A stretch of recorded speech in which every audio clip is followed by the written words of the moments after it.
By William J. Lederer. Some stories. 1. The Laos fraud 11. 2. The editor from Thailand 27. 3. What we aren't told about Formosa 32. 4. What we aren't told about Korea 53. 5. The boomerang in the foreign student program 65. 2. 6. Government by misinformation 73. 7. Secrecy in government 86. 8. Government by publicity 92. 9. The press 100.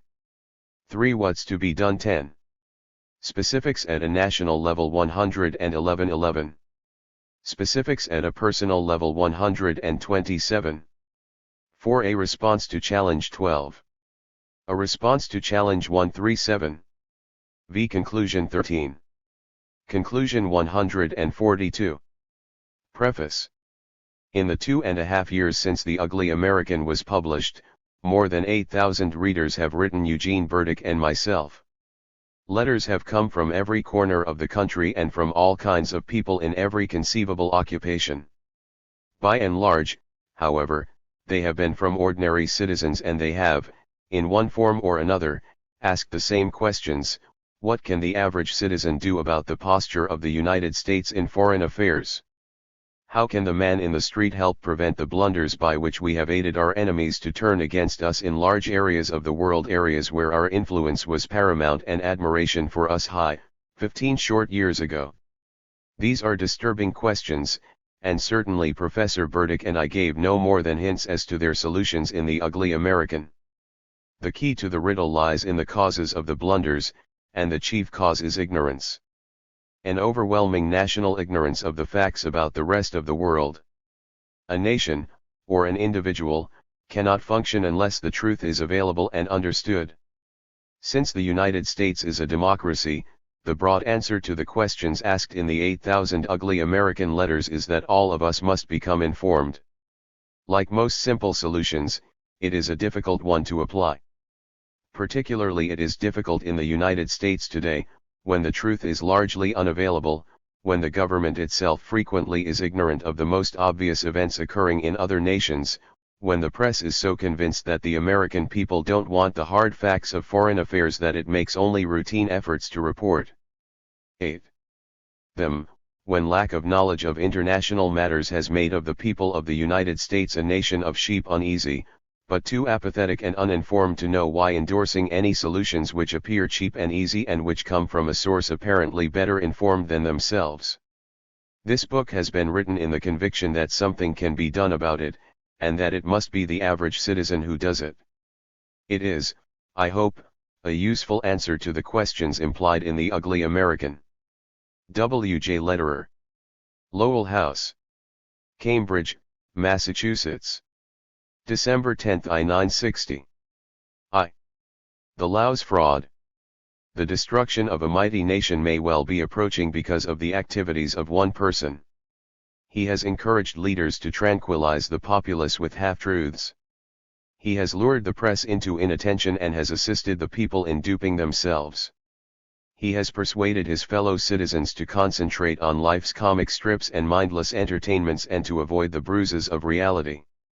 The culprit is the person whose eyes scan these words, and whose hands at this moment hold this book.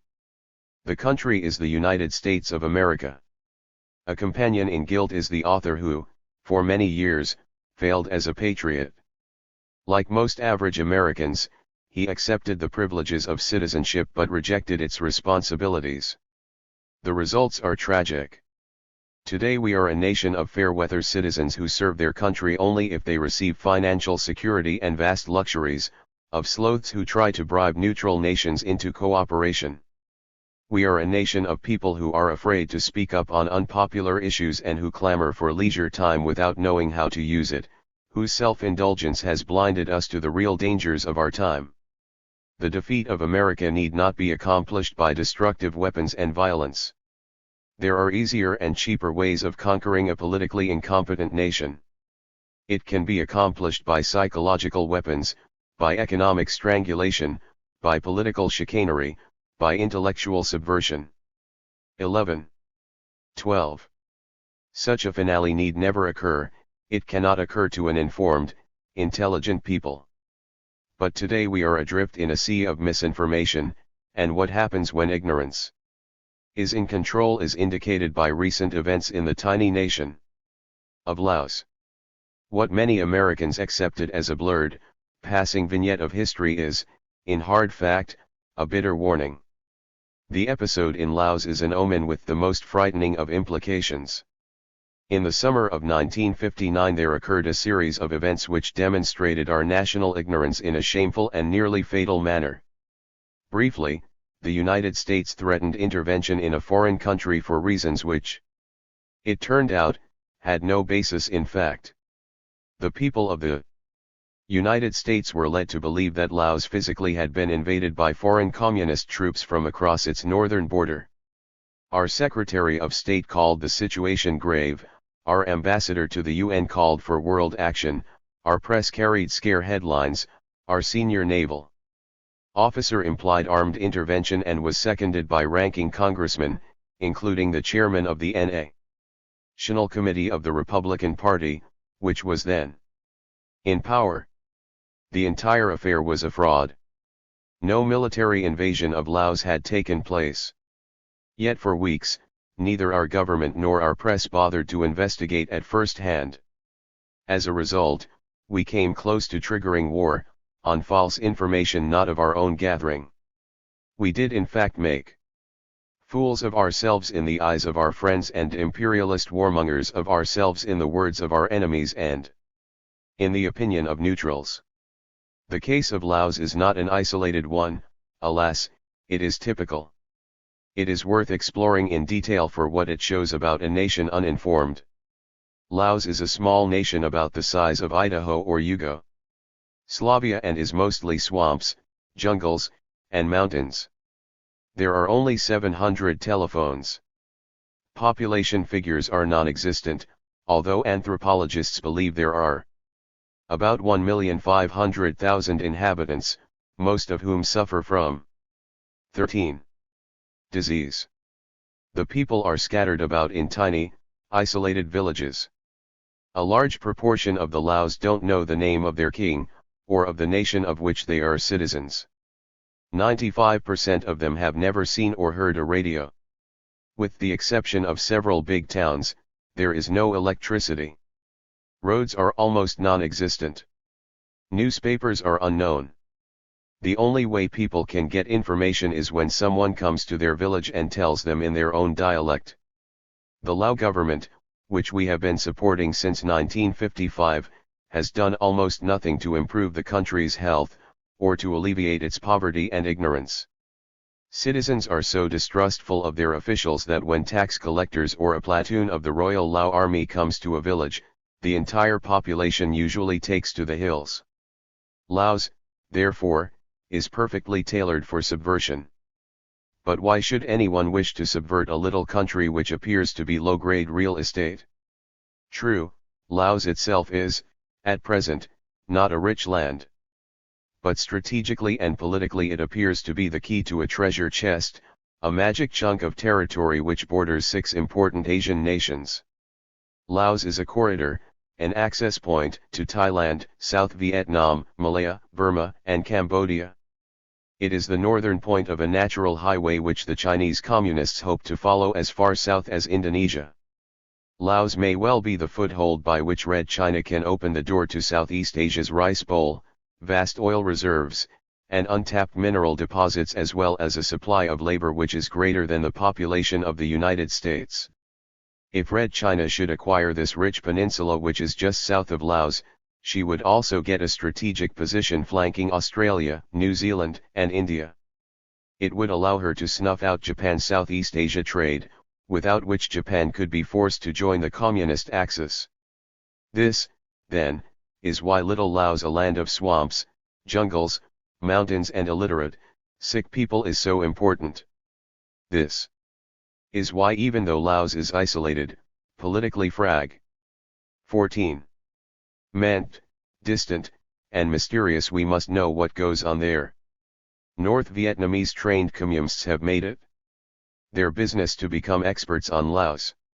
Taking advantage of the guerrilla warfare which has long been flickering between the northern and southern tribes, trained Red Organizers went to work in the Laotian swamps and June.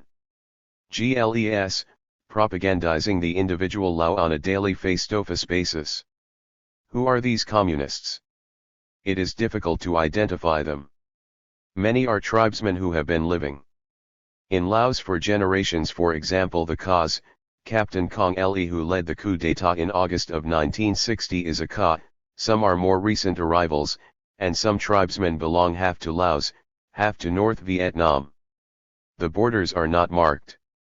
The Reds agitated and goaded an already restless people into further dissent against the royal Lao government. The villagers bitterly resented any meddling by officials of the rich boys in Vientiane in their local affairs. By 1955 it was clear that the communists might split Laos into two nations. Or worse yet, the royal family might swing entirely over to the communists as a means of survival. Laos continued drifting towards anti-Amencamism, and a harried U.S. State Department, unable and apparently unwilling to communicate directly with the Lao people, continued desperately to seek a magic, immediate solution.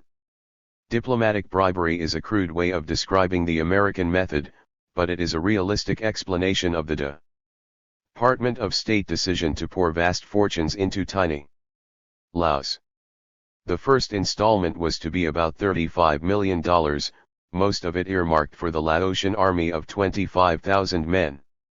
It was hoped that by this method, in some miraculous, unplanned way, the $35 million would find its way into circulation and improve the common man's standards of living and thereby stiffen his resistance to communism. How did the State Department decide that $35 million a year was required to stabilize Laos? A congressional investigation revealed that no experts had been sent to study the needs. No cost tests had been run. The U.S. 15. Government's representatives simply went to the Laotian Minister of Defense and asked the price of operating a 25,000-man army. The U.S. Department of Defense objected. There was no military reason for a 25,000-man army in Laos, according to the Joint Chiefs of Staff. But after a polite argument, the diplomats overruled the Pentagon. Political urgency demanded the dumping of money in Laos. And that was that. Apparently it was believed that there was no time to find out the facts for ourselves.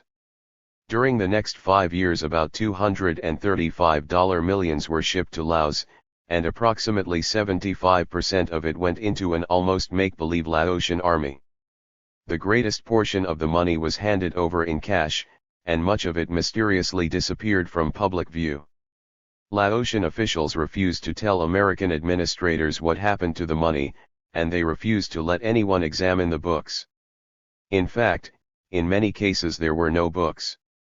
U.S. diplomats, unwilling to offend Laotian officials, swallowed their pride and said nothing. The fear of offending was strange, especially as Laos was receiving more aid per capita than any country in the world. The price of maintaining one Lao soldier was approximately twice as much as that of any other allied nation receiving U.S. military aid. During the next 5 years of American assistance to Laos, the ruling clique had a gay time. For example, before the aid started, there had only been about 300 automobiles in Vientiane, the capital. $250 million of aid later, the muddy streets were crowded with thousands of luxury cars. Vientiane, which previously had been a dull and austere town with hardly one decent restaurant, now had nightclubs charging $2 for a drink. Entertainment came from pretty hostesses imported from Hong Kong, Bangkok, Manila, and Saigon. Stores bulged with foreign commodities which the average Laotian neither could afford nor knew anything about. Some of the merchandise came from Red China. The 7th report by the House of Representatives Committee on Government Operations indicates that a notion of sheep. Small number of Lao, who were close to the U.S. Embassy, had become enormously rich via black market, currency manipulation, and just plain palm greasing. A few Americans also had dipped their itching fingers into the gravy bowl. 1.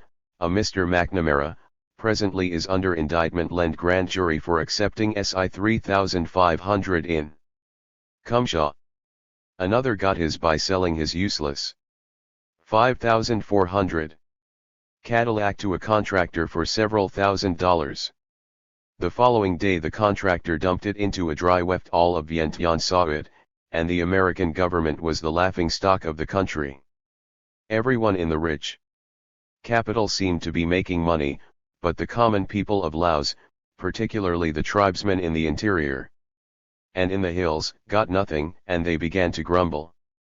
The poor man's bamboo telegraph slowly spread descriptions of the governmental corruption resulting from U.S. aid.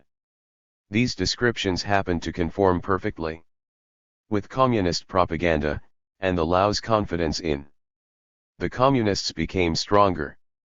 Despite the secrecy clamped around the Laos aid operation, not even Congress could get information.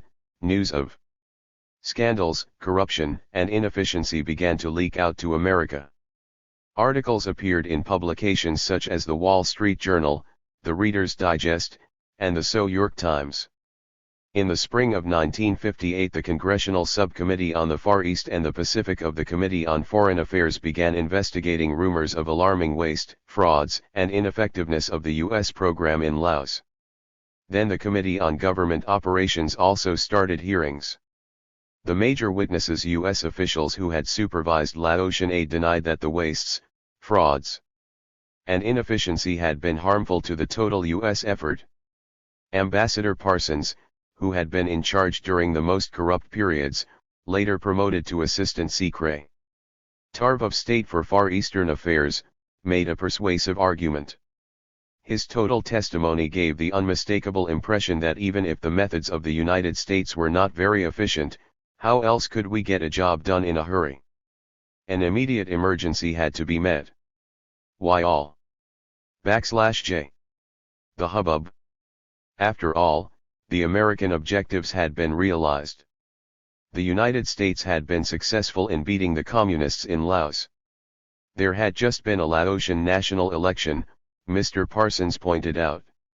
Although the final results were not fully known, it was obvious that the communists had suffered a bad defeat at the polls. The later Assistant Secretary of State Parsons said, "We have no authoritative information from United States sources, but we have been given information which is said to be official on the early results on the first 15 of the 21 seats at stake. If this information is confirmed, the communist Pathet Laos will have won only 2 out of 15 seats." There followed a detailed description of what this meant. If this is the situation, and I hope I am not overconfident when I express some confident optimism, if this is the situation in Laos, it will be due, in part, to our aid, and will, one hope, indicate, in part, what you gentlemen and the rest of us will have received in value for our aid money. It is not all, of course, that we will have done with that money, because we have brought aid of various kinds to the people of Laos, but the main point is that the integrity and independence of Laos in the free world will have been preserved. It may be also that we will have arrived at a point where we can reduce the costs to the taxpayer in the future. It would be difficult to conceive of finer results from a U.S. aid program. It was duly reported by the press of the nation. A few days later the votes were counted. Contrary to the State Department's optimism based on sources said to be official, the Communists had won a sensational victory.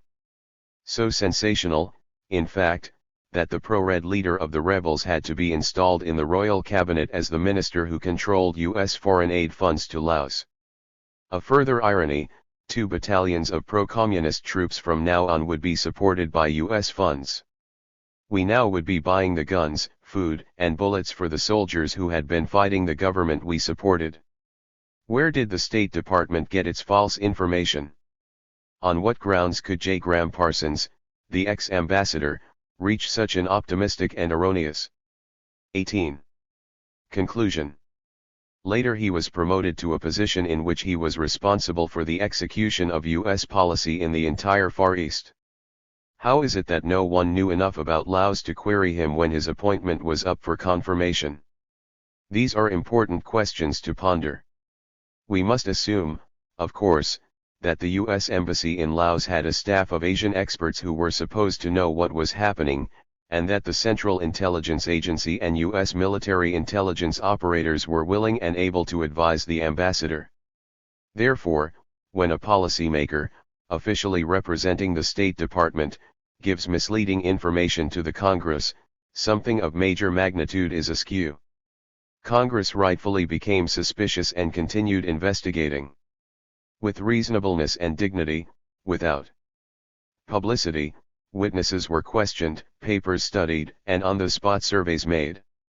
A year later, on June 15, 1959, Congress published the results, the seventh report by the Committee on Government Operations. The report was 51 pages of shocking disclosures on Laos. For example, in summary, the decision to support a 25,000-man army motivated by a Department of State desire to provide political stability seems to have been the foundation for a series of developments which detract from that stability. The aid program has not prevented the spread of communism in Laos. In fact, the communist victory in last year's elections based on the slogans of government corruption and government indifference might lead one to conclude that the U.S. aid program had contributed to an atmosphere in which the ordinary people of Laos question the value of friendship of the United States. Asterisk.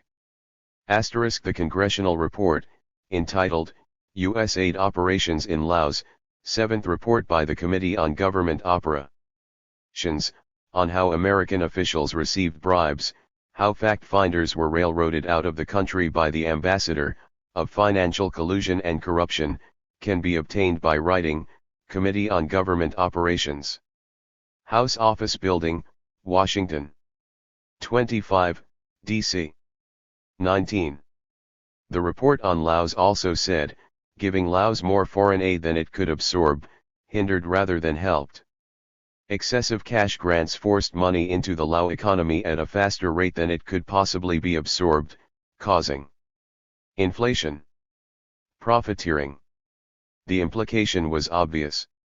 Congress had heard about too many failures, inefficiencies, corruptions, bribes, Cadillacs in wells, and useless Peabody Parkways, and the Congress was inclined to reduce funds to Laos.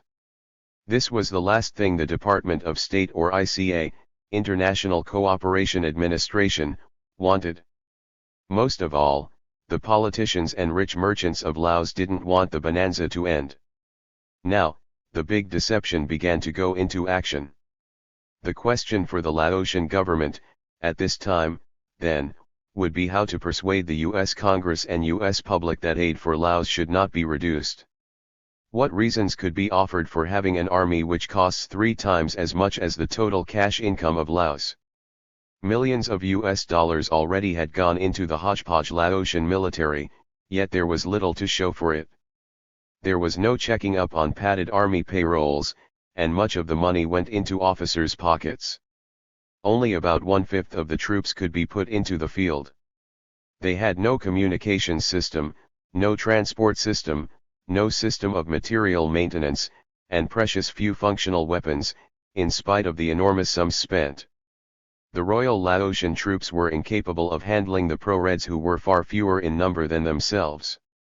Naturally, the Congress would be skeptical about appropriating further large sums. In the early summer of 1959, many members of Congress began to lose confidence in the Asian policies of the State Department and ICA. The Congress still recognized the need for a foreign aid program, but was apprehensive over its shabby administration, especially as blunders and corruption similar to those discovered in Laos were being brought to light in other countries. What went through the heads of the Lao officials we can only guess. But of this we are certain, within a week after 20 a notion of sheep. The damning congressional report was received in Laos, things began to happen. The government of Laos announced to the world via American diplomatic channels and the American press that their freedom-loving little nation suddenly was the victim of a vicious invasion from a foreign communist aggressor. The communist broadcasts made the first announcement. This should have aroused American suspicions. But it did not. The headlines were dramatic. And so Laos was invaded. It was a widely reported invasion, dominating headlines, demanding and receiving statements from U.S. officials, and complete with frantically worded communiques from the combat areas.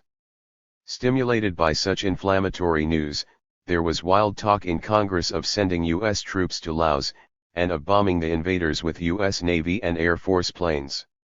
Units of the 7th Fleet were sent to the danger zone in the South China Sea. The president said he would like to talk to Mr. Khrushchev about the matter. State Department announced that the situation was grave. The press did its part. Admiral R. Lee A. Burke, Chief of Naval Operations, said today that the Navy might be called into the Laotian crisis. August 10. Laotian Reds in big drive using North Vietnamese units, a headline on September 2. The United States can send combat-ready fighters and fighter bombers to Laos in 35 hours, the head of the Tactical Air Command said today. September 4, Senator Thurston B. Morton predicted here today that the West would furnish Laos with manpower as well as arms if such aid were required to halt communist aggression. September 22. Tons of urgent defense material were frantically airlifted to Laos. Millions of dollars of extra funds were spent in assistance. Nobody said how much. The Laotians knew. Nguyen Orc War ID, Lele Grain. 1. Carrot and Girder. Tackles. JJM Carrot. Crisis. UN and, for JMJ Jut Carrot T. I.S.MKOBSERVERSJOLI. Final. UDWM. O.TMI.TIM 0. P H-T carrot. Aus troops locked. And battle with Reds. ARF */ pound degree IMMH and Pecmel. 2-1. The Reds probably knew, but the American people were kept in ignorance. Even though we did not know the exact amount, we as a nation certainly approved the vigorous quasi-military action taken. We were convinced that a Red invasion was pouring over the Laotian borders. Not subversion, but a great physical attack. There seemed no doubt that a war embracing thousands of troops, tanks, planes, and mass battles, was raging. Regardless of how the accounts were worded, this was the picture given the nation. It was understood that with all the apprehension the government was showing and the pessimistic attitude of the Congress, that the invasion and fighting in Laos must be an overwhelming battle, and that before the United States began to get ready for another hot war, our experts as well as the public surely knew all about the situation in Laos, and were familiar with exact details of the invasion from North Vietnam. The truth is that the U.S. government was in almost total ignorance of the facts. There was not a single American observer in the so-called combat area. There was not one official U-5 eyewitness to any of the invasion activities. The President of the United States, the Secretary of State, the Chairman of the Senate Foreign Relations Committee, our military leaders, and hundreds of professional journalists employed as headline writers excited the nation and demanded drastic action on a foreign invasion about which they had not one shred of first-hand information. The near hysteria which followed was based on briefings by Laotian officials. Or, to make things worse, it was often based on third-hand reports originating with Laos officials. Here is what Dennis Warner, the great Australian war correspondent, reported from the Laotian town of Sam Ngoa. Please note that Sam Ngoa was not active combat front even though some American publications used this as a dateline, and implied that the correspondents cabling from there were in the thick of the battle. 23. Despite the Royal Lao government's official claims of invasions and major border crossings, Laos suffered far more from subversion than from armed aggression. But what had actually happened? There were coordinated attacks in the region of the North Vietnam border, certainly. But the stories brought back by refugees and escapees were highly exaggerated. I spoke to one Lao non-commissioned officer, with General Emka himself acting as interpreter, and found that the general accepted as a fact what the most junior Western staff officer would have rejected as fiction. Piecing together all the reports from his defeated soldiers and throwing in civilian alarmist reports for good measure, General Emka believed that a total of 3,500 enemy troops were advancing on Samwa. But apart from sounding the knell of defeat, he did little else. A second examination of his war map showed that though 4 days had elapsed since the attack north of Samwa, he had made no attempt to send out patrols or to establish contact with the enemy. The war map v/as, in fact, based largely on refugee stories and rumor, and even on defeatists' tales spread deliberately by enemy agents. It was this type of haphazard information glibly handed out in foreign governmental communiques which twisted U.S. public opinion, and influenced the course of U.S. foreign policy. There were over 200 U.S. professional military men in Vientiane, and approximately an equal number of U.S. civilian supposed to be Asian experts attached to the American Embassy's country team. But they failed to get into the alleged combat area to observe and report what was going on. They didn't even see or interview the communist prisoners mentioned in official Laotian communiques. There are indications that even these were fake. The information the American civil servants passed on to their government and country was hearsay, but it was acted upon as though it were verified fact. American journalists, and among them were some of the best in the profession, fared no better. It was not until the end of September, several months after the trouble started, 24. that correspondents got to the northern provinces where the so-called war allegedly took place. It was during those several months of rumors and headlines that the American press and government acted as loudspeakers for the propaganda relayed by Laotians. True, the accounts cabled by journalists usually said that the stories came from foreign sources. But Americans have sloppy news reading habits. We accept the headlines scream as the full story and miss the fine, but important, points of the text. The press is well aware of this inclination. The text as reported by correspondents on the scene often is not exciting enough to sell papers. Finally, near the end of September, the journalists broke away from the capital and visited the village of Sam Tu in Samwa province 10 miles from the North Vietnamese border, where the government had reported heavy fighting. Laotian communiques had said that Sam Tu had changed hands 4 times in 5 days of fierce combat. The journalists inspected, and the truth at last became obvious. Correspondents, wrote Greg McGregor of the New York Times, on September 22, reported from the scene that Sam Tu was practically unscathed and quoted the local commander as saying it had never been occupied by the rebels. The next day the Laotian government banned the newspaperman from further travel. Hanson Baldwin, in writing a news summary for the same paper, said, "It is now clear that the war in Laos is very small, indeed, and that more bullets have been flying in the Laotian government briefings than at some of the outpost camps in the jungles." Eventually, a United Nations investigation team made a survey of the combat areas. They made a similar report: no invasion, and precious little war. This is a far different story than we had been getting for 3 months. In the eyes of the world, the United States looked very foolish at best and very dangerous at worst. You and I, and the highest officials in the land, formed our opinions from headlines, hearsay, and propaganda. We 25. failed to read the complete reports as published in a few, very few, of the better newspapers. And we failed to recognize what should have been obvious, that the information we were believing was foreign propaganda. Our embassy people in Vientiane were duped worse than anyone. The American ambassador said, "We've got the situation zeroed in. We are closer to the Laos officials than we were to Magsaysay." Certainly no one in America had the curiosity, courage, or intelligence to inquire about the big deception until very late in the game.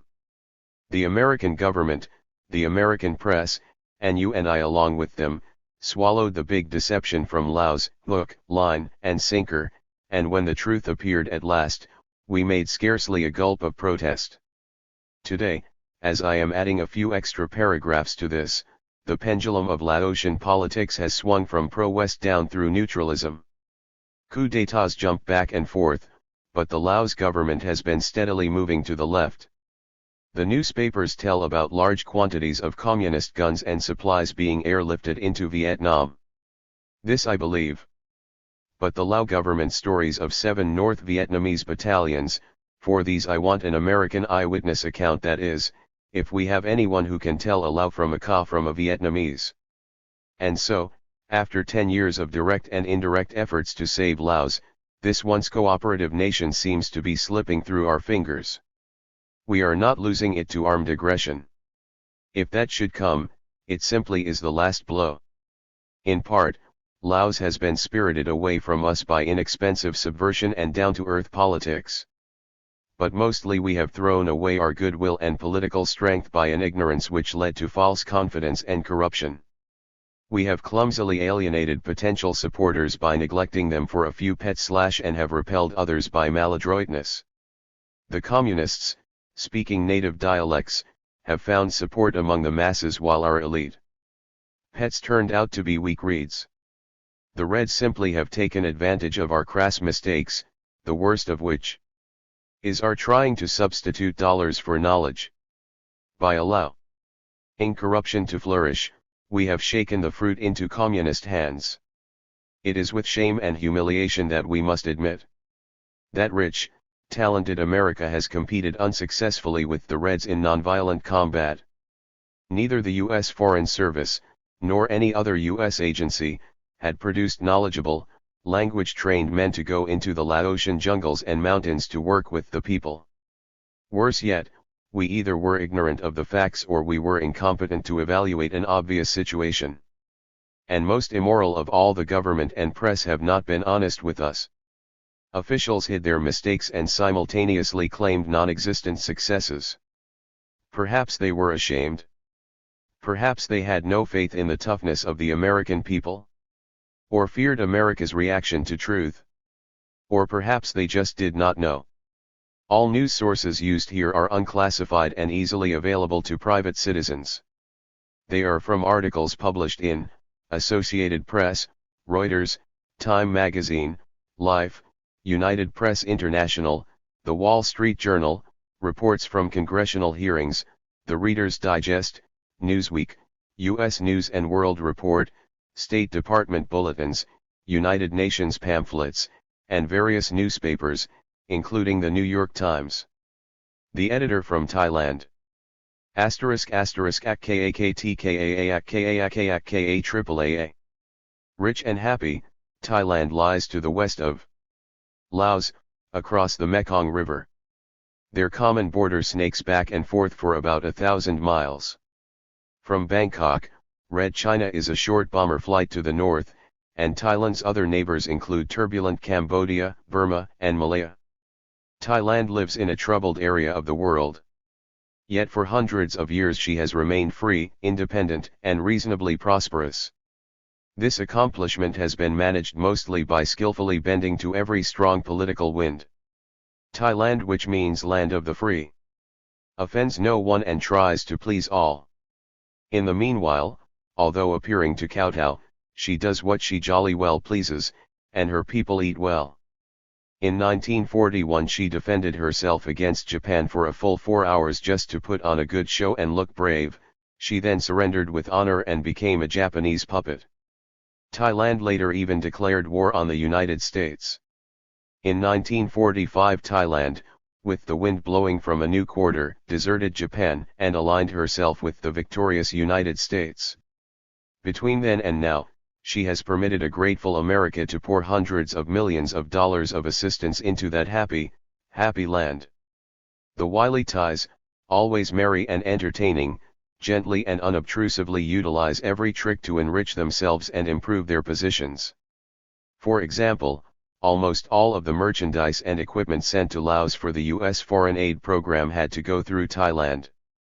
About 27, 28, $60 million of this, one way or another, went into Thai pockets. The brains of the country, the upper-class Thais, are, in my opinion, one of the best educated, sophisticated, shrewd, and urbane ruling groups in the world. Their gentle cleverness is almost irresistible, and I know of only 2 American officials who have not succumbed to it. 1. John Purifoy, saw into the very guts of Thailand from the first day he became ambassador. Not too long afterwards he was killed in a strange automobile accident. Some of my Thai friends believe he was murdered. But that's another story. One of the cleverest of the Thai brain trusts is a newspaper editor. At home in Bangkok, he pulls no punches. In fact, once he was put in jail for printing insulting remarks about an American ambassador. This Thai is a brilliant editor, scintillating, cosmopolitan, and a very cultured gentleman indeed. He is as much at home at American baseball games as he is in British clubs, German passion plays, Philippine cockfights, or a meeting of learned professors discussing the genesis of the Thai language. Foreigners seek his company. His urbane, witty, and multilingual conversation is a joy to hear. Also, incidentally, he is an influential member of the royal Thai family. He is a prince. He is known for his occasional sarcastic outbursts, in print and out. Several years ago, the editor was offered an all-expenses-paid trip to the United States by an American foundation. All he had to do was lecture about Thailand. He accepted. On his way to San Francisco, he stopped for a few days in Hawaii. In Honolulu, a woman interested in international affairs invited some 50 people to her home to hear the editor discuss Thailand and show a movie he had made. Incidentally, it was a remarkable movie, the work of an artist.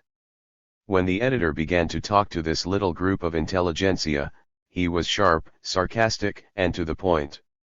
29. Well, I thought to myself, we are in for a wonderful evening. The old boy is in good form. But, after about 5 minutes, he changed his melody. The vitality went out of his talk. His attitude became gentle and patronizing. Instead of slashing, as he had started, he now told how effective all the American representatives were in Thailand. He described how their efforts were driving the communists back, and that the United States had nothing to worry about in Thailand. Everything was just peachy. I listened in silence. I knew that there were many problems in Thailand, and I might have brought them out by asking questions, but I preferred to hear his vaudeville act. All the way through. Also, there was something more important that I wanted to find out. When the evening was over, I invited the editor and Cal Scollin, the able and knowledgeable director of the Pacific and Asian Affairs Council, to my home. After 2 drinks, I said to the editor, "Look, why did you lie to those people? You know damned well that the Americans in Thailand have a lot to learn. You told me so yourself. You know that the Thai government under Pibul Songgram is corrupt. You know that communist merchandise is being sold throughout the land. You also know that Thailand is working herself into a position so that she can jump either way politically, exactly as she did in 1939 and again in 1945. Just why did you soft soap my friends?" The Thai editor slowly lifted his glass to his lips. The motion was relaxed. "I am a Buddhist," he said gently. "I don't like to hurt the feelings of strangers. The people I spoke to this evening were kind to me. They were extending hospitality and friendship. Why should I shock them? I told your friends what they wanted to hear. That everything is beautiful. Suppose I told them the true state of affairs? What could those good people do about it anyway? They wouldn't even have understood it. It would have been a dull evening. Now, at least, they are happy. Is that not the Buddhist way to heaven?" 30. The editor illustrated his point with another story. It seems that a few years ago the United States wanted to make sure that the foreign aid which was being delivered to Thailand was of the proper type and volume to benefit the people. The United States government, according to the editor, made arrangements for a group of American anthropologists to live in Thailand for about a year and a half. The anthropologists planned to reside in a normal upcountry village. During their 18-month residence in Thai homes, the anthropologists were to observe and research the needs of the Thai people. The American government would then have accurate information on which to base its foreign aid program. Well, the editor said, of course, my government agreed entirely that this was a worthwhile project. Before the American college professors arrived, we found a little village in a healthy, comfortable location, and we evacuated all the inhabitants. Hand-picked Thai officials and their families were moved into this new average community, and they were instructed how to act and what to tell the learned professors. And so, when these PhDs and their assistants left at the end of 18 months, they knew what we wanted them to know. Their report confirmed the fact that American assistance was just about perfect. Everyone was happy, and the Thai aid program continued. For the next few months, in his visit throughout the United States, according to the press, the Thai editor repeated soft soap performances to satisfied audiences. He said that everything in Thailand was jolly, the communists were being pushed back, that Americans stationed there were doing a superb job, and that it was totally unnecessary for an American in Thailand to speak any language except English. The American press reported what the prince said. It was reported straight. No reporter seemed to know enough to ask him questions. And after all, he was a prince and an editor, he must be telling the truth. 3. Note for the reader. I showed this chapter to a lady from Thailand, an educated lady who is distantly related to the editor. Here are her comments. I hadn't heard about the anthropologist's incident. But it's possible. There were some anthropologists from ICA who came to Thailand. But, as I said, I don't know the details of their visit. But he, the editor, has a brilliant imagination. He can make up convincing anecdotes to illustrate any point. I don't doubt that he, the editor, told audiences in America stories he had dreamed up. That it is unnecessary for Americans to learn our language.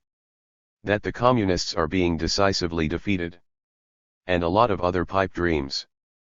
But don't blame the prince, the editor. Blame yourselves. Your American audiences don't come to a lecture to get information. They come for entertainment. You Americans are the easiest country in the world to propagandize. You believe anything. I could give a lecture here in Honolulu and say that the king's mother has 2 heads, and that is why she isn't seen in public. Most of the audience would believe it, and the papers probably would print it as a factual story without even checking to see if His Majesty's mother is still alive. It makes me sad because you're such a wonderful people. And such a pure nation. 3. What we aren't told about Formosa. We want the question of peace or war for America to be decided by the Congress as the Constitution provides, not by Generalissimo Chiang Kai-shek. John F. Kennedy, September 16, 1959.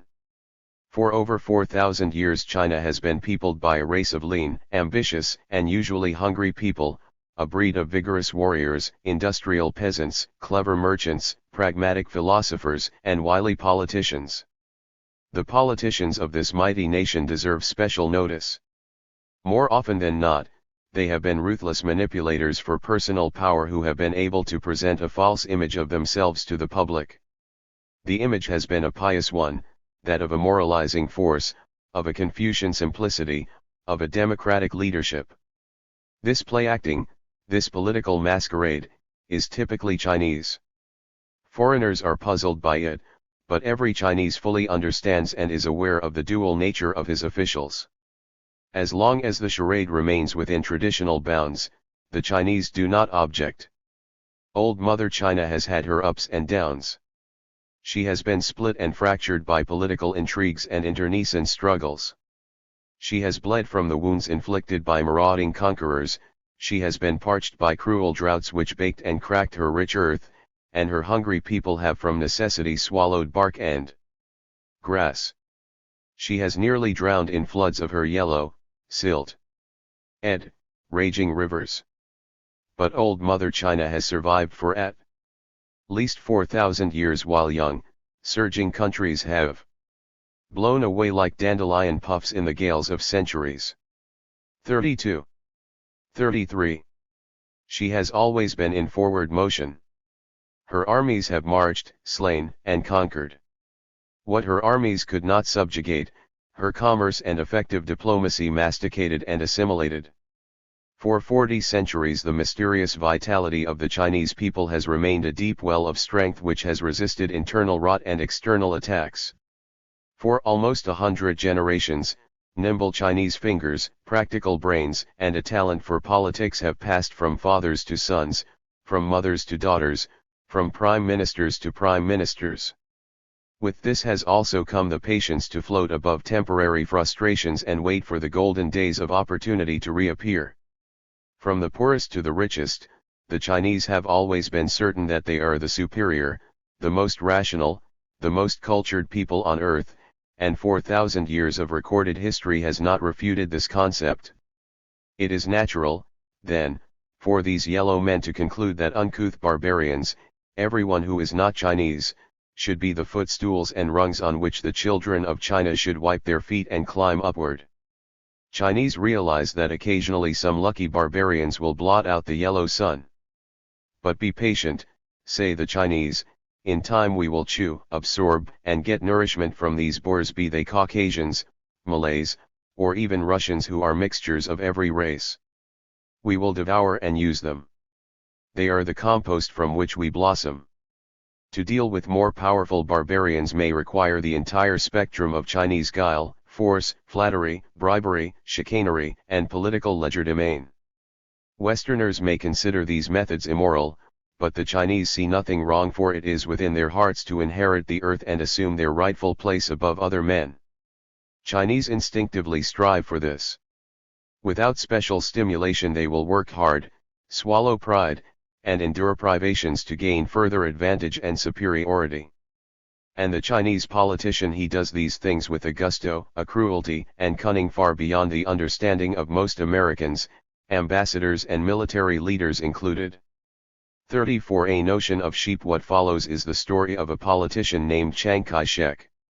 He may have sometimes worn Western clothes, but in his mind and marrow vibrates the accumulation of 4,000 years of Chinese warlord sagacity, ruthlessness, and public piousness. By use of these techniques, assisted by his well-coordinated relatives, the politician Chiang has, during 20 years, enjoyed more than his share of earthly glory and riches. Even now, in adversity, cooped up on the tiny island of Formosa, his strength gone, his political machinery rusted away, his once vast armies dissipated, even now he struts and crows, telling the world that he ultimately will regain those things so dear to him, power over vast China and the concomitant riches. But being completely Chinese, his grasping for power is done in the name of public morality. In this instance it is called democracy and freedom, two things about which this politician knows nothing, nor has he ever practiced their principles. Yet so skillful are he and his family at political charades that for decades he has used freedom-loving America as the golden compost from which he derived nourishment and protection.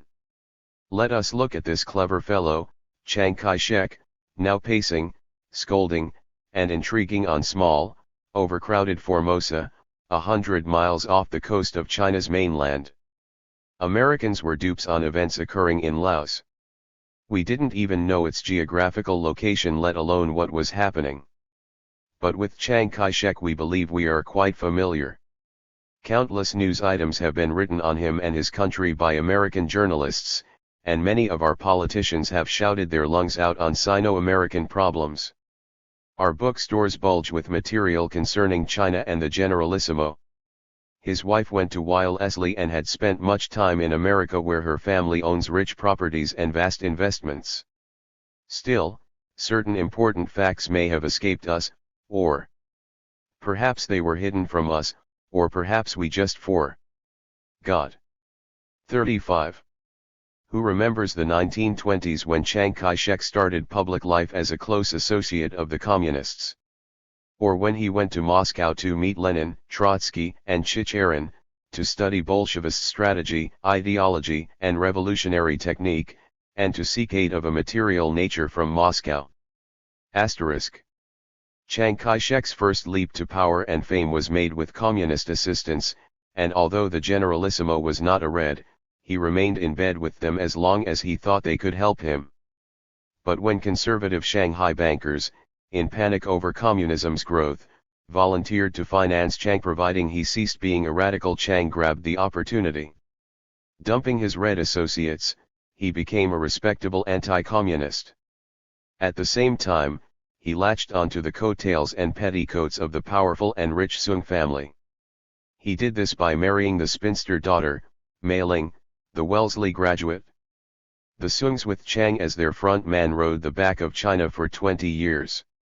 Every senior member of the Soong clan, except Madame Sun Yat-sen, had important strategic posts in the government. And in the process they became one of the wealthiest families in the world.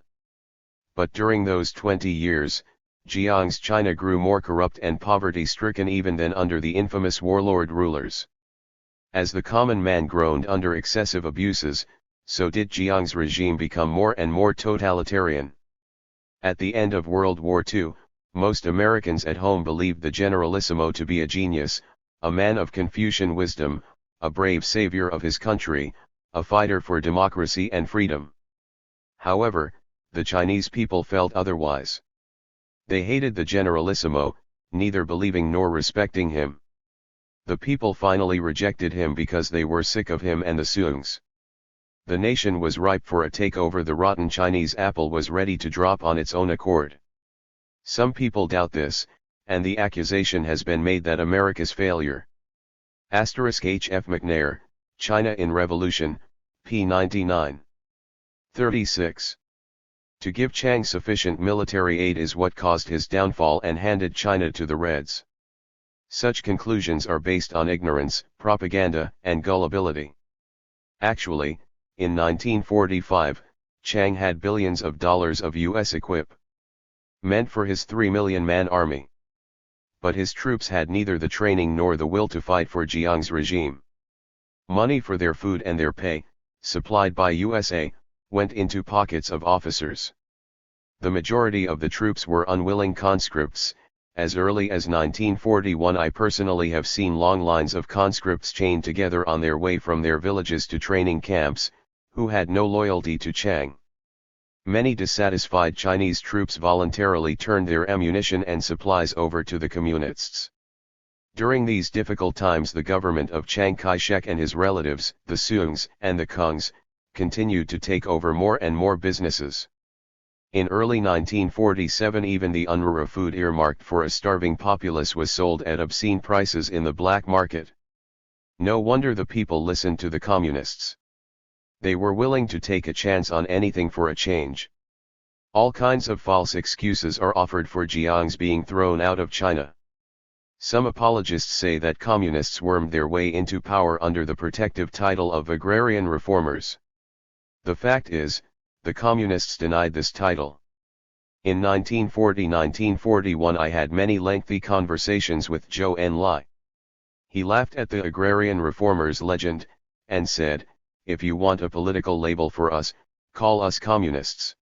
Revolutionaries. Marxists." Mao Zedong, in a lengthy speech, also publicly ridiculed the agrarian reformer myth. It was Chiang himself who created the agrarian reformer's tale. His manufacturing of this tremendous lie occurred in the 1939-1940 period when he was trying to get a loan from the United States. With his tongue in his cheek, Chiang wrote to Secretary of the Treasury Morgenthau that there were no communists left in China, and the opposition party simply were agrarian reformers. I was in Chongqing at that time and saw how Jiang's 37. Censors deleted the word communists and substituted agrarian reformers in press dispatches. The immensity of this untruth is staggering.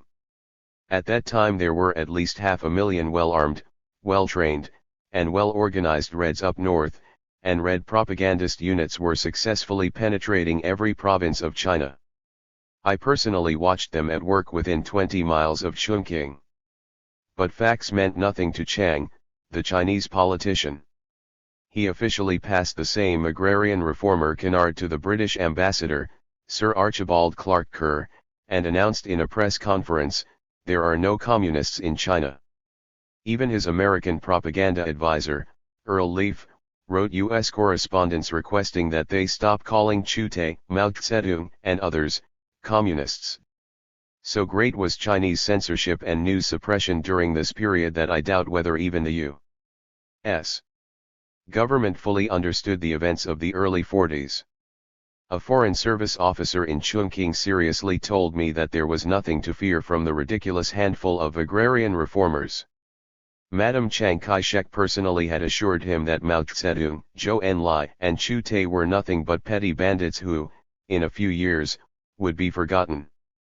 8 years later, these petty bandits were masters of 700 million Chinese, and Chiang Kai-shek had fled China, beaten and confused. But he and his relatives, the Soongs, had gotten their personal fortunes and the government gold reserves out first. There wasn't even enough cash left to pay the few loyal troops who remained behind to fight a rearguard action to protect Jiang's escape. The legend of Chiang Kai-shek's military brilliance is a myth, but the myth has taken such a firm hold in gullible America that a recent chairman of the Joint Chiefs of Staff, in answer to a newspaperman's question, in my presence, said, "The Generalissimo is the greatest military genius of our time." The fact is that, on his own, Generalissimo Chiang Kai-shek has never won a major military campaign. His famous 33A notion of sheep 1926 Northern Campaign, on which his military reputation was established, was managed by communist propagandists who were assisting him. After his flight from China, over 20 years later, Chiang sought refuge and safety in Formosa, where today he brashly assures his American advisers that he still is the boss of all China and that the Chinese people fervently wish for his return. But even his escape to Formosa was a botched-up job. Jiang's armies pillaged and robbed Formosa when they first arrived. Stores were looted. Hospitals were gutted. Their pipes and electrical fixtures ripped out and sold. When the Formosans objected, Jiang's armies resorted to their machine guns. Thousands of Formosans were slaughtered.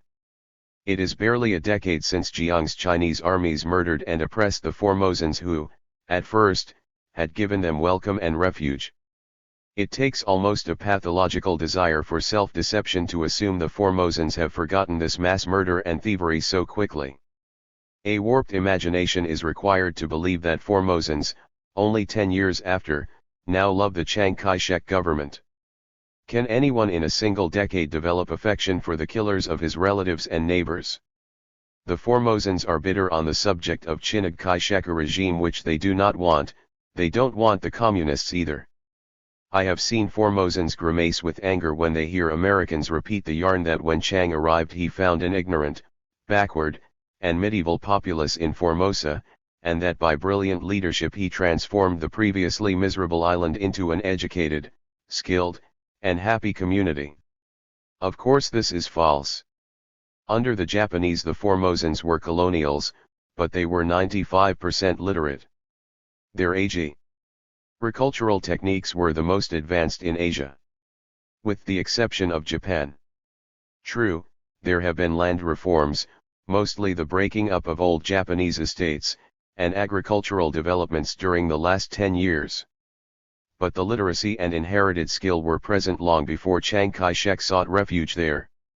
Under the Japanese, the island of Formosa had been well developed technically. The entire area had been laced with a modern and efficient network of good roads, irrigation, and electrification. Anyone who visits Formosa today will see relative prosperity and the gay sparkle of economic upsurge. But the fact remains that the 9 million Formosans still intensely dislike the 2 million Chinese nationalists refugees who are in power over them, and the Formosans prefer an independent nation for Formosans. They look with a cool eye to America, and they blame us for holding the Chinese on their backs. Which, of course, is a justified criticism from their point of view. They emphasize that Formosa does not belong to Chiang Kai-shek, and, incidentally, President Truman when in office confirmed their opinion. Most Americans believe that Formosa belongs to the Chinese nationalists. This is not so. After World War II the great powers decided that the status of Formosa would be determined at some future date. Chiang squats there because he has no other place to go. Another false belief is that the freedom-loving nationalists have made Formosa into a political utopia, which is an example for all of Asia to follow, that there are fair elections, and that officials are elected by a democratic process. On a local level they are. But in choosing men at the top, the equivalent of our Congress, the common people have no voice. Here is where the policy-making power rests, and the several thousand top legislators who were appointed arbitrarily by Chiang Kai-shek via a rigged election in 1948 still hold the same positions. Almost all of them are Chinese refugees, not native Formosans, who constitute 80% of the population. If Formosans had the opportunity of nominating and voting for members of the National Assembly, the chances are that Chiang Kai-shek and his entourage would be thrown out of office. The Chinese nationalists are sustained in Formosa by Americans, and perhaps for excellent reasons. However, it is an expensive operation. Directly and indirectly, the U.S. probably spends about $750 million a year defending and upholding Chiang Kai-shek. The State Department and Department of Defense will not permit American citizens to know the cost, so we can only estimate. But including the cost of maintaining U.S. military strength there, the amount is tremendous. The American politicians and military leaders who justify the cash given to Chiang claim that the patriotic army of nationalist China is young, well-trained, and of high morale. The implication is clear: the nationalist army would fight to the last man in the effort to defeat Red China. Of course, this can never be known for sure until the moment of battle, but any military man with a sense of history realizes that an army made up of young Formosans conscripted into military service against their desires and under the domination of foreigners probably will be ineffective in combat. The fact is that about 70% of the young men in the Chinese nationalist military are Formosan conscripts. They have no interest in recapturing the mainland of China for Chiang Kai-shek. In defensive combat they probably would battle well. But if Jiang's army were to invade China, my prediction is that the majority of his troops would mutiny, or simply hang back and not fight. The assertion that Jiang's army is a potent weapon is poppycock, based mostly on 1. The theatrical mock combat shows which one crack unit puts on for visitors, 2. The statements of U.S. military officers who are training Chinese troops and who, as a matter of policy and diplomacy, cannot say depreciative things about their students in public. 3. The successful shootdowns which the Chinese Air Force has had over the communists. Even these are not an accurate yardstick of quality in depth. A military machine's total effectiveness cannot be measured by the operations of a few stars. Neither, incidentally, can a potential enemy be judged as incompetent by the few bad performances they make in peacetime. Great Britain and the United States learned this expensive lesson in the war against Japan. Warriors who had been regarded as little, bow-legged men with thick glasses and supposedly inferior equipment surprised everyone. They showed up in combat with a frighteningly high effectiveness. When Japanese planes bombed Manila, the U.S. military and naval attachés could not believe such accuracy possible. They assumed, publicly, that the planes were being flown by German pilots. America's ignorance in international affairs is nothing new. Regrettably, the 500,000-man military organization of Chiang Kai-shek would be of not too great use in an all-out war with Red China. It would be the United States which would assume the brunt of the fighting. Actually, the Chinese nationalists only need a small army. The real reason for maintaining a 500,000-man nationalist military machine is twofold. First, it is an excuse to get money from the United States. We support the bulk of that army, and if it were dissolved, there would be a national economic problem. How else could several 100,000 Chinese who have no other source of income or trade be supported? Secondly, the presence of such a large military department permits Chiang to maintain a complete dictatorship over the island. Chiang Kai-shek could not last a month without our support. Despite this, the nationalists privately are annoyed at the United States. First, they do not enjoy being dependent upon someone else's charity, especially if there are thousands of the benefactors, and their families, present to remind them. Second, the Chinese have lived a life of frustration and despair on Formosa for over 10 years now. They have seen their chances of regaining power on the mainland become dimmer and dimmer. Whether we like it or not, they are getting perilously close to the end of their rope. Probably the only thing which can save them is a World War III in which America opposes Communist China. This, for the last 5 years, has been Jiang's chief objective.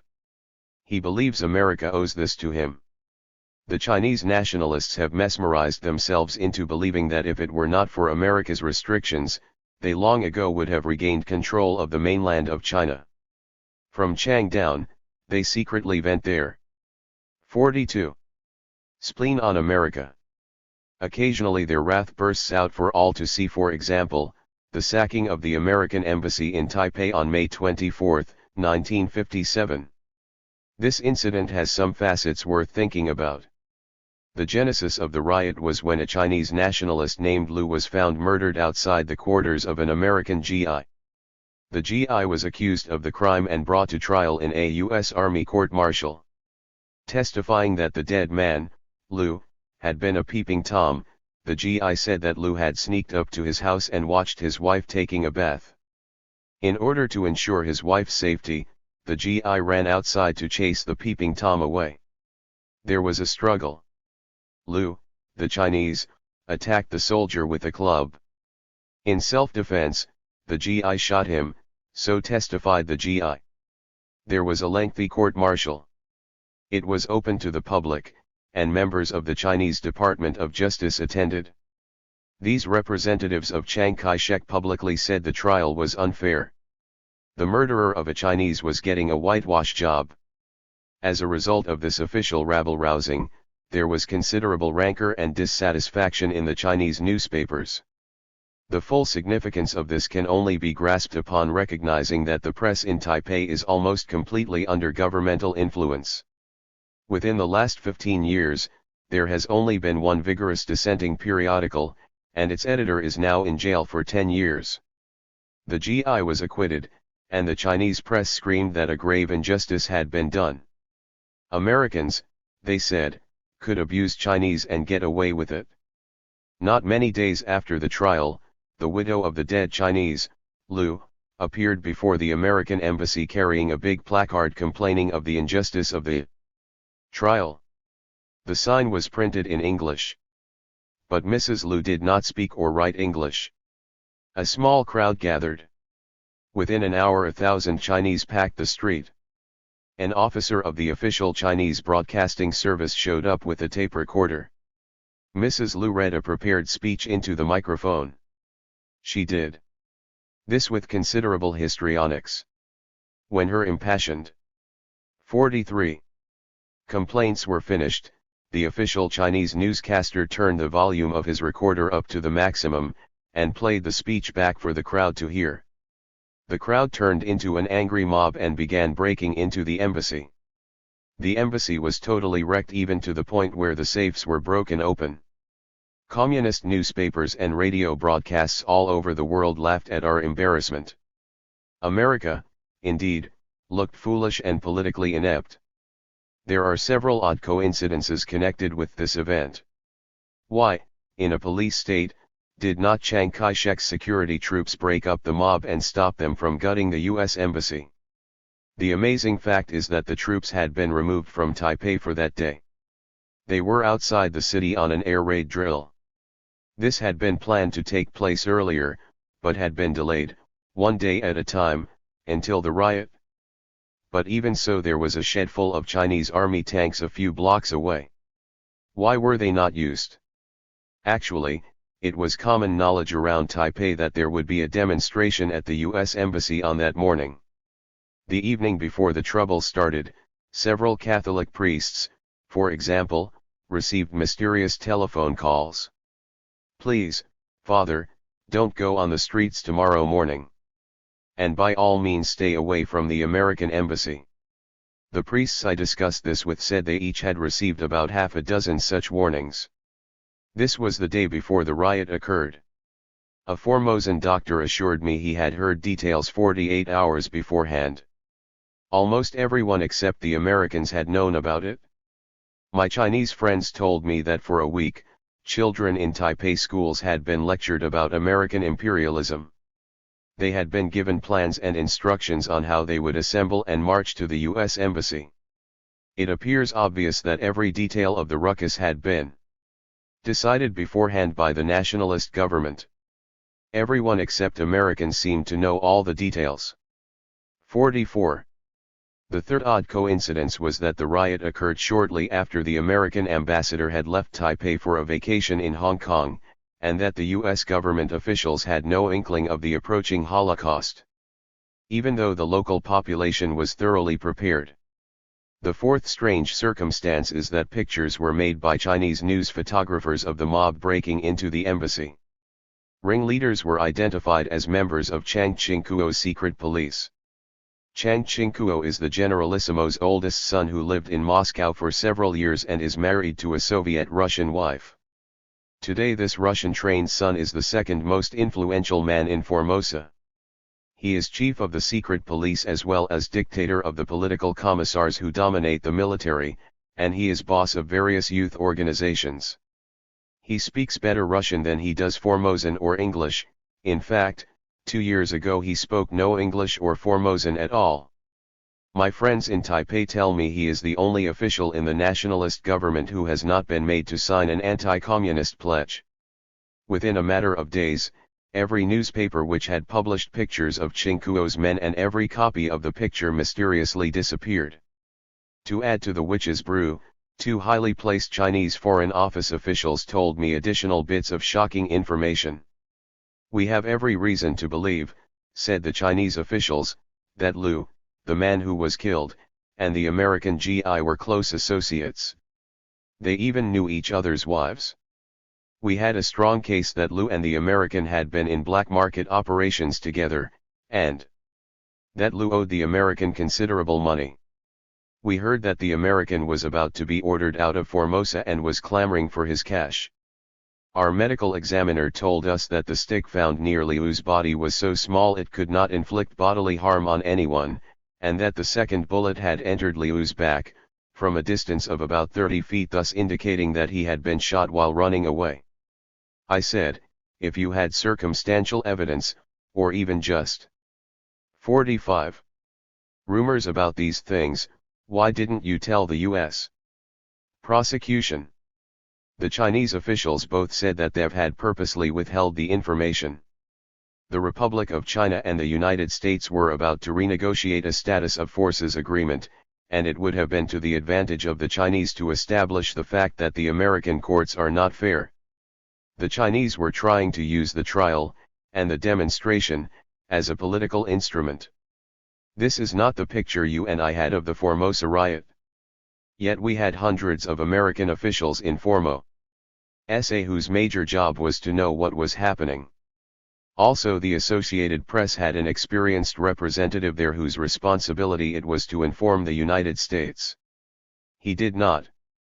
The United Press reporter, a young man named Brown, described the events leading up to the riots and, as a result, found himself ostracized by both American and Chinese officials.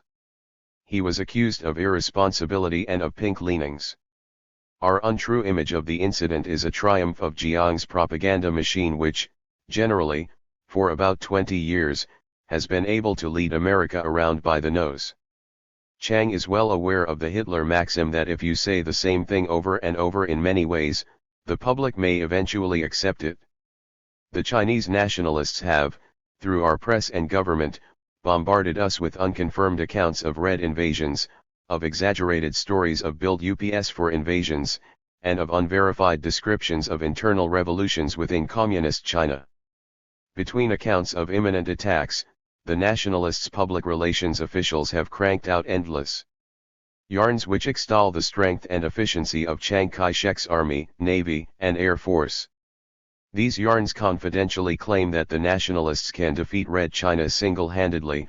All that is needed is American equipment and logistic support.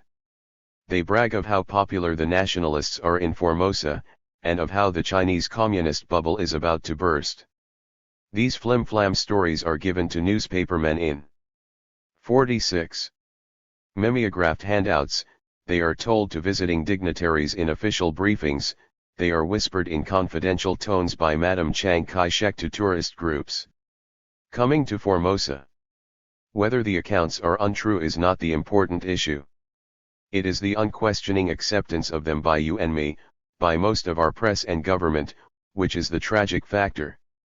The thoroughness with which the nationalists, and other countries also, make suckers of us is fantastic. For example, shortly after we heard about the Red Chinese system of communes, an American journalist wrote a highly publicized article on that subject. It exuded scholarship and authenticity. A large part of his story was based on an interview with a Chinese who had escaped from a communist commune. I happened to be in Hong Kong about this time, and tracked down the alleged Chinese eyewitness to the commune system. As soon as I met him, I recognized him as an acquaintance from Formosa. He was a propagandist employed by the nationalist government. This fellow had been planted in Macau to pose as a refugee.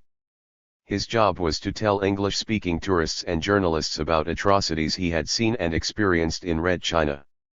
I am not denying that the communes are a frightful thing. The thought of their ultimately being successful fills me with apprehension, because if 700 million Nessa ever are efficiently harnessed, China probably could outproduce the United States 2-1.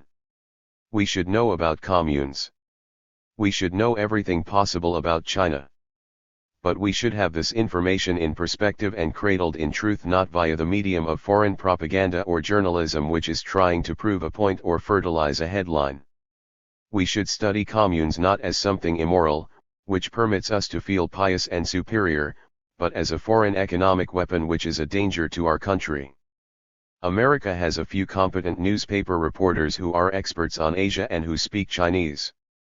It is from 47 their personal observations in China that we should learn about communes. A few years ago Red China invited them to look around. But our Secretary of State refused them permission. Now all that we know about the largest nation in the world, official and unofficial, is either second-hand or classified. Yet, we have seldom complained about our incompetent and incomplete information gathering system. When Dulles stopped reporters from going to China, the American press could have forced him to change his decision. They failed. After a few weak wails they quieted down and went back to the job of selling newspapers. I cannot recall a single major issue concerning Formosa on which we have received a steady flow of accurate information and counsel. For example, we have been given a dose of unrealistic accounts on the offshore islands of Quemoy and Matsu. We have been told, 1. They are essential to the defense of Formosa, and, 2. If Chiang is forced to remove his troops from these islands, that the morale of Formosa and free Chinese all over the world will collapse. I disagree, and I am in good company. When the placing of nationalist troops on Quemoy and Matsu began, the move was considered contrary to the best interests of the United States. Both the Department of State and the Joint Chiefs of Staff opposed Chiang's maneuver. In 1958 President Eisenhower said in a press conference, "I believe, as a soldier, that was not a good thing to do, to have all those troops there." Assistant Secretary of State Walter Robertson said, "It is not really anyone above the intelligence of a military moron who would for one moment think that these islands would be selected as bases from which to attack the mainland." In September 1958 former Secretary of State Acheson described Chiang's intention as to embroil the United States with his enemies the Communists. It seems strange then that although the United States had the authority to stop Chinese troops from being stationed on Quemoy and Matsu, the Dulles letters, we did nothing to prevent it.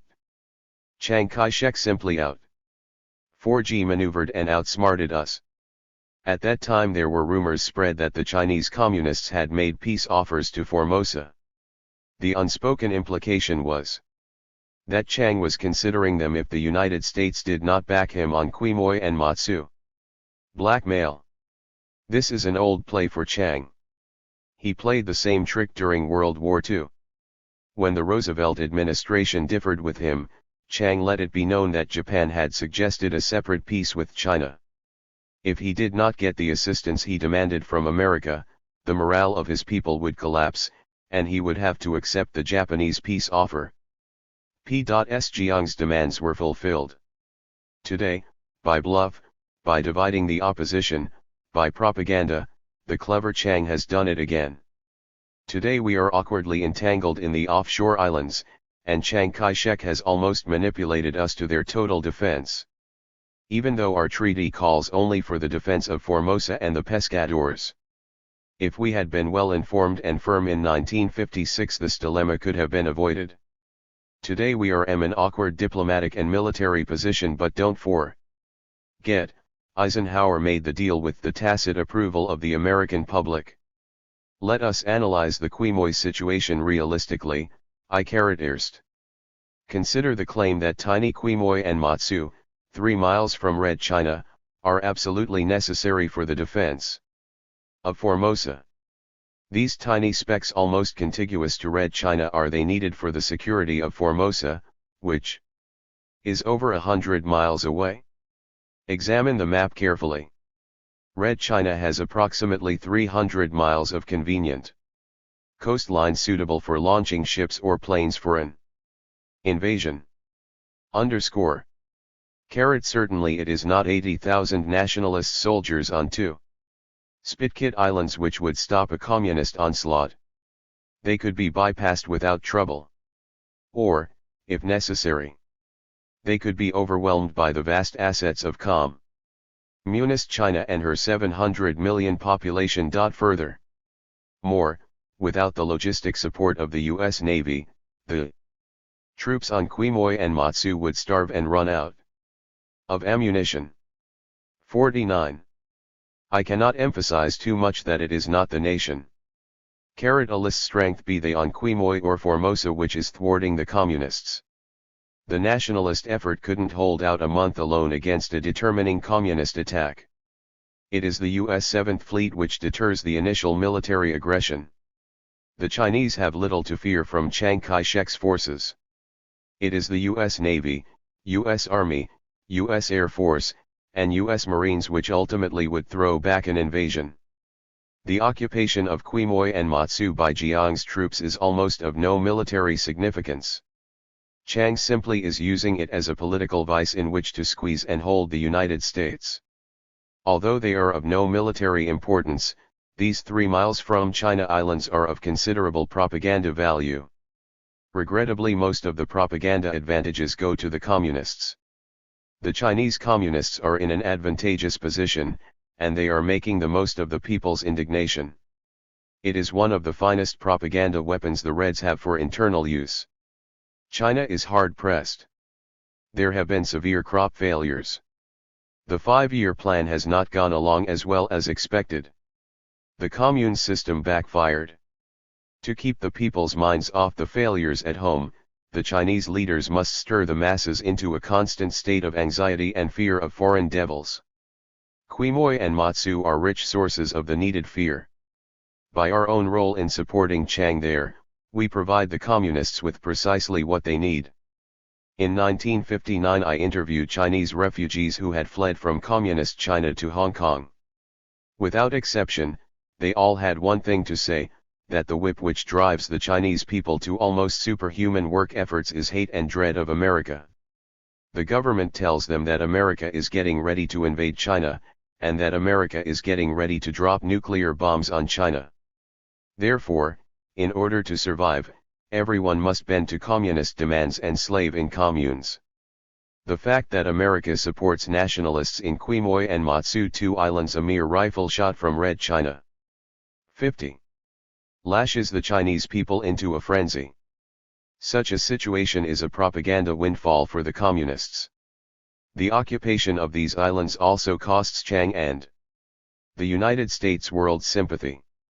Wherever I have traveled, both in Asia, Europe, and the Pacific, other countries believe that the holding on to Matsu and Quemoy is unreasonable and provocative. The half-truths swallowed by the American public seem to be endless.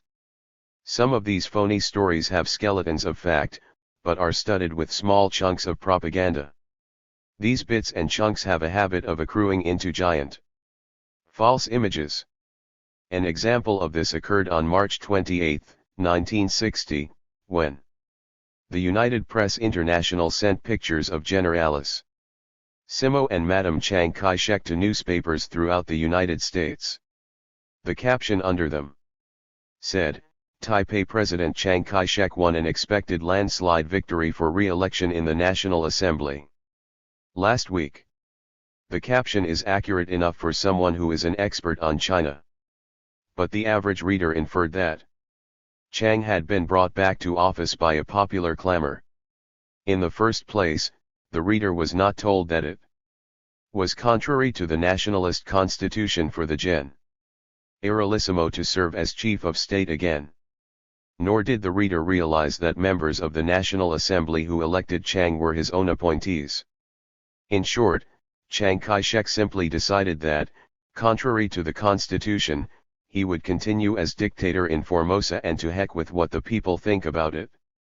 There had been much discussion about this by the Chinese and Formosan people, mostly in private. My Chinese friends told me that public opinion in Formosa was against Jiang's retaining office and violating the constitution. I discussed this incident with a high U.S. official, and for anyone desiring to make a detailed and documented study of the question, read the Quemoy Imbroglio, Chiang Kai-shek and the United States by Tangson, University of Chicago, printed in the Western Political Quarterly, December 1959. 51.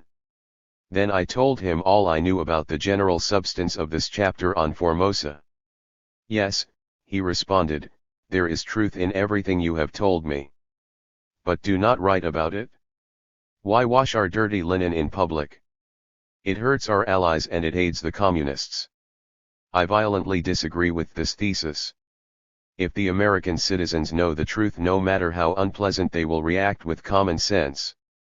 Our allies and the communists already know the facts on Formosa.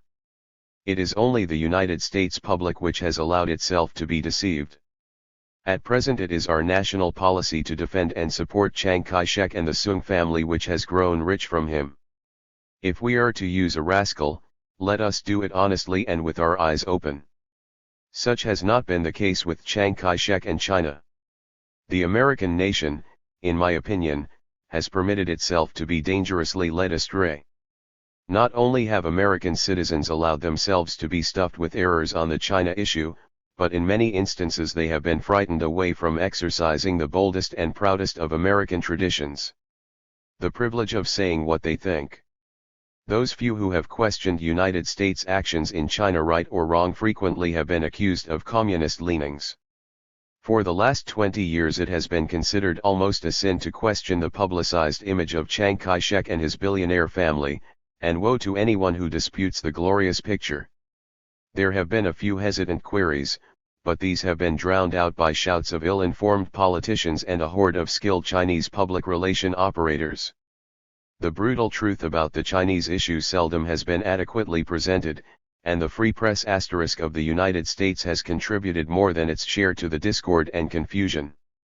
We can only conclude that many officials, in government and out, either have been ignorant of conditions, or have been more concerned in molding public opinion. 52. A notion of sheep and backing the administration than in providing citizens with honest facts. If the present propaganda hocus-pocus and the dumb sheep-like acceptance of everything by citizens continues, I predict a difficult future for the United States of America. A great nation cannot survive for long on a shifty and slippery foundation of self-deception and misinformation. Asterisk press includes newspapers, TV, radio, magazines, and other news vehicles. 4. 14 years of American ignorance about Korea, its people, their land, their government, traditions, language, and above all, about their number one man, Syngman Rhee, led inexorably to the civilian uprising which eventually forced the American-supported Rhee to flee the country. Communist propaganda made much of the fact that once more the masses had overthrown a Yankee tyrant. The realities of Korea, which our civilian officials, our military, and our press did not know at first, and never did pass on to us, led us to support a corrupt, oppressive government until the inevitable happened. To understand what happened, it is necessary to know much that was not made clear to us by our press or by our government. I have been in the Korean winter, shivering and teeth chattering, my nostrils hurting from the cold, my fingers and toes numb. I saw elderly Korean women wearing comparatively scanty clothing, plodding through ice and snow and what looked like flimsy ballet slippers. Despite the fact that their nation was at war, their countryside bombed, their larders empty, their clothing inadequate, and the weather freezing, these women moved along cheerfully, their backs straight, their cheeks pink, refusing to acknowledge that all was not well with the world and themselves. The Koreans are physically tough. They have the capacity for absorbing suffering and hardship without flinch. 53. 54. A notion of sheep. Ing, without emotion, or fuss. To a Westerner sometimes it seems that they have no nerve endings.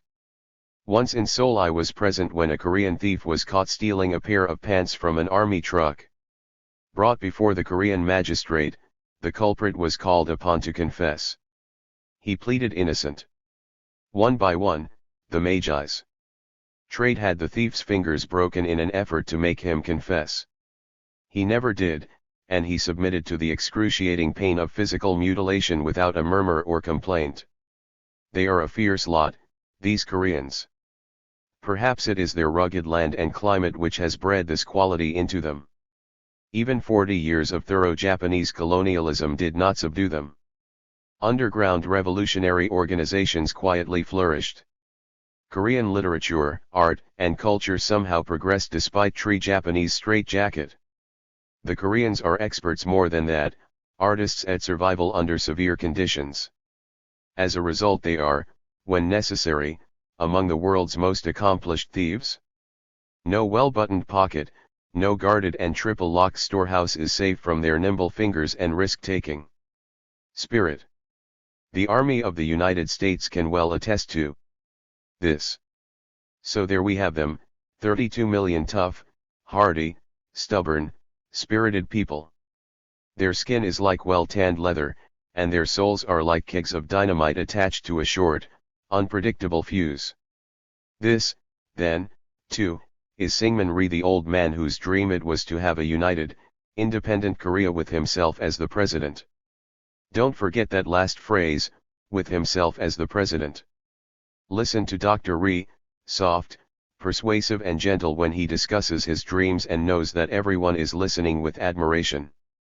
But when he is opposed, then his jaw muscles bunch spasmodically, the wide mouth opens like a steel trap, and violent accusations thunder out.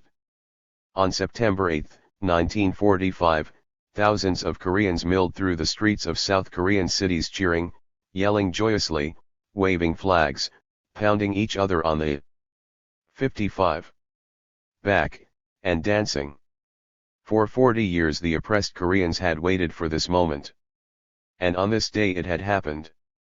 The U.S. Army under General Hodge had arrived, the Russian army, with no more notice than we had occupied North Korea 3 weeks earlier, to accept the Japanese surrender and to set up a temporary military government to tide the nation over until the war turbulences and disorders were squared away. Now, at last, the Japanese colonists and exploiters would be thrown out. Korea, which for 1300 years had been a closely knit unit with one language, one race, and one culture, would again be free and independent.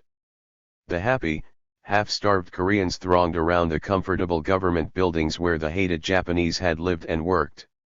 Soon these would be filled with Korean patriots. In some instances the Korean crowds wanted to drag out the Japanese officials, but the presence of the Japanese army, even though Japan had surrendered, discouraged such violence. Then, too, there was the knowledge that General Hodge would take care of such matters with dispatch and dignity.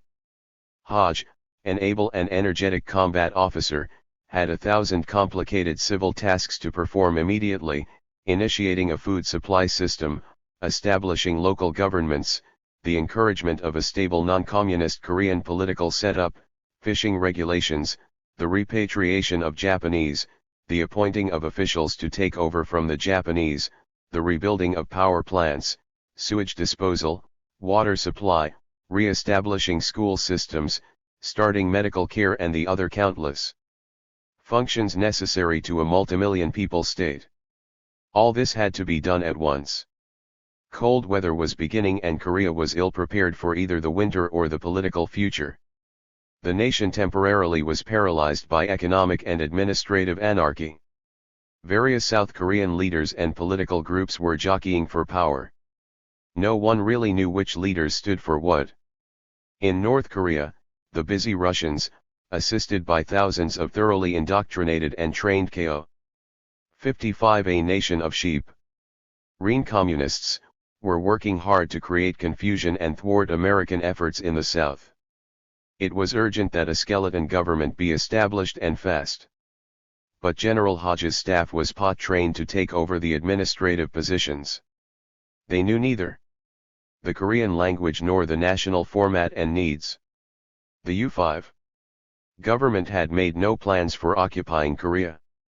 There was only one recognizable and operating organization available: the old, despised Japanese officials. UTI. Listing them temporarily, to keep things moving in the absence of able and trusted Korean elements, was the only thing Hodge could do. At this emotional and inflammable period in Korean history, nothing could have offended the Koreans more. When they heard General Hodge had ordered the continued use of Japanese officials, the populace almost went out of their minds. Were the Americans betraying them?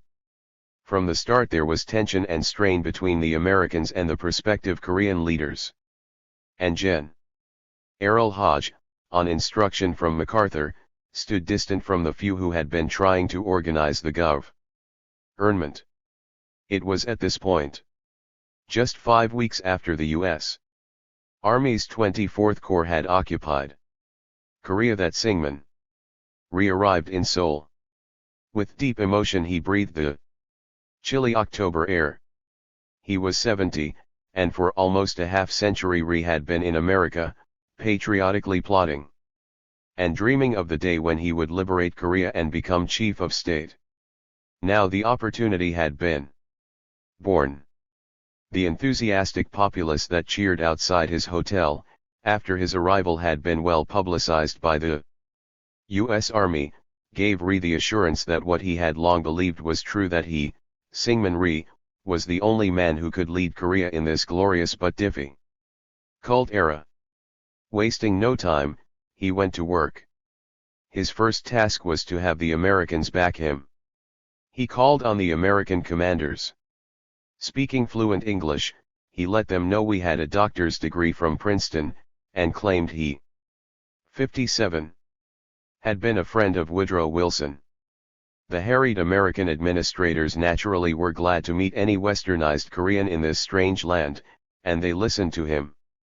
Ri strengthened his position by hinting that other Korean leaders had communist leanings.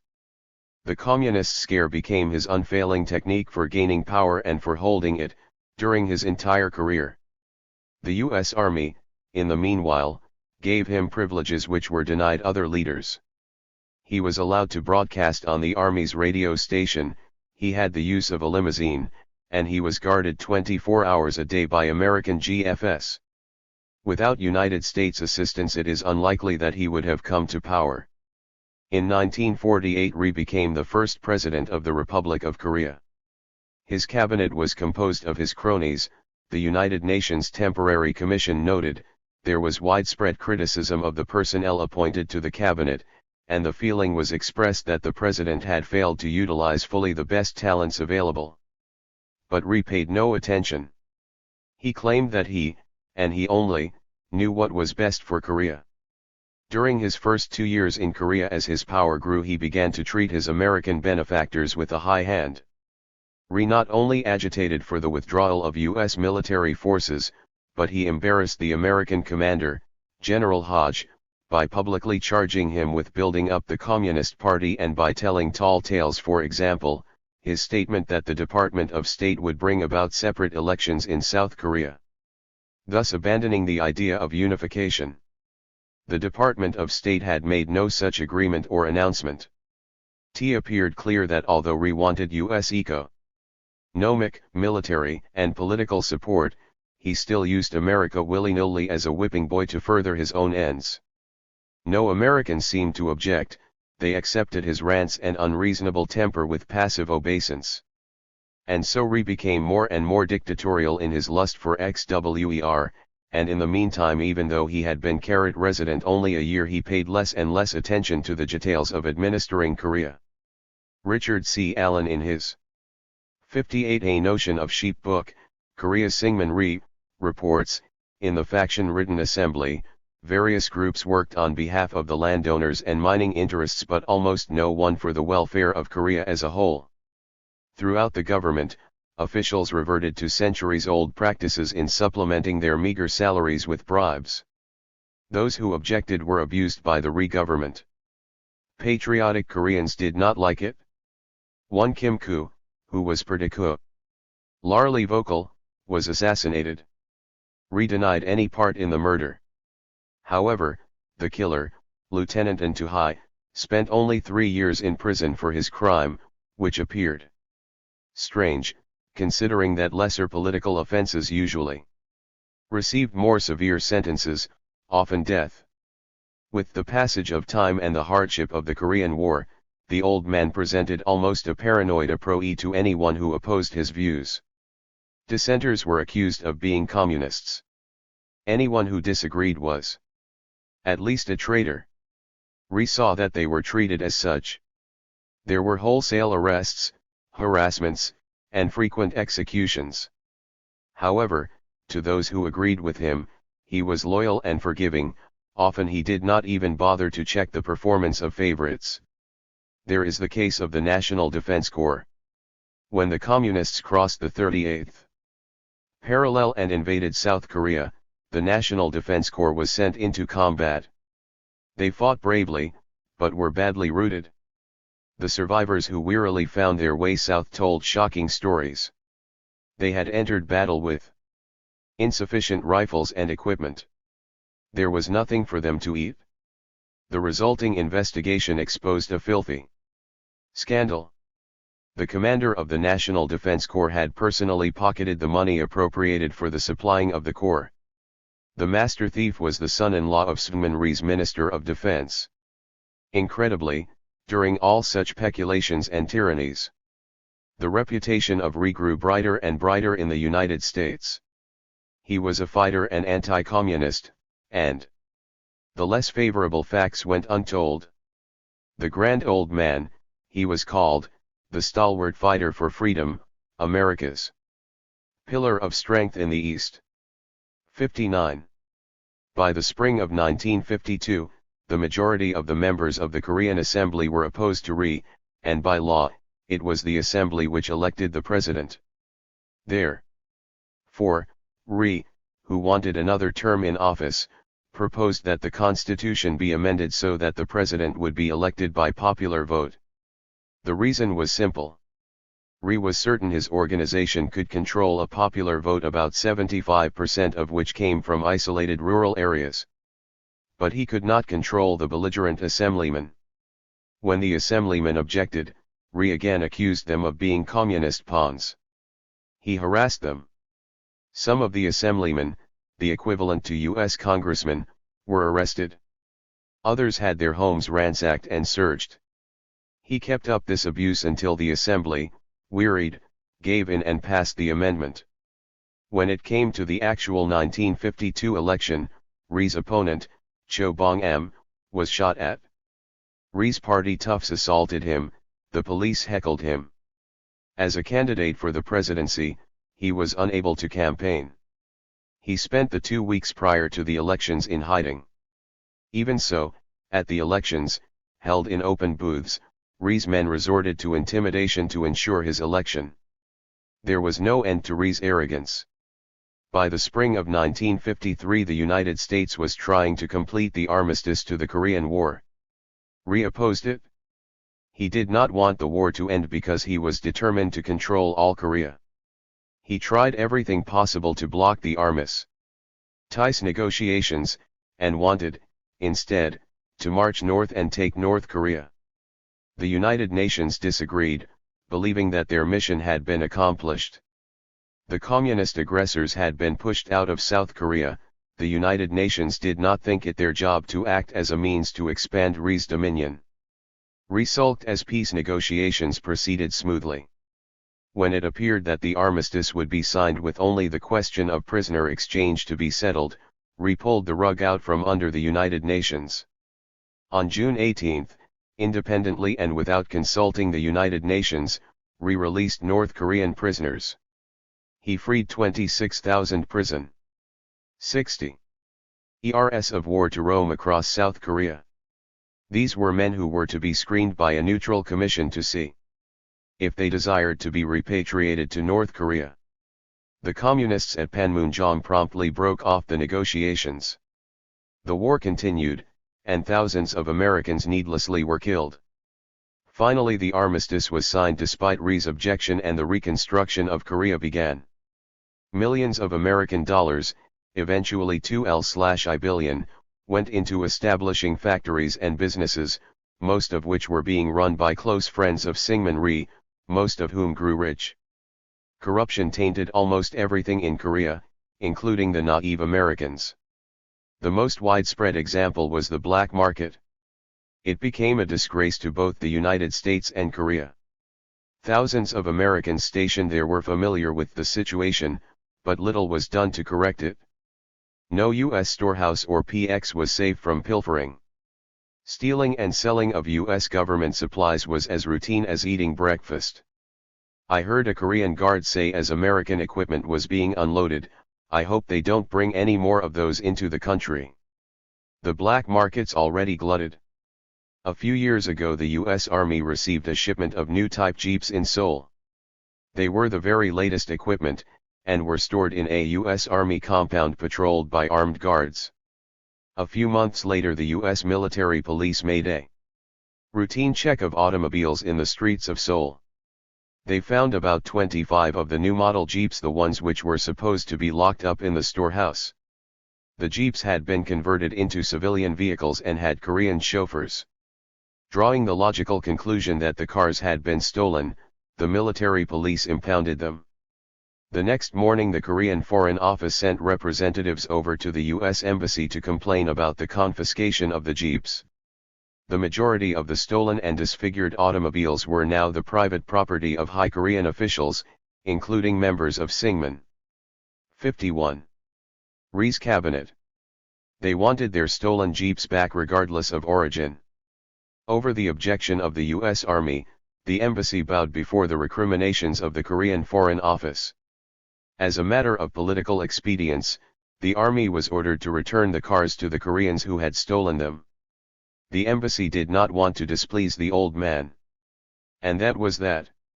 One army major told me, "Any Korean who doesn't steal from us is crazy." By 1955, Syngman Rhee's anti-communist tirades and threats kept American representatives completely in line, and squeezed from them most of the things he wanted. Black market, intimidation, political chicanery, and corruption were passively overlooked by U.S. officials. In August of that year Rhee increased taxation on foreign businessmen in Korea.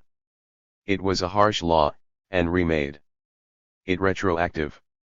In the ensuing uproar, the American embassy attempted to act as mediator.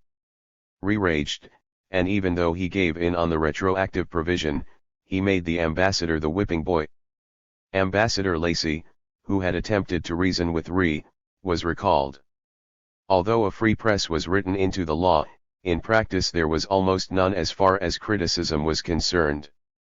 When the Taegu mail attacked Rhee's administration, goons showed up at the paper and wrecked the plant.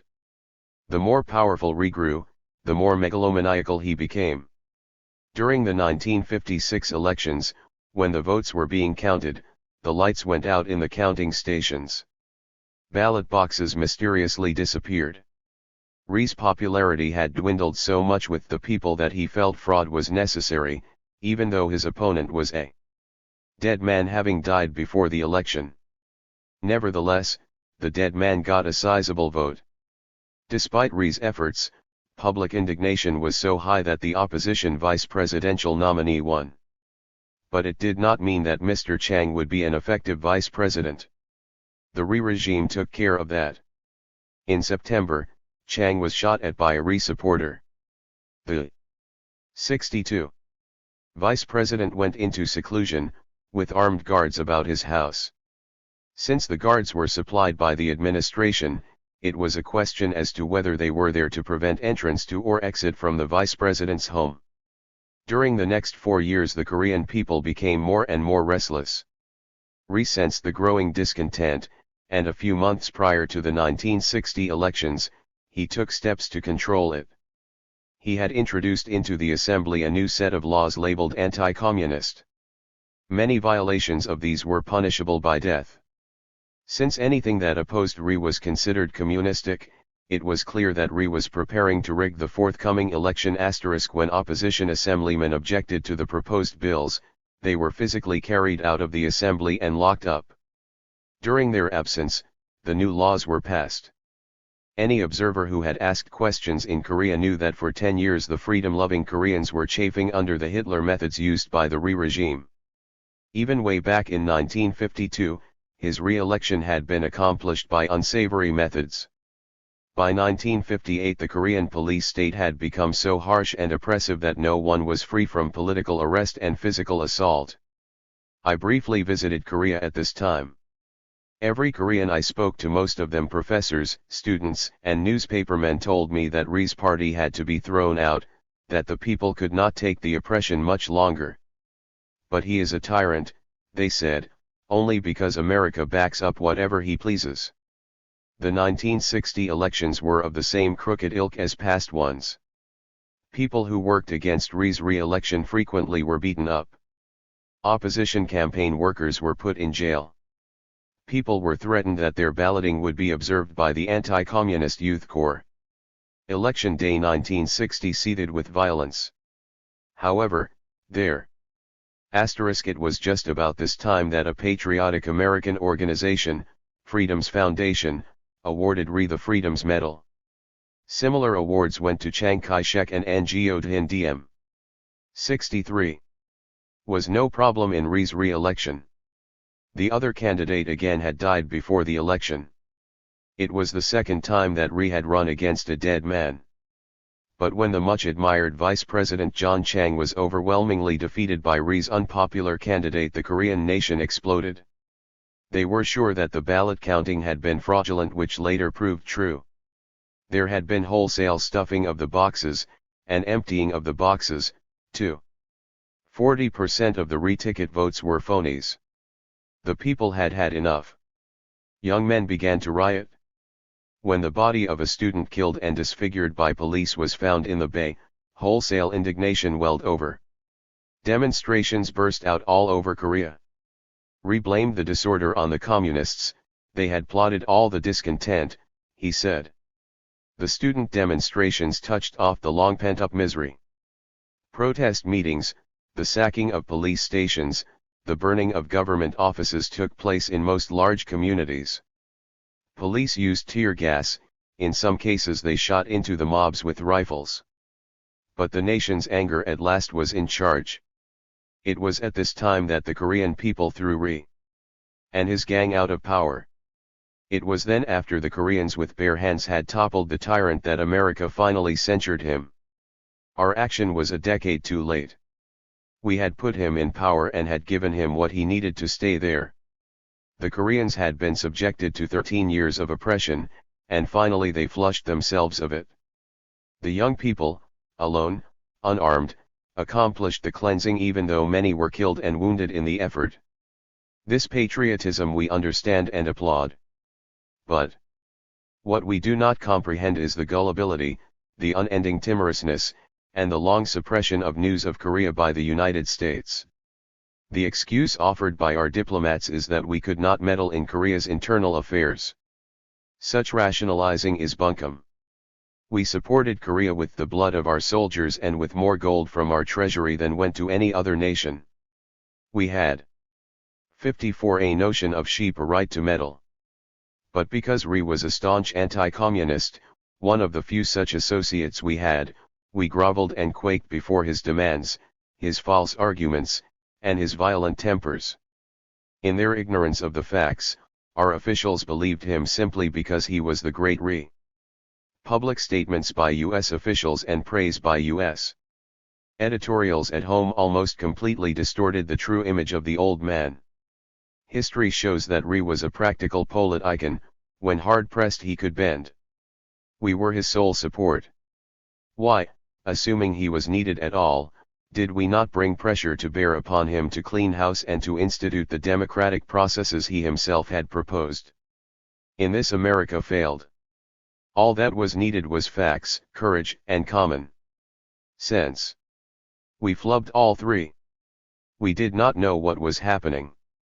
Just as we did not know what was happening in our other failures, in Laos, China, Turkey, Cuba, Chile, Bolivia, Indonesia, Vietnam, and in Iran and Iraq. The boomerang in the foreign student program. Old men are perhaps the most polished diplomats, but youth changes the world. It was students who finally got rid of the oppressive Syngman Rhee in Korea. In harried and corrupt Cuba, men in their early 20s, many of whom our diplomats didn't know existed, formed the backbone of the revolution that defeated Batista. When Vice President Nixon was stoned and spat on in South America, the stones and spittle came from the hands and mouths of angry college men. In Japan, students fighting for what they thought was democracy sparked the riots which prevented President Eisenhower from visiting Tokyo. Turkey's corrupt prime minister, supported by American diplomacy and money, finally was ousted by teenagers. The successful revolt in Indonesia was led by youths not long out of school. The fact that almost all of America's recent political setbacks throughout the world in recent times has largely been influenced by the wrath and energy of students, brings one to an unavoidable conclusion: United States officials pay too much attention to the old, the status quo leaders of foreign countries, and they are ill-informed and disinterested about what the younger generation is dreaming and doing. Here again, lack of knowledge, not lack of money or goodwill, is defeating us. The communists have been more realistic. They have studied the aspirations and possibilities of the youth movements, and have exploited them to the fullest. Throughout Cambodia, Laos, Vietnam, Burma, Thailand, and Indonesia, hardcore communists for years have been moving through the land, visiting the little towns. There they 65. 56 A notion of sheep have made friends with local mayors, and through them they have identified the brightest and most restless young men of the area. These youngsters from the rural sections, often illiterate, are then offered generous scholarships to schools in China and Russia. In Thailand, I spoke to two students who said they had gone to the Red People's College in Yunnan province. They told me that it was the practice to enroll one candidate at the start from each province, later to enroll one young man from each country, and one from each village. The goal was that every jungle hamlet of 50 families or more throughout Southeast Asia would have at least one graduate from the People's College. Students from each country are housed in large barracks with others from their homeland. All the instruction is in their own language, and there are churches of their preference: Buddhist, Animist, Mohammedan. The priests are of the same nationality as the students. School lasts 18 months and the student can take subjects in which he has the most interest. There are short daily discussions on politics. After 18 months, some of this sticks, and a communist sympathizer has been. My informants told me there were 38,000 students enrolled in red schools in Yunnan. Whenever possible, the communists pick the sons or the relatives of the village headman as their students. Later they become party bears and organizers. They move from community to community, talking to the elders. It is important to note that it is not a Russian or a Chinese who is doing the persuading. It is a native among his own countrymen. The job of the Russians or Chinese is to train a small efficient cadre, made up of young men wherever possible. The system of working through the chiefs and their relatives is successful. In May, 1960, in Java's provincial election, the Indonesian Communists won 7,500,000 more votes than any other party. Bung Kasiman, a 27-year-old bell hop in a small hotel, according to the NY Times, explained the situation as follows: when voting time comes. 57. My village chief tells me how to vote. He tells me to vote communist. Bung Kasiman did not know who Khrushchev was, or who the head of the Communist Party in Indonesia was. To him his village chief was the chief politician of Asia. And the young people going to the communist schools are the nieces, the nephews, the sons, daughters, and grandsons of the chief. They are the chiefs, the mayors, the cabinet ministers, the presidents of next week and next year. What the communists are doing is a contrast to America's foreign student program. America has not been able to reach the average young people of foreign lands. We have not tried. The relatively small number of students we bring to the United States usually is composed of children or relatives of foreign VIPs. They come from urban areas which represent a small percentage of the population and where the rich are in power. Fluency in English is virtually a requirement for selection. Several years ago, I had breakfast with President Magsaysay, of the Philippines. While we were eating, an aide brought him a list of Philippine students nominated for scholarships to the United States at the United States expense. There were about 400 names on the paper. President Magsaysay began scanning. Going from one sheet to the next, he scratched out almost half of the names. "These stupid bastards," he said, laughing, "are relatives of politicians.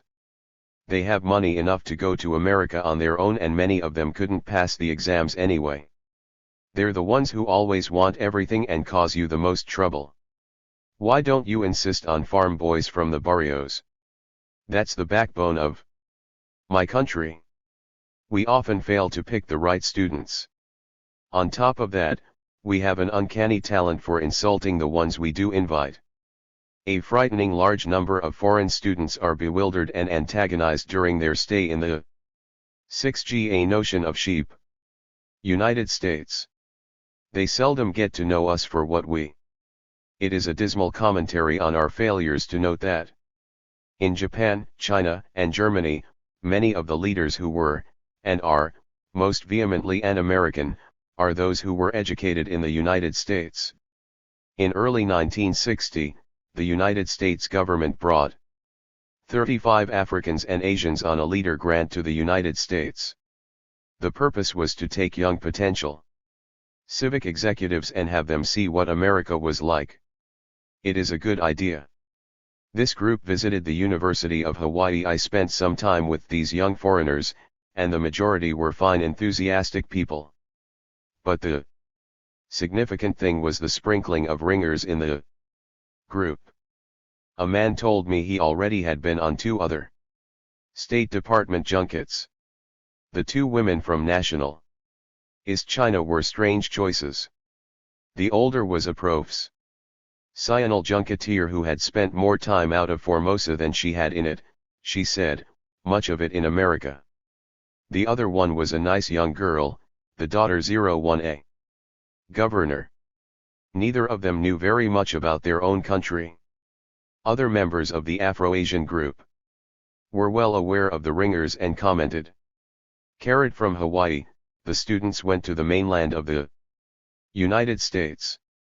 Several wrote and said they had a wonderful time in Hawaii, commenting particularly on the racial integration and their chance to meet ordinary people. They added, however, that they were disappointed with their trip to the mainland of the United States. They were particularly disgusted with Washington, D.C.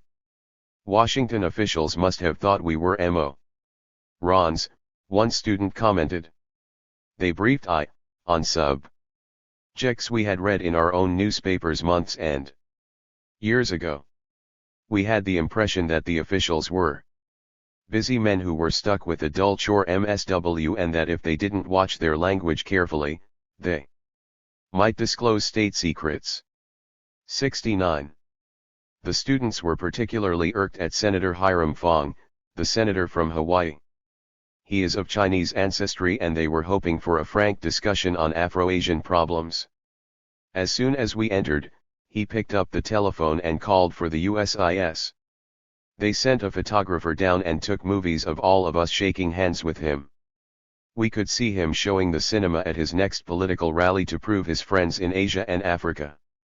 Then the senator gave us an inane little lecture which indicated he didn't know anything about Asia or Africa, and ended up with scolding us and telling us that we must stop persecuting the minorities in our countries, especially the Chinese. He spoke as if he were the senator from China. Not long ago, it was necessary to have a small number of simple Cambodian expressions translated into English. The U.S. Department of Defense was unable to locate an American to do the job. The University of California, in looking through its extensive files on Far East experts, found that there was only 11 people in the United States at that time available to do this simple translation. All were Cambodians. 10 of them were in the New York City and Washington, D.C. area. The 11th man, a young Cambodian student, attended a small college near San Diego. This 20-year-old Cambodian college man was invited to San Francisco to do the translation project. He stayed at the home of Professor Eugene Burdick of the University of California. When the Cambodian arrived, he was shy, close-mouthed, and rather aloof. But within 2 hours after the Burdick children climbed on his lap, his entire personality had changed. He romped with the children, even changing diapers, although he laughingly insisted that the Cambodian system of having no back in infants' pants was more efficient. He helped in the kitchen with the dish. Yes, volunteering to cook Cambodian meals for the Burr. FTCKS, all the while volubly discussing problems of Cambodia and the United States. It seems that during the time he was at school near San 70 Diego, about a year, he lived in a little room by himself. He had never been asked into an American home. He had never been asked out socially. His day consisted of getting up, going to school and coming home.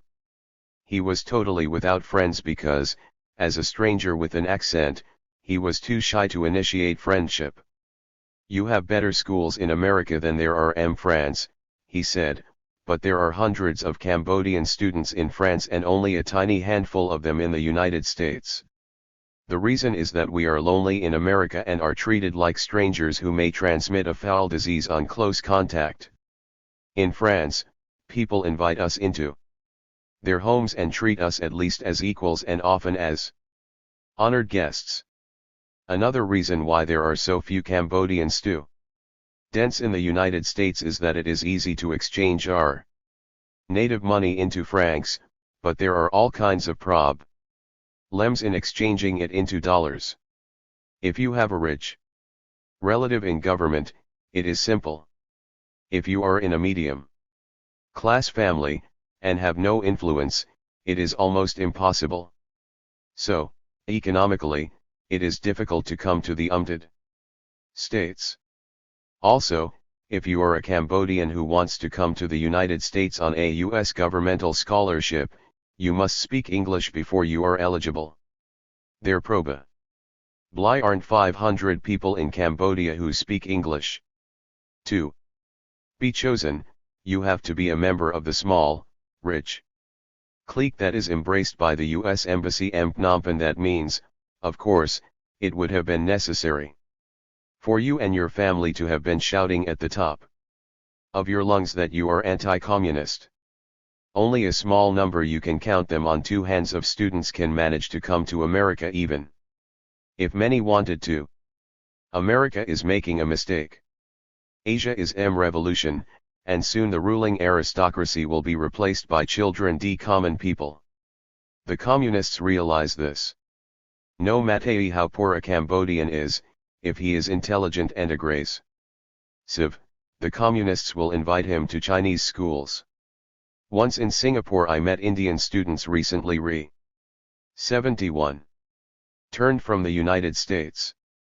They were delighted to have had the opportunity to travel and study, but they said they had been under tension while in America. They never felt completely welcome. One man told how he had gone into a restaurant in Central Virginia and been refused service. They informed him they didn't serve Negroes in the same place with white people. A few of us wanted to study cotton agriculture, one said, and so we asked to enter a Southern agricultural university. Life there was unbearable. But as soon as the word got around that we were Indians and not Negroes, we were afforded normal social privileges. However, we were not asked out often, and had the feeling perhaps people were ashamed to be seen with us. We transferred up north and conditions were happier up there. We got the impression that once we reached the United States and the universities, that the United States government and the Americans believed that their responsibilities for hospitality were over. Then we were on our own. Another said, we observed the Americans to be generous and efficient. I only wish we could have gotten to know them. And so it appears that because of ignorance on our part, the important foreign student program is not working as well as it should. In fact, in many instances it is backfiring on us. And we are told it is a success. 2. Government by misinformation. Our ignorance of the world outside our borders, and our assumption that an anti-communist stance is all that a chief of state needs to qualify for our support, are errors which compound quickly and work well for our enemies.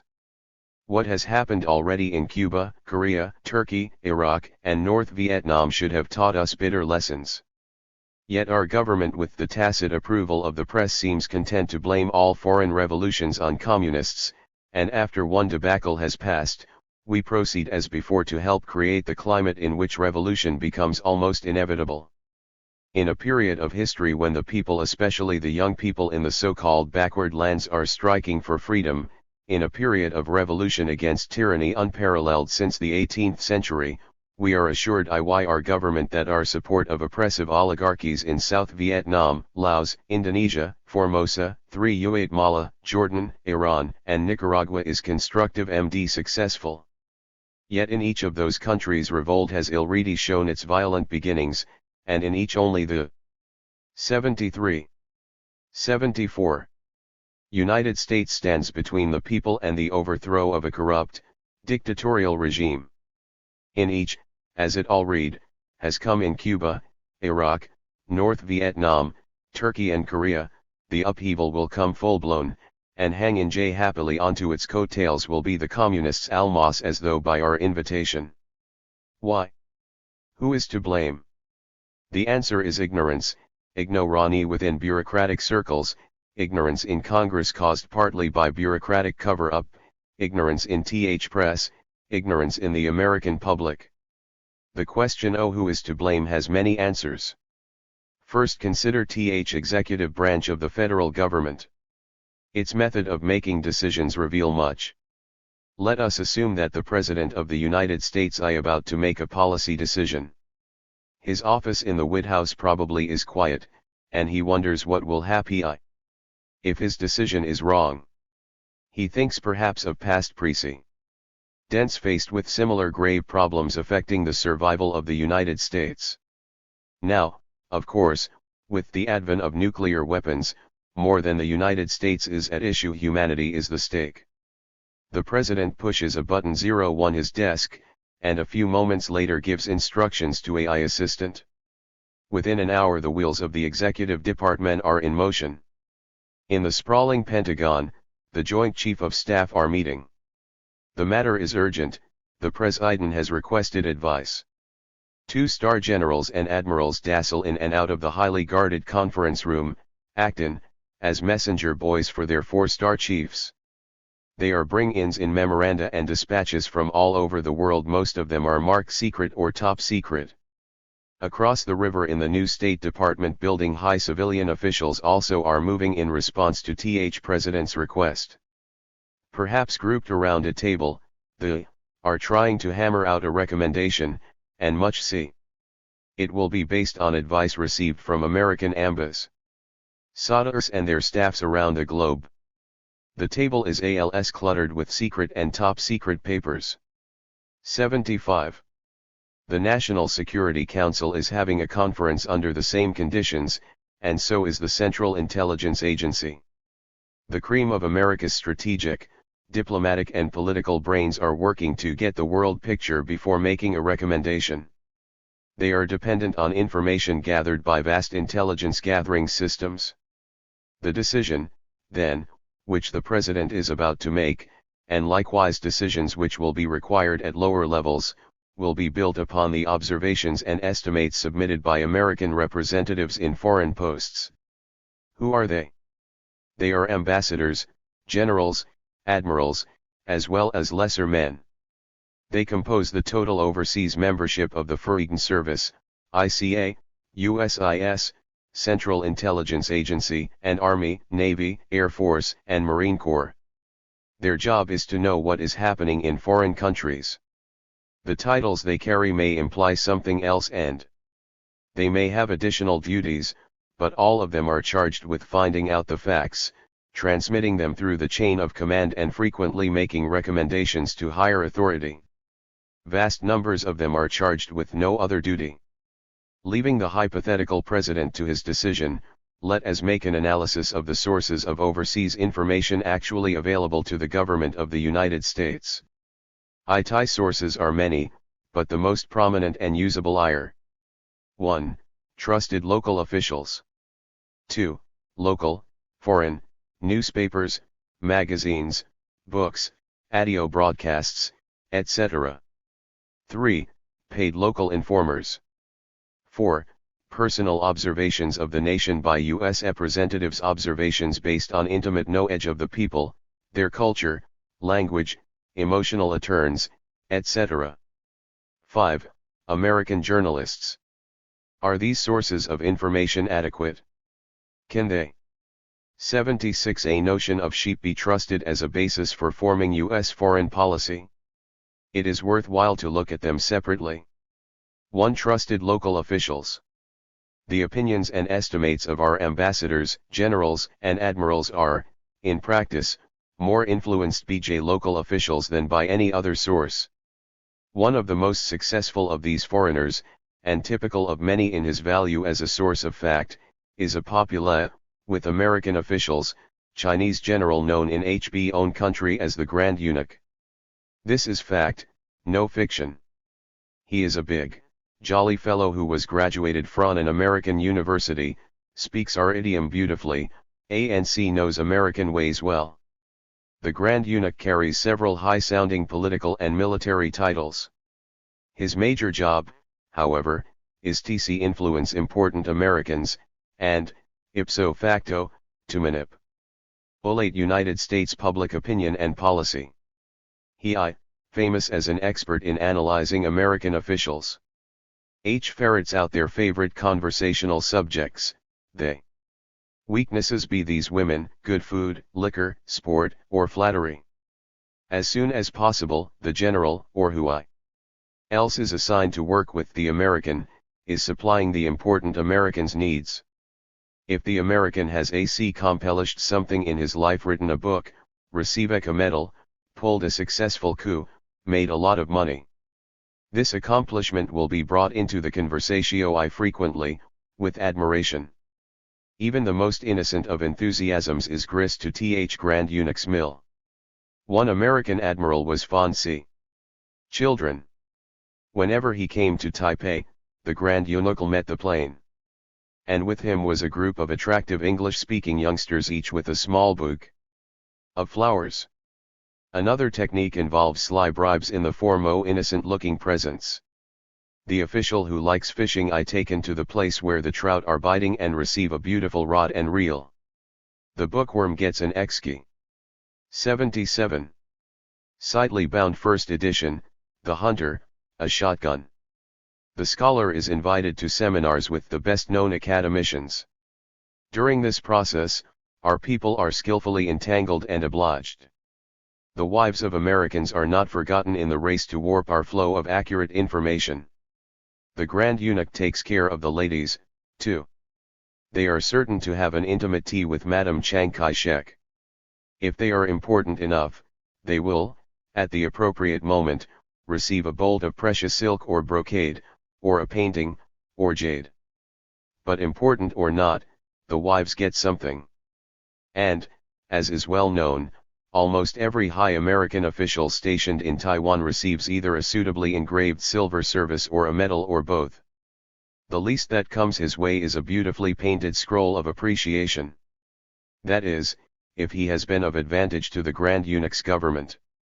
If the American has been nosy and belligerent, if he has asked questions and has been tough, if he has worked 100% for America and not tried to please the foreigners, then he gets nothing. Except, of course, the foreign government may request he be recalled on the grounds of not understanding us. This would, in the eyes of the American superiors, mark him as a failure, and his chances for promotion become less. The above example is not unique to China. Bribery and flattery of a sort is applied to Americans in most of the foreign nations of the world. As a result, the naive Americans often end up developing a real friendship with ministers and heads of states.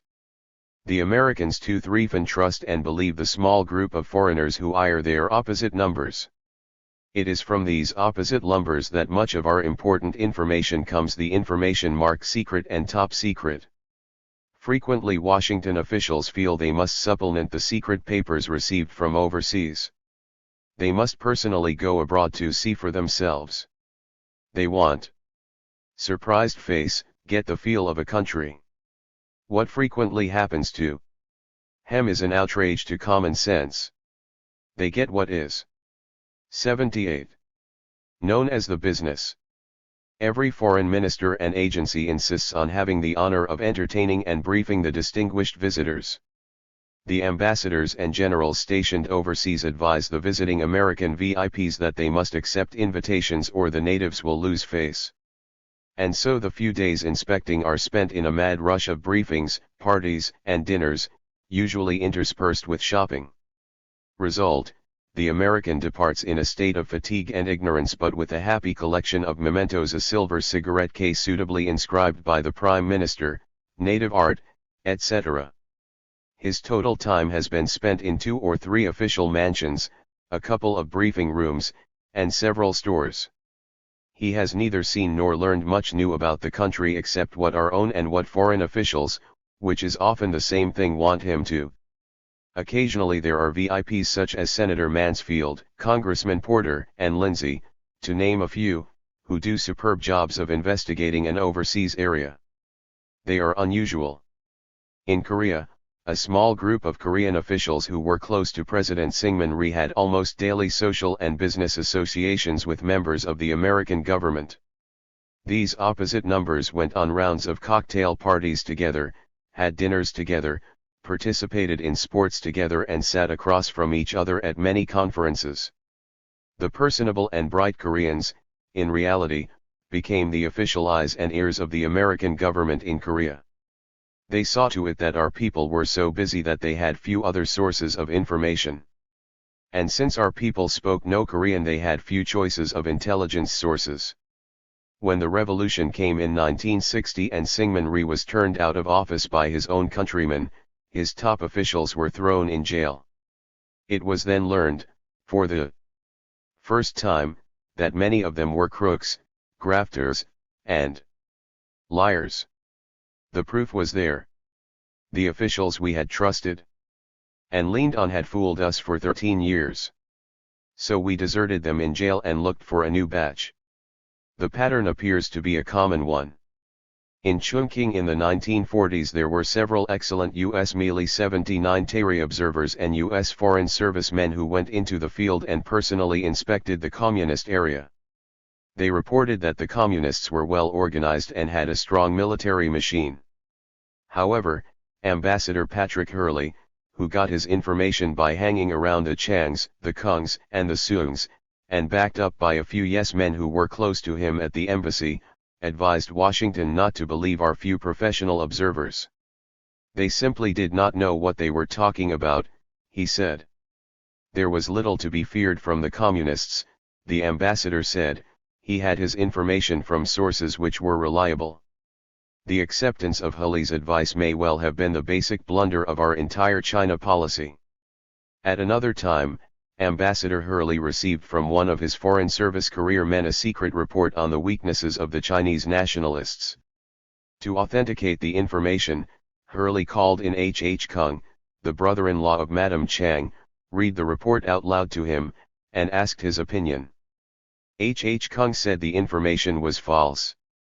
As a result, the ambassador never sent the facts to Washington.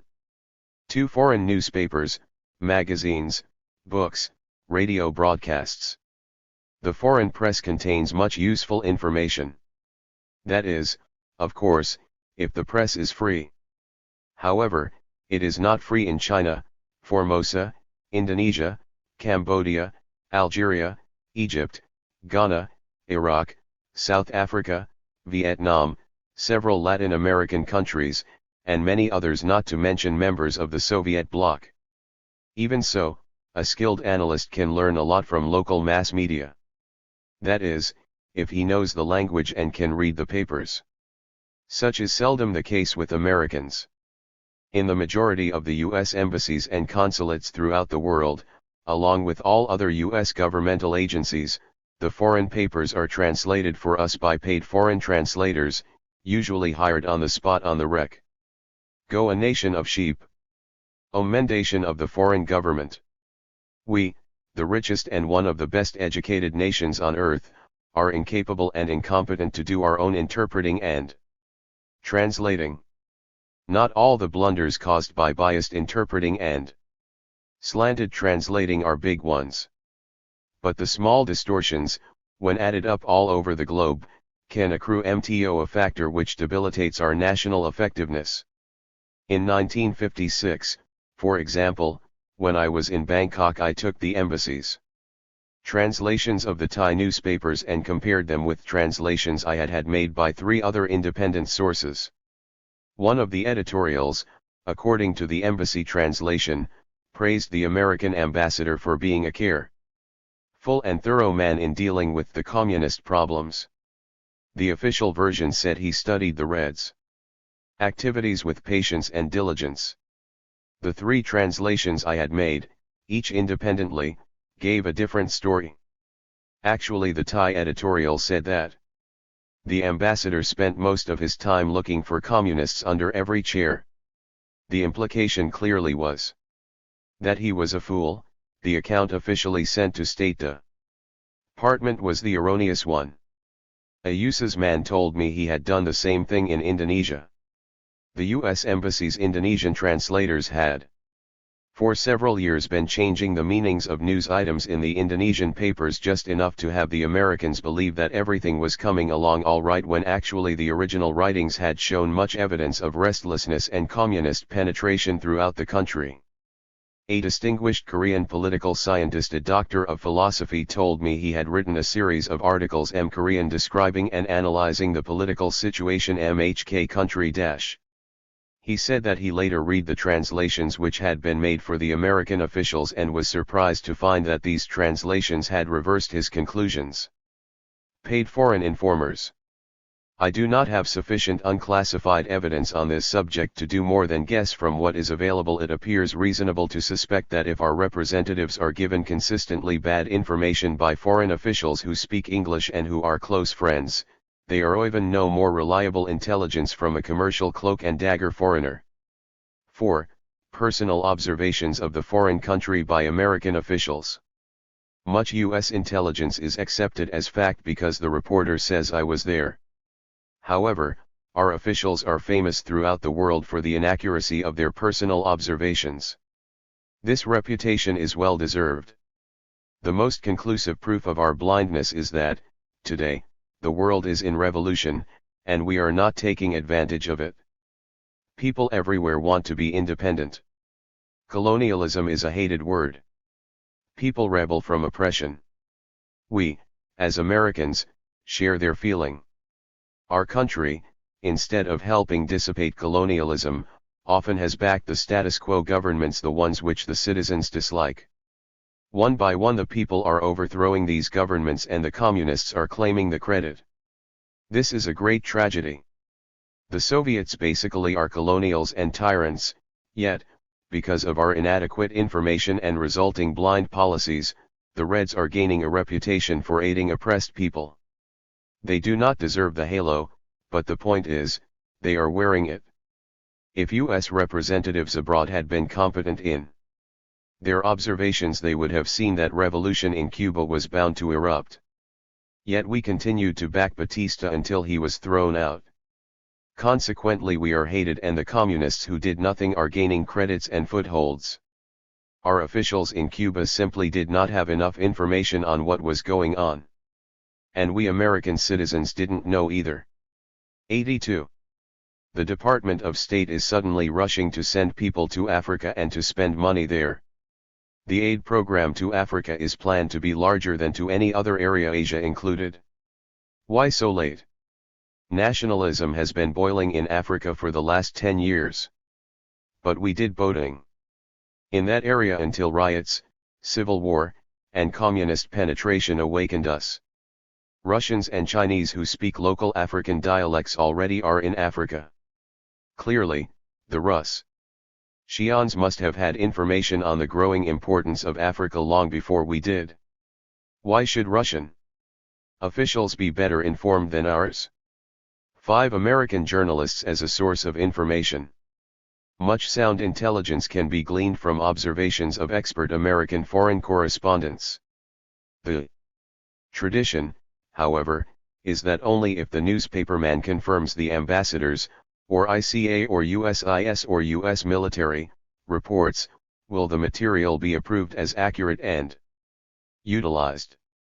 For example, when Ernest K. Lindley wrote for Newsweek that the ICA and military aid programs in Laos were a success and had saved Laos for the West and that therefore congressional criticism was old hat, his article was distributed widely by the State Department as though it were proof of success. The recent departure of Laos from the Western camp into neutralism emphasizes the value of such proof. If a newsman writes that America is doing a fine job overseas, he becomes the darling of the bureaucrats. He finds it easy to get space on free junkets. If he is critical, he generally is labeled as irresponsible, or sometimes OFFI. Chales imply that perhaps he is un-American. Several years ago in Thailand, a New York Times reporter wrote a series of articles saying that the Thai government was so frighteningly corrupt that it was in danger of being overthrown. The U.S. Embassy publicly denied the report. However, the newspaperman was correct and the ambassador was wrong. It was not long after that the 83 Thai administration was thrown out of office because the people were sick and tired of its corruption. And again, Robert Colgrove, a Scripps Howard reporter, wrote a celebrated expose of blunders and corruption in Vietnam. The Department of State and the ICA marshaled their strength against Colgrove and at a congressional hearing tried to discredit not only his facts but also his character. The State Department witnesses tried to destroy Colgrove's story by picking away at inconsequentials. He escaped by the slenderest margin. However, the events of 1960 have proved that Colgrove was right, and the State Department has since been forced to admit the truth of many of his charges, but this was long after State had shown a nearly vicious anger at the reporting of derogatory news. There have been several other congressional hearings on the aid programs, including some on Indochina, which have brought out far more shocking things than Colgrove wrote about. Colgrove, however, was pilloried because the articles in the Scripps Howard papers were read by several million Americans. They had an influence upon public opinion. Unfortunately, Americans do not read the reports of their congressional committees, and the press usually neglects them. I once spent an evening discussing information gathering activities of Americans overseas with a group of experts at Harvard University. 2 ex-Foreign Service officers attended. They said that our representation is excellent only in big European countries such as England, France, and Germany, but in the smaller nations of Africa, Asia, and South America we are doing a poor job. American officials do not know what is happening. We get sucked in. The 2 ex-Foreign Service men added that our individual officials are intelligent and patriotic, but that the system prevents them from doing effective work. They explained the system. 84.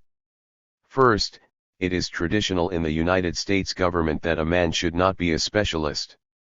Senior members who sit on select boards generally will promote the man of varied experience and pleasant personality over the knowledgeable, tough-minded specialists. This is true, they said, in all governmental agencies. There is, therefore, no reward for being a competent and candid area specialist, especially if the area is a small out-of-the-way country such as Laos or Korea. Also, the ex-foreign service men continued, most civil servants prefer stations in the more pleasant posts. For example, living in Europe is comfortable. There is good food, healthy environment, theaters, symphonies, and a culture with which we are familiar. In contrast, residing in a place like Phnom Penh or Vientiane is rugged and unpleasant. There are debilitating factors including malaria, intestinal parasites, and poisonous snakes. The climate is uncomfortable, luxuries and amusements are few. Why, then, should a career man volunteer to become a specialist in an area which brings him little prestige, promotion, or physical comfort? Also, the two ex-foreign service men officers told of another factor which diminishes the effectiveness of Americans abroad. The foreign nations themselves don't want knowledgeable and vigorous Americans stationed there. Such astute experts recognize the ploys, the grabbings, the intrigues which the natives use on inexperienced trying to please officials. During World War II, for example, when an American command was being established in China, a Chinese official told the American commander that now that China had achieved independent status, it was not right for the Chinese to suffer the indignities and insults which previously had been given them by old China hands. He requested, therefore, that only inexperienced, non-Chinese speaking Americans be sent to China. The American commander believed this line completely. China experts were forbidden in the area. Instead, a bunch of patriotic ignoramuses on China joined the American 85 Command. Each was assigned an official Chinese interpreter, and it was no accident that the interpreters were members of Chiang Kai-shek's highly trained secret police. Once again, U.S. activities involving hundreds of thousands of troops and multi-billion-dollar expenditures were run on phony information. Today China, the world's largest nation, is communist, and we have no diplomatic relations with it whatsoever. Our foreign relations business, then, is being run on doubtful facts. We are like a sandlot team sent to play in the World Series. No wonder many of our leaders have been too timid to make difficult decisions. No wonder they have procrastinated, and seem to hope that America's good reputation will somehow pull us through. They have not had accurate information on which to base decisions. Mostly they have had the second-hand rumors, guesses, and propaganda supplied by ill-informed amateurs. Secrecy in government. The cult of government secrecy is growing. The practice has become so widespread and routine that, according to testimony given before the House Government Information Subcommittee, more than 1 million federal employees are empowered to classify information. This means that 1 out of every 180 Americans is stamping the word secret on papers. Thus our protective machinery has become so bulky it no longer is effective for really classified material, and instead, it has turned into a monster which often swallows information which should be public knowledge. Pictures of plush furnishings inside military transport planes, requested by Rep. Daniel J. Flood, were stamped secret, and then even the congressman's letter of request was stamped secret. Rep. Flood said, "It appears to me that this classification is designed to protect bureaucrats from embarrassment and not to protect the military secrets from potential enemies of the country. Obviously it is necessary to keep vital defense and diplomatic information away from potential enemies." Few citizens would dispute this. The guarding of legitimately secret material is important, but it has its own built-in dangers, some of which, if they get out of hand, can damage the nation even more than the loss of legitimately classified information. The Chicago Daily News published on July 2, 1957. Most of the specific examples in this chapter were gathered and published by the Advancement of Freedom of Information Committee of Sigma Delta Chi, a fraternity of professional journalists. Their campaign for abolishing unnecessary secrecy in government is outstanding. 86. 37. That a report on profiteering by foreign suppliers of the United States military services and the International Cooperation Administration had been classified and would not be released by the General Accounting Office. According to this newspaper, the lid was clamped on this scandal to prevent its revelation during discussion of congressional appropriations for defense and foreign aid. Often the triple-locked drawer of official secrecy becomes a hiding place for public problems which officials are frightened to discuss, or legislation they wish to delay, or scandals they desire to hide. It provides the government with an unethical device for releasing only such public information as is convenient. Intelligence estimates of the Central Intelligence Agency are of the highest order of secrecy. Yet on November 19, 1956, on the eve of testimony of CIA officials before concessional committees on the effectiveness of their actiorias, the CIA leaked to favored newspapers the fact that T had given the White House 24 hours notice that a three-rightish French-Israeli attack would be launched on Egypt. The CIA made an intelligence estimate to the opposite effect. It most certainly would have been regarded as too accurate to mention. The stampede for secrecy started with our development. The atomic bomb. As long as America had a monopoly this weapon, we could keep order in the world. Our diplomatic demands could be loud and simple. American scientific and technological superiority had made our international relations easy. Complete secrecy on the bomb would guarantee that this pleasant situation continued. Then came the frightful shock of learning that the Russians also had the bomb. Who violated our security? Other paralyzing blows followed, the revelations of Igor Juzenko, the Russian code clerk. He told of a tremendous spy ring in America and Canada, a spy ring largely eopled by Americans and Canadians. We were also locked by the Alger Hiss trial, the Bentley and Chambers testimonies, the convictions of Alan May and Klaus Fuchs. 88. The Korean War, and finally the Russian triumph of Sputnik. Spies, leaks, traitors, seditioners, subversives seemed to be crawling from under rugs and out of the woodwork. A panicked bureaucracy. Where could these security violations be coming from? Still, despite the frantic measures to ensure security, almost every embassy, military unit, USIS, and ICA establishment overseas and even CIA employed foreigners as switchboard operators, receptionists, chauffeurs, senants and in other positions. Privy to hearing conversations of governmental executives. Of picking up papers, of witnessing the daily tenor of the place, observing the arrival and departures of personages.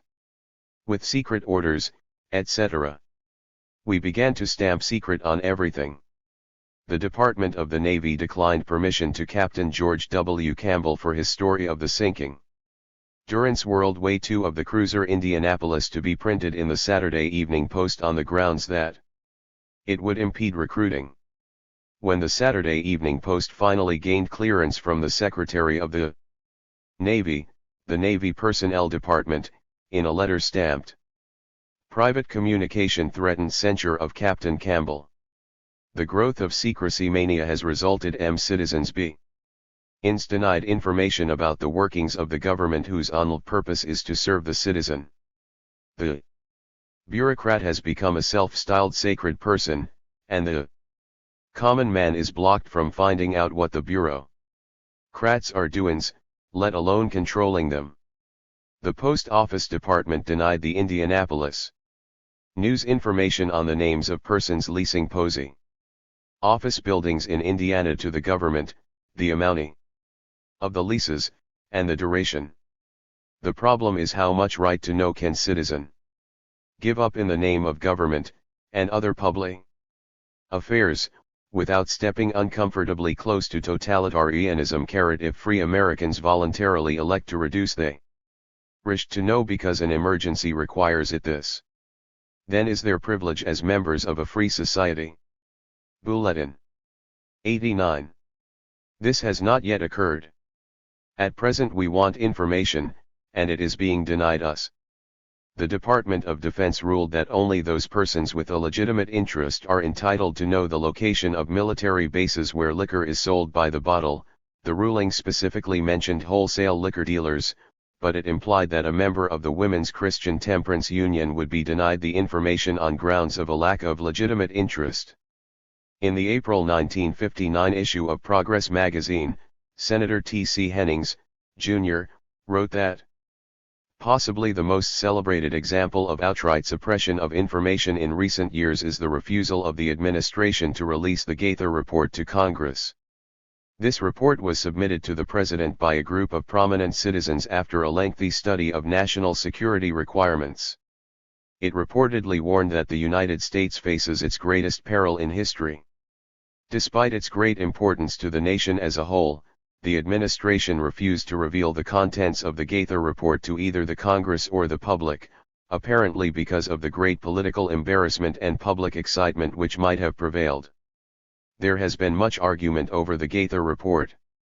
Many responsible people believe it was proper to suppress the information from both Congress and the public on the grounds that it was, in effect, research done by a presidential committee as advice to the president. However, when rumors leaked out that the committee believed the nation to be in grave peril, many legislators and editors believed that some knowledge of this danger should voluntarily be given Congress. It never was. A publisher tried for months to obtain a list of 50 top officials in the Pentagon who were serving on leave with pay.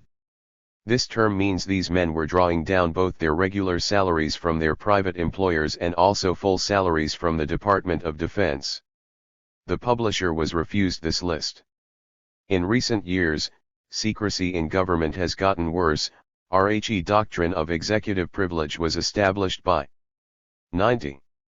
George Washington to maintain the privacy of White House plans, discussions, and correspondence. Such protection is needed by the chief executive.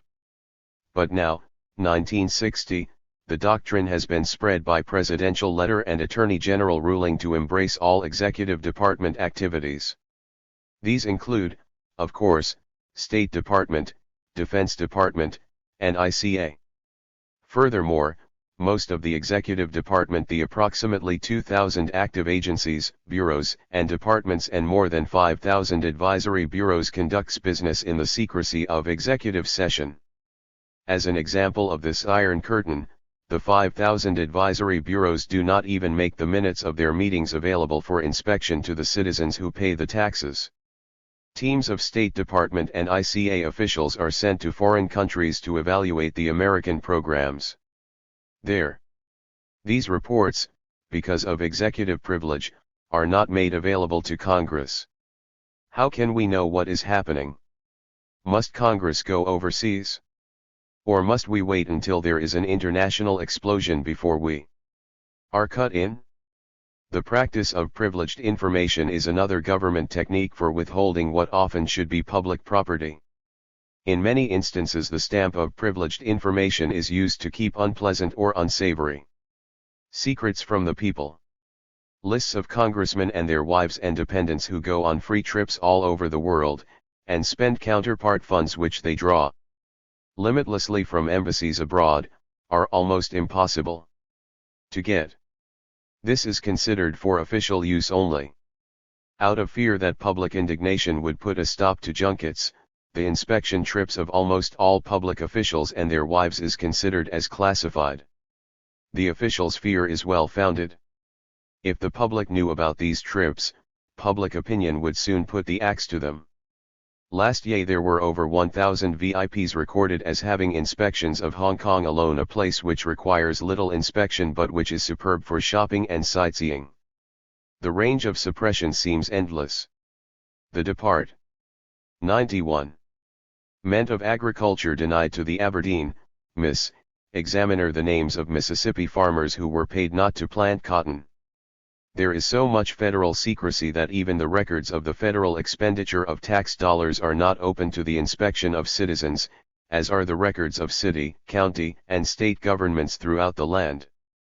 The Dayton Herald-Journal was unable to get official financial figures on the annual National Air Show, even though the Air Force, at taxpayer expense, furnished most of the airplanes and pilots. About $80 billion have been spent on foreign aid. We know how much is spent in general areas, but the way the money is allotted in individual countries is classified. Under this secrecy, how can the American people ascertain whether their tax billions are honestly being spent at the terminal points, especially when the history of past expenditures reeks of inefficiency and corruption? William H. Fitzpatrick, Associate Editor of the Wall Street Journal, testified, if government insists on secrecy, how could the people assemble to discuss the state of the nation or petition the government in the interest of their personal fives and fortunes? That must be the ultimate end of growing secrecy. But an uninformed people must, in the end, become a misinformed people. And a misinformed people, while they may be told that they are the safest and happiest their serfdom to secrecy, are not a free people. Government by publicity.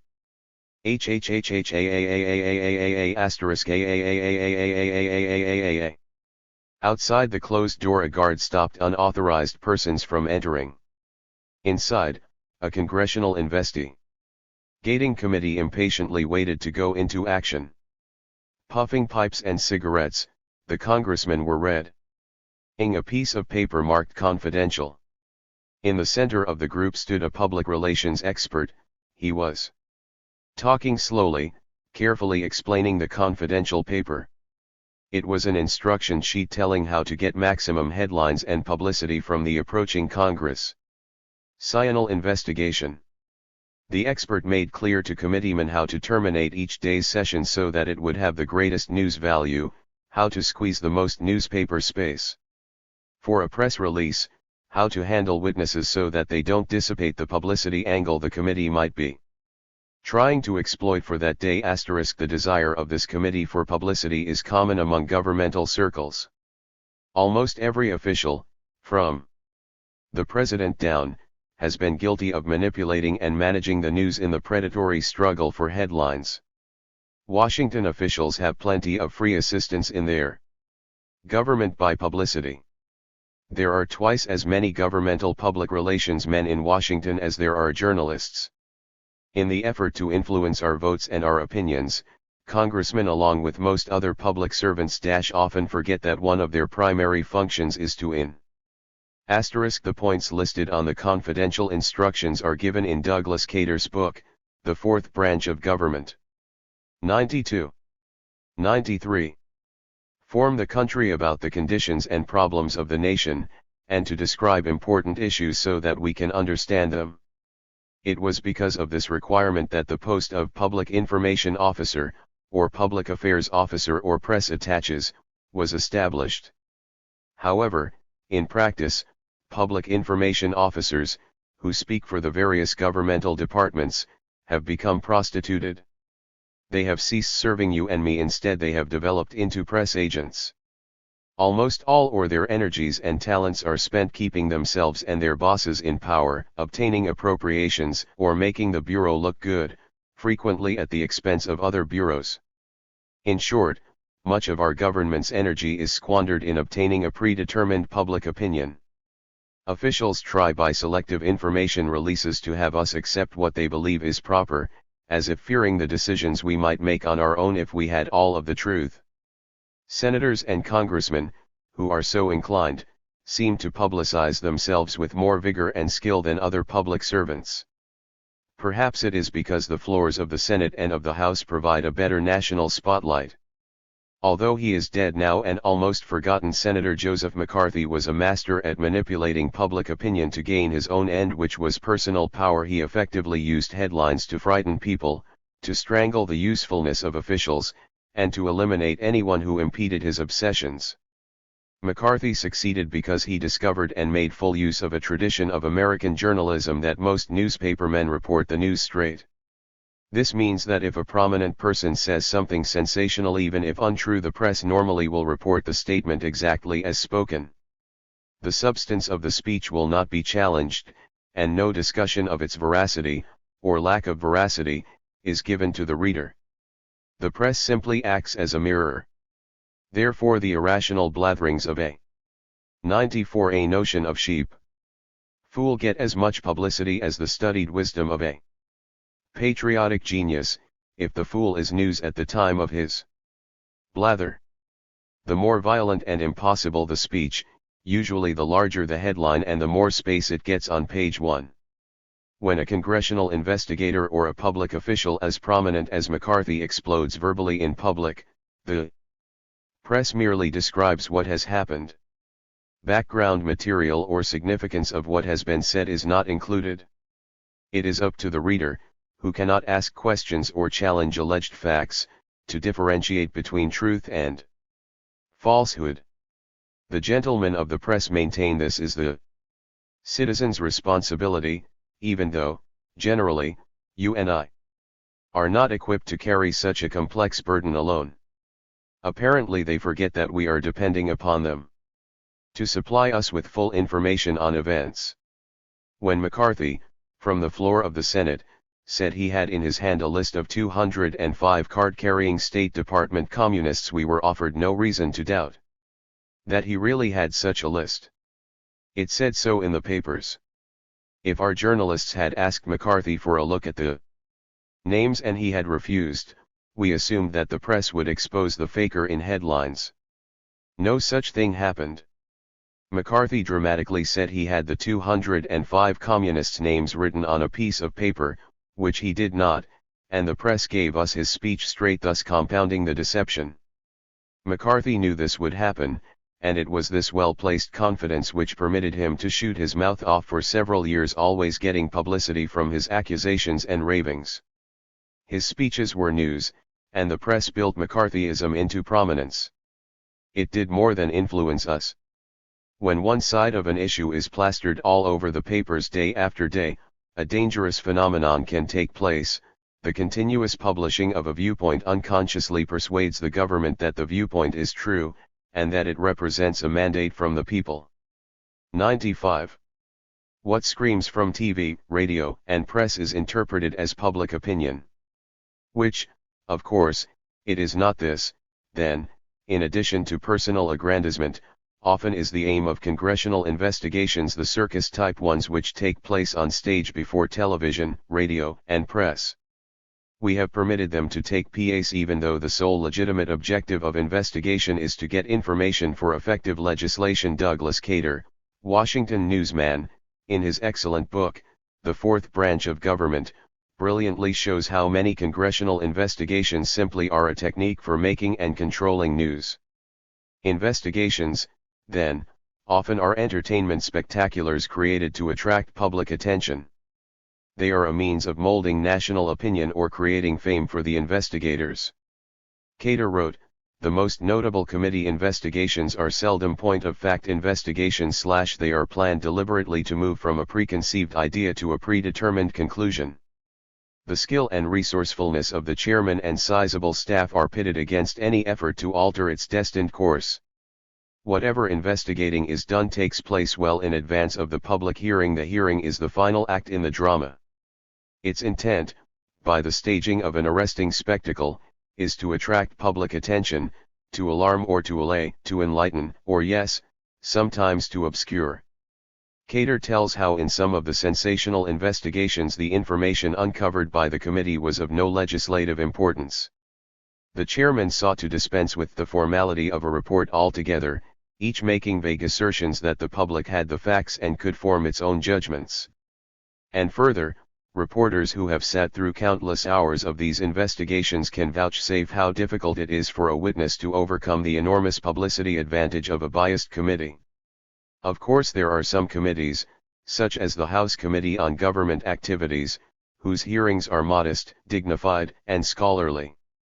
In its quiet way, this $9 a nation of sheep committee has discovered information of enormous importance to America, material which influences states' foreign policy and legislation. Yet despite the fact that this committee's reports are written in clear, readable English and are unclassified, they hardly get a line in. The press, and the public is unaware of the committee's accomplishments. Is our ignorance the fault of the press for not bringing the committee to our notice in headlines?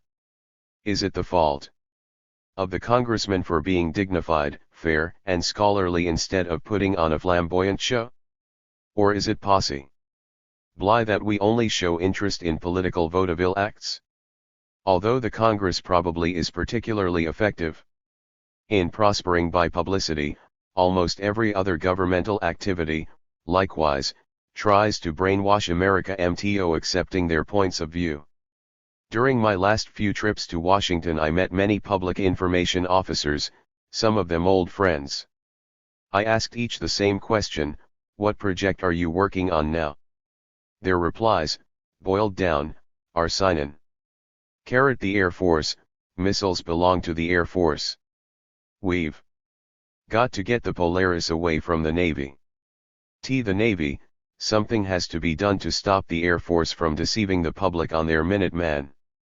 VL. State Department, we are laying low until we see what happens when Kennedy gets in.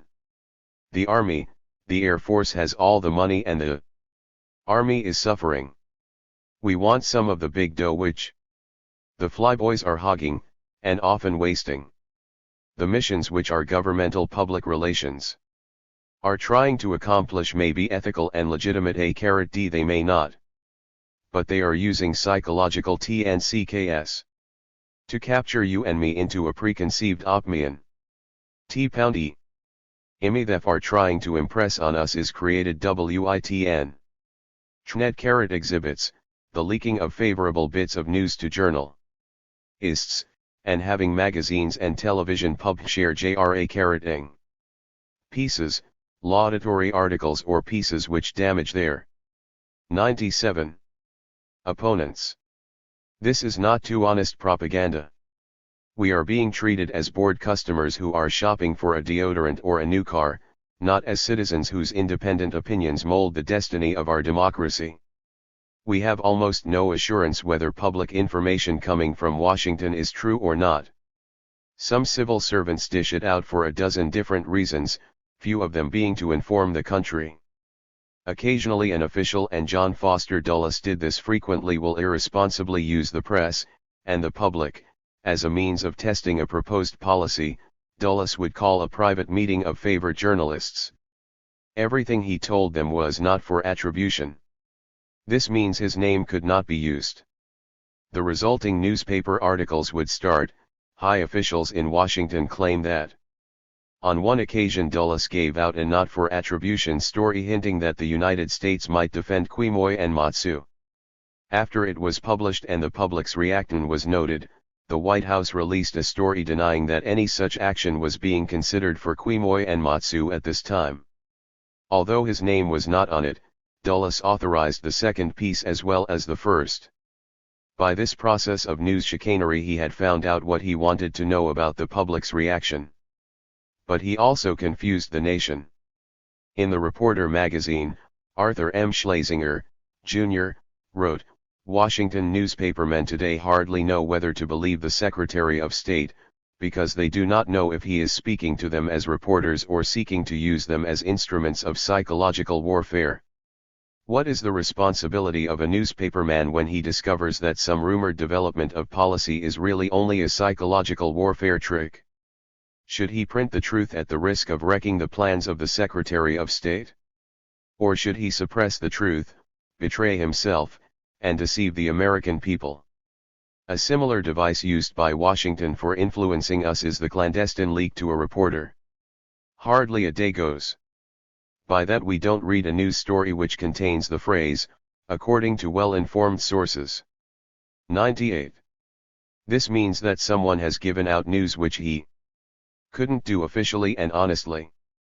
Perhaps it is against the administration's policy, perhaps it is classified, or perhaps it is such a blatant distortion that the official is ashamed to be associated with it.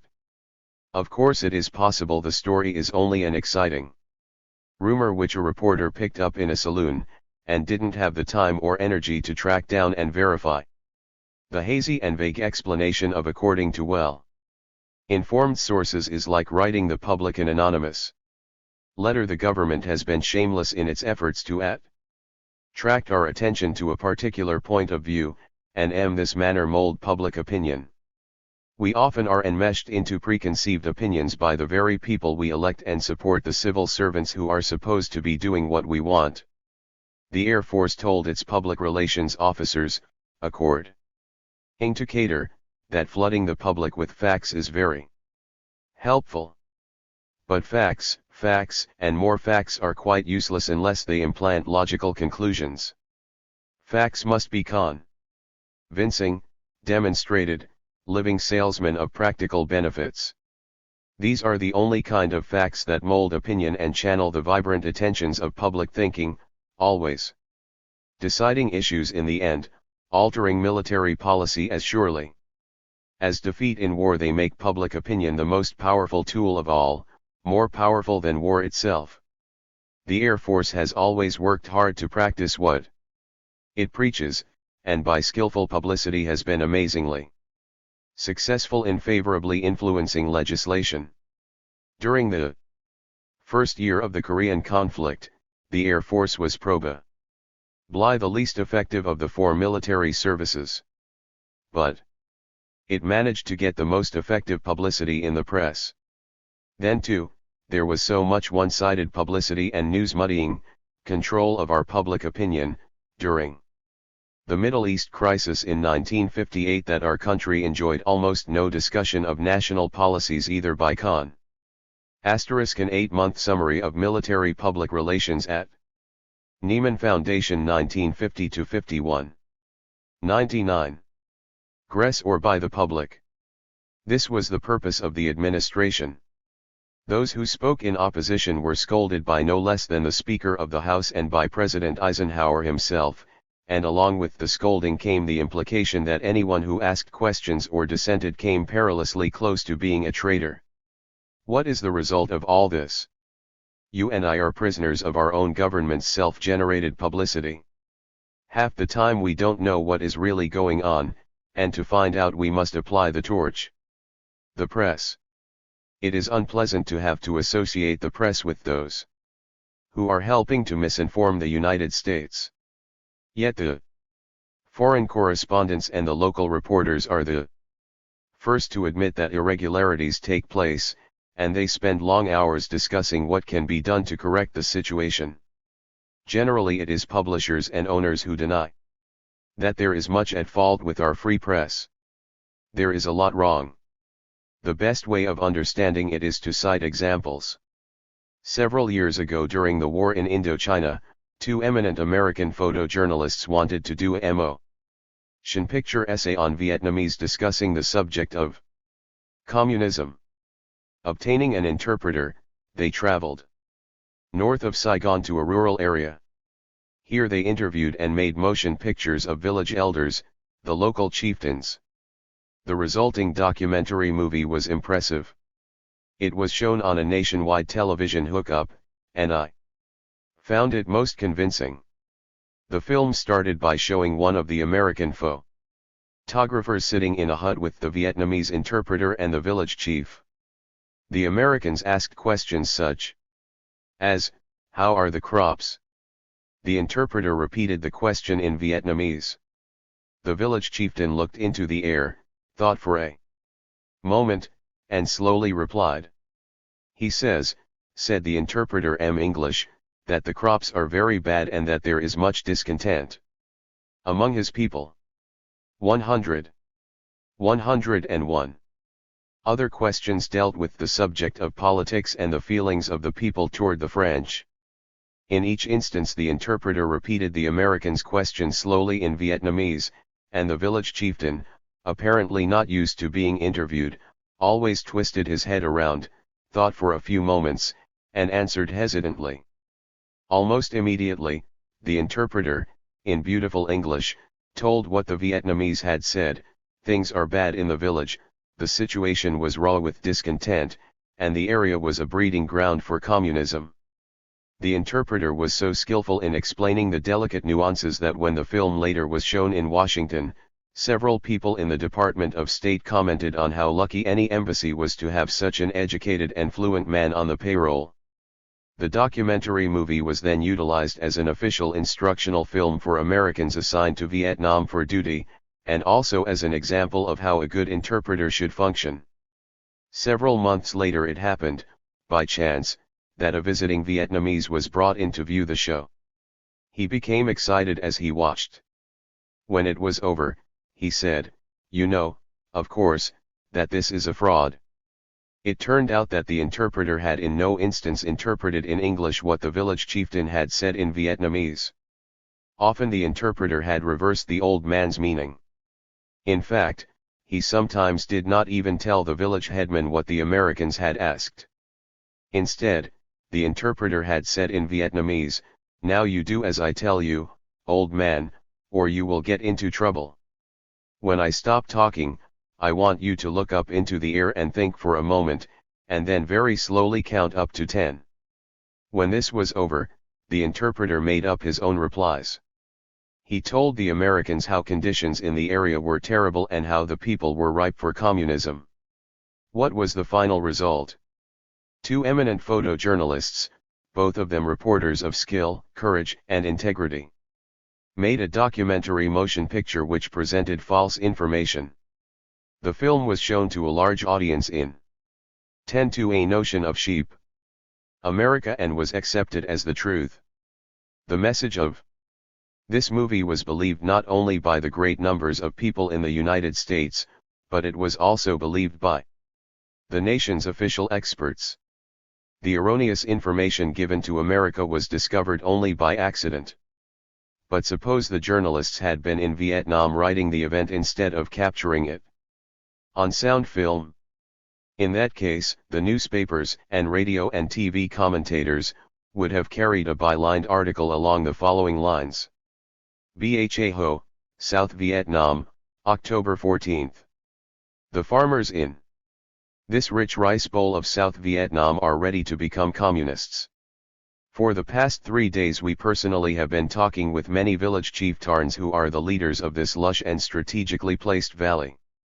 Again and again we heard their stories of dissatisfaction and poverty. Again and again we heard their threats that if their lot is not improved, they will ask assistance from the communists up north. Such a news story would be accepted as an eyewitness account by American journalists. What choice have we?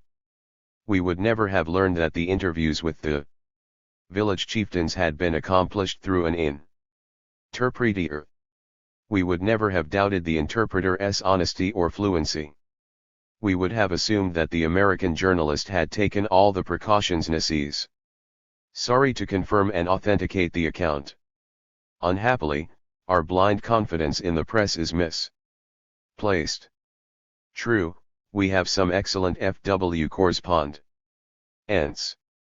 professionals such as Abe Rosenthal, Keys Beach, Pepper Martin, Robert S. Elegant, Tillman Durden, Rob E.R.T. Trumbull, to name some, are efficient instruments of journalism.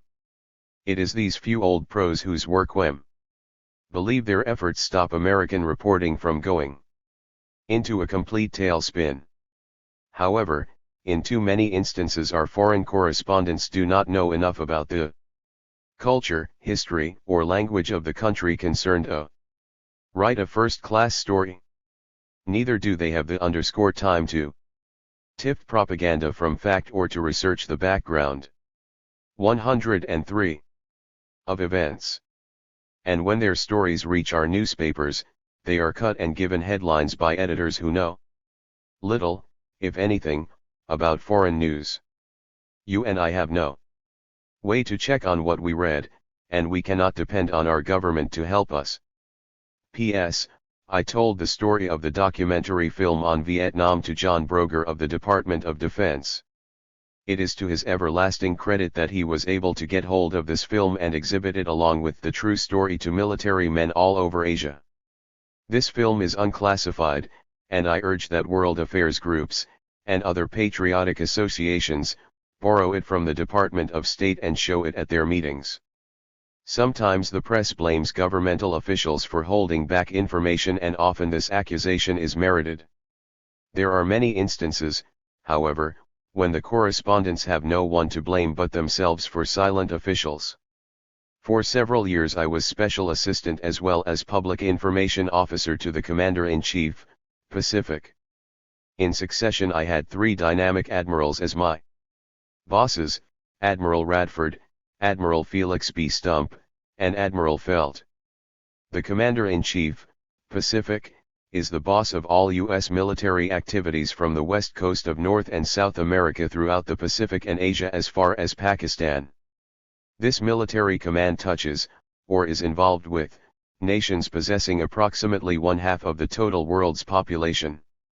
Much important news comes from this area, because it embraces such countries as Red China, Formosa, the Philippines, Korea, Japan, Laos, Cambodia, South Vietnam, Indonesia, Burma, India. Therefore many newspapermen travel there. A large percentage of them passed through Hawaii and interviewed the Commander-in-Chief, whose headquarters is at Pearl Harbor. Before they came to see the Admiral, I usually advised them of newspaper clippings, magazine articles, and books which would supply background information on recent events in the Far East. How? J04 A notion of sheep. Ever, approximately 80% of the newspapermen would come out to Pearl Harbor without having read the suggested material or anything else. They would not know enough to ask the Admiral intelligent questions, and they would commence their interview with queries such as, "Admiral, when do you think that the communists will attack Formosa?" "Sir, I like to write offbeat things. Can you give me a few anecdotes about your command? If any of our installations are attacked by the Reds, we use H-bombs on the Chinese mainland." When the Commander-in-Chief heard such talk, he ended the interview as quickly as possible. Even if he were inclined to try to answer the impossible questions, he knew it would be difficult to discuss them intelligently with an uninformed interviewer. The other 20% of correspondents, the Trum, Bulls, Beaches, Durdans, Martins, and so on, would already have read the material, plus a lot more. When these old pros interviewed the Admiral, they frequently told him things he had not known, and after 5 or 10 minutes the old man realized that here was someone with whom he could have a rational conversation and not be quoted out of context. As a result, he granted a 1 or 2 hour interview and often wound up by inviting the reporter to lunch or dinner. I have seen this pattern of journalism all over the world. The few professionals, damned few, who become experts are able to capitalize on significant information when it comes along. It was no accident, then, that Keys Beach of the Chicago Daily News was the only correspondent who emphatically warned us about the revolt in Korea. He had done his homework in endlessly reading the Korean press, and checking the contents by Gong to Seoul and interviewing Koreans.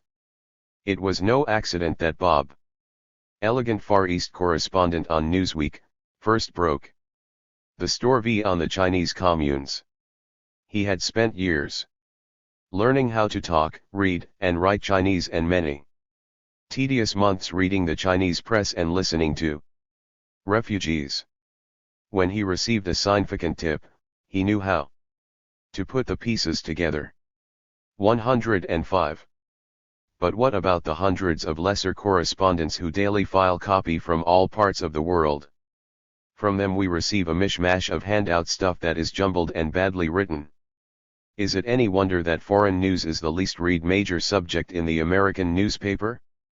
The average paper devotes only 4% of its total news space to foreign affairs. Which means that we, the readers, spend approximately 3 minutes a day glancing at world events. There are instances, however, when the government shamefully fails to assist the press, thus contributing to the false image we have of events. In about 1955 an exciting story broke in the papers about a Chinese Red attack on the island of Matsu. A fleet of communist war junks had attempted to capture Matsu. After a long night battle, the nationalist defenders had repulsed the enemy. The communists had lost many ships and men. About this time I went to Taipei, Upon arriving I was met by a swarm of angry American correspondents. I was in the Navy. They said they had received the story of the Big Sea battle from the Chinese Department of Defense at a press conference. It was an important event, but the Chinese authorities would not let reporters go to Matsu to witness the battle for themselves. The Chinese public relations officials said that they would keep the press informed. The newspapermen wanted me to have my admiral intercede in their behalf. I suggested that this was not the admiral's prerogative because the senior American official in Formosa was the ambassador. One of them said, "We can't get the time of day from the Sinovich." They already had gone to the embassy and asked if the story of the battle were true, and, further, had requested permission to visit Matsu. The embassy had replied with a no comment. The press was told that the U.S. government could not meddle with the internal affairs of a sovereign country, and that the Chinese nationalists had the right to put out press releases on any subject they pleased. The American correspondents were in a difficult position. If the account were authentic and they did nor cable it home, they might miss an important story. So without confirmation they sent a report of the battle to the 2,000 or so newspapers of America. They included in the text, according to nationalist spokesman, a battle raged last night. When the newspapers in America ran the piece, TNE readers saw the bold headlines, but the chances are they did not notice the phrase, according to nationalist spokesmen. Even if they did, it meant little. The papers did not tell us that the story was unconfirmed. They did not let us know that the correspondents had been refused permission to witness the event for themselves. They did not tell us that the U.S. Embassy had refused to help. And so, reading our daily papers, we accepted the battle as a fact. It so happened that by luck I was able to fly to Matsu. While there I asked the American Army observers about the attempted invasion. They had not heard of it.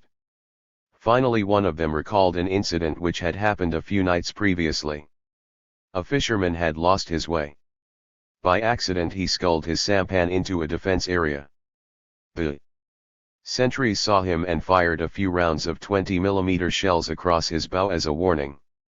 The fisherman turned his sampan and sculled back into the darkness and the open sea. This was all there was to the Big Sea battle. But that's not the way we heard it at home. This brings up an important question. Does the government have any responsibility for keeping the American public informed? In the Matsu invasion case, to whom did the U.S. government owe its greater loyalty, to a foreign country or to the citizens of the United States?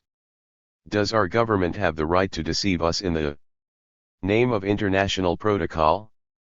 Does the press have an obligation to take pains to press on the reader the fact that second-hand information 107 is just that, unconfirmed and possibly false?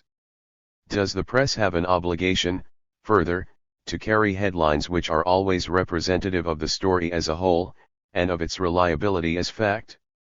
This kind of inadequate reporting has happened in Formosa, Korea, and Laos.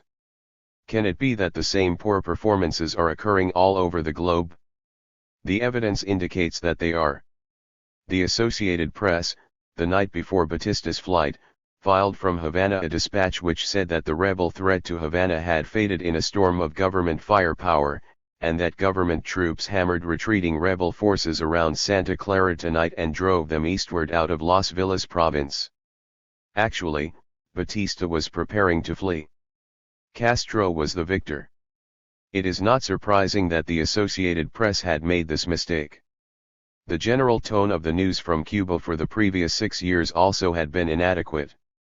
The American people, and by inference our government, too, had been in ignorance of the cruelty and oppressiveness with which Batista had been governing the Cubans.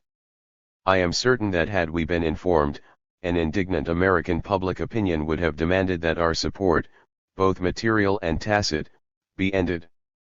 The only explanation I can offer for our being deceived by our press in Cuba is the fact that many newspapers and radio stations in Cuba were on Batista's payroll. They had no choice but to praise the dictator and write favorable stories about him. These same papers were clients of our wire services and were the sources from which they received much of their news on Cuba. Today we hear rumblings of corruption, dictatorships, oppression and bad administration from other South American and other Caribbean nations. The communists are beginning to exploit the situation. These ugly situations don't happen overnight. They require years to develop. Then why haven't we been hearing about them before the explosions took place? 108. A notion of sheep. Sometimes the press is subtly corrupted by a foreign government. For example, the Reader's Digest received an article about Formosa from a well-known freelance writer. The piece was sent to me for checking. I found it chock-a-block with errors and I could not understand how such an experienced journalist could make so many obvious mistakes. Furthermore, I wondered why the Digest had sent the writer to China. He had no background or experience in that area. Out of curiosity I investigated to find out how the author had managed to make so many factual mistakes. Here is what I discovered. One of Chiang Kai-shek's public relations outfits New York had contacted the author, and had offered to pay all his expenses from New York to Formosa and back, if he could get a tentative commitment from a large circulation magazine. The Reader's Digest had said that they'd be glad to see his story about Formosa after it was completed. On the strength of this, the author got a free ride to Taipei. While there, the Chinese Department of Propaganda had assisted him with material and interpreters, and the author had written the story the Chinese wanted. This means, among other things, that U.S. foreign aid money given to the nationalists for defense was used to propagandize the United States. The author, having received several thousands of dollars worth of travel from a foreign government, of course should have registered in Washington as a foreign agent. Fortunately, in this case, the Reader's Digest was careful enough to have the piece checked, and, as a result, the article was not published. But what about the other American journalists who, at other times, were also paid by the Chinese to write stories? Nationalist China is not the only nation which bribes American writers. This practice is common. Press junkets are used whenever publicity or propaganda is needed. Belgian government flew a plane load of writers to the 109 Congo several years ago, and this resulted in a rash of articles praising the Belgians for their enlightened administration of the Congo. How do these accounts jibe with the events of the Congo for 1960? There are few foreign nations who, in their struggle for favorable publicity, propaganda, don't offer gratis trips and expenses. The majority of our reporters and writers are honest men, but when a nation or organization transports them as VIPs, especially if they are second stringers who usually couldn't make a luxury trip under any other circumstances, the chances are that some propaganda will end up in the American press. This is the reason why quality publications discourage their staff members from taking free junkets. If the area is newsworthy, and commercial planes fly there, then it is worth paying the reporter's expenses. Sometimes the press, out of a feeling of patriotism, does not report to us what is happening. At the beginning of the Korean War, American forces, both military and diplomatic, were in a jangle of confusion. The performance of Army troops and Air Force planes, during the first few months, was something which is unpleasant to discuss. After Pearl Harbor, both of the commanding officers were court-martialed for being taken by surprise. But their troops and crews were well trained, and after the initial shock performed with skill and efficiency. In Korea the troops were not well trained. They were soft from occupation duty. Even their equipment was in poor condition. Things were so bad that, in my opinion, generals should have been court-martialed. We know that the armed forces voluntarily would not tell us about such scandalous occurrences. However, the American journalists, who witnessed everything, didn't tell us either. In their estimation, it would have been bad for the United States at that time to have learned about untrained troops, lack of rifles, lack of air support for ground troops, bombing of our own people, and administrative chaos in 110. A notion of sheep. Civilian agencies. Whether the press had the right to withhold this information from America has been argued back and forth. To me the decision showed bad judgment, especially as our shortcomings were no secret to the communists. There was such an information paralysis during the early part of the Korean War that even General MacArthur did not have adequate intelligence. For example, the U.S. Marine Corps intelligence tried to tell General MacArthur that the Chinese would invade from north of the Yalu, that communist troops were mobilizing in that area. MacArthur's own staff members advised him not to believe this. The ensuing disaster is well remembered. On October 26 the Korean 6th Division informed U.S. headquarters that Chinese troops were attacking them near the Yalu River. These reports were not believed. On October 27 and October 28 the Chinese assaulted 4 other Korean divisions. Then the Chinese hit U.S. troops. It was not until almost 2 weeks later, on November 6, that MacArthur admitted that the Chinese had entered the war. The Chinese and the Russians knew what was happening, but American citizens were denied the information. They were denied it by their government and then press, both of whom knew the truth. What has become of the Fourth Estate? Are we to accept the statement of a wire service chief that because subscribers don't want much foreign news his agency need not cover and report it? Are we to agree with the editor who says he can't devote much space to foreign news because his readers prefer the comics? Are we to merely laugh when told by a researcher in the field that anyone living in Texas and wishing to know about the rest of his own country, much less the overseas world, would do better to read the Toronto Star than any daily Texas / what has become of the original concept of journalism as a profession rather than as an industry? Specifics at a national level about it? Our great national failing is our lack of information. Our officials including the President, the State Department, the Department of Defense, and Congress, frequently have made decisions from ignorance and misinformation. The public has been operating on even less often on hearsay and propaganda, double-mudded by officials and by the press. What follows, then are, 1. Some specific suggestions for assisting both United States officials and citizens in becoming knowledgeable about our world's struggle for survival. 2.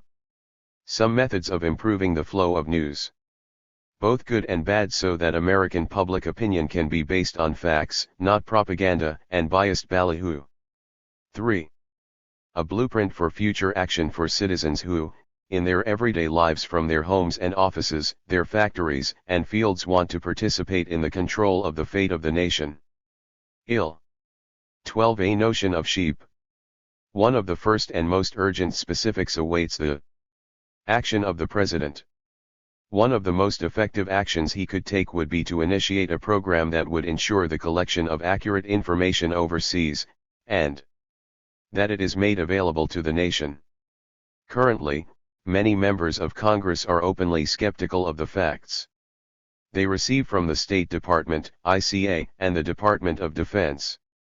The congressional record is full of congressional doubts concerning the information received from the executive department.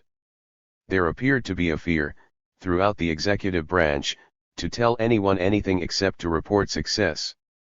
It is a philosophy of information which perhaps was best expressed in a statement attributed to Admiral Ernest King during World War II.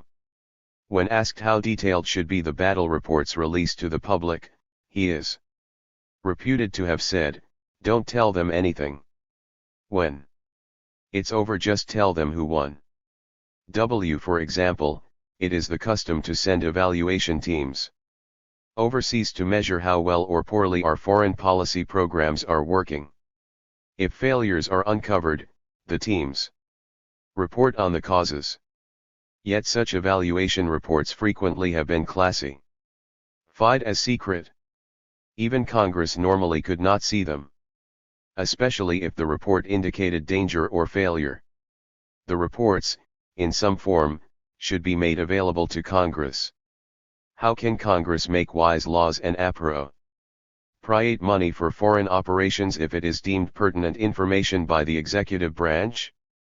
President Kennedy has announced that during the course of each year he will make a number of reports to the nation on the state of its affairs. It is to be hoped that he will follow his own lead and spell out bad news as well as good. We cannot function as citizens if we remain in ignorance of our national problems. The president should assume that his fellow countrymen are tough-minded and patriotic. We will not become timorous or demoralized if told the truth about our blunders, failures, and defeats. Quite the contrary, we will respond with strength and intelligence. But first we must have the truth. A permanent corps of international experts. Another of the president's key problems is replacing our amateur government officials with professionals. Accurate information, and the decisions which result, can come only from highly trained, dedicated public servants. For every country in the world we must have a supply of international specialists. They must know the dialects, the terrain, the commerce, the flora and fauna. They must be efficiently familiar with every ethnic group and tribe, and be able to predict with reasonable certainty how these groups and tribes will react to different physical, intellectual, and political pressures. They must know the emotional and mental patterns of all strata of the country's society, and have the ability to negotiate with confidence and success in jungle huts as well as grand palaces. We do not have many such professionals available, we will have to train them from scratch. They form the blood and guts of the major weapon of today's war of propaganda, politics, and economics, and we must create this weapon from almost nothing with at least the vigor with which we created the first atomic bomb. We must start with young men and women who are tough, pliable, and bold. At this critical moment in our history we have effective plans for procuring selected, upper-level public servants only in the area of the military. The Navy, for example, has a highly successful officer procurement program whereby it underwrites a portion of the costs of college education for qualified young men. In exchange, the potential officers agree to include in their curricula a minimum number of courses specifically designed to train them for naval service, and they contract to remain in the Navy for at least 3 years after graduation. They may then resign, and return to civilian life. Or, they can make the Navy their career.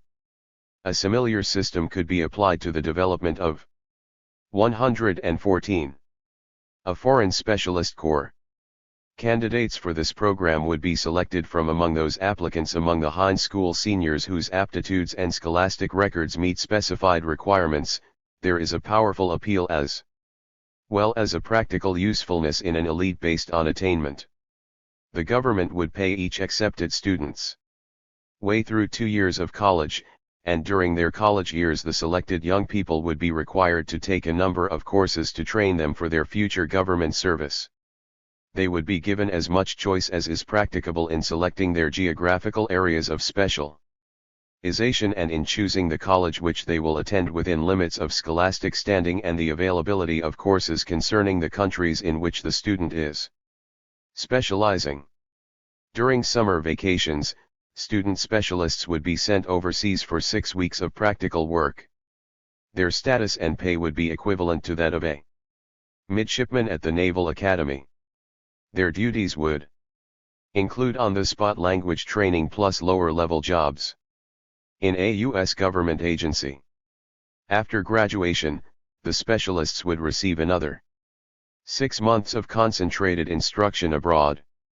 During this time they would receive heavy doses of the foreign language training and would travel throughout the country so that they see every inch of it at the common man's level. Their training completed, specialists would be obliged to serve abroad for 3 years. They would work at a job where their background could best be utilized, and where they are most needed. The specialist might act as embassy interpreter, or he might supervise a construction project, be a political analyst, or any of the other 1,000 tasks which need doing. The 3-year overseas tour would take the place or military duty, although if the specialist elected to serve abroad as a member of the military service he could do so. Upon expiration of the 3 years, the specialist may resign and return home. Of course he would be a member of the Overseas Reserve Corps, or whatever the corps is titled, and, in time of emergency, could be called back to active duty just as military reservists can be recalled. 5.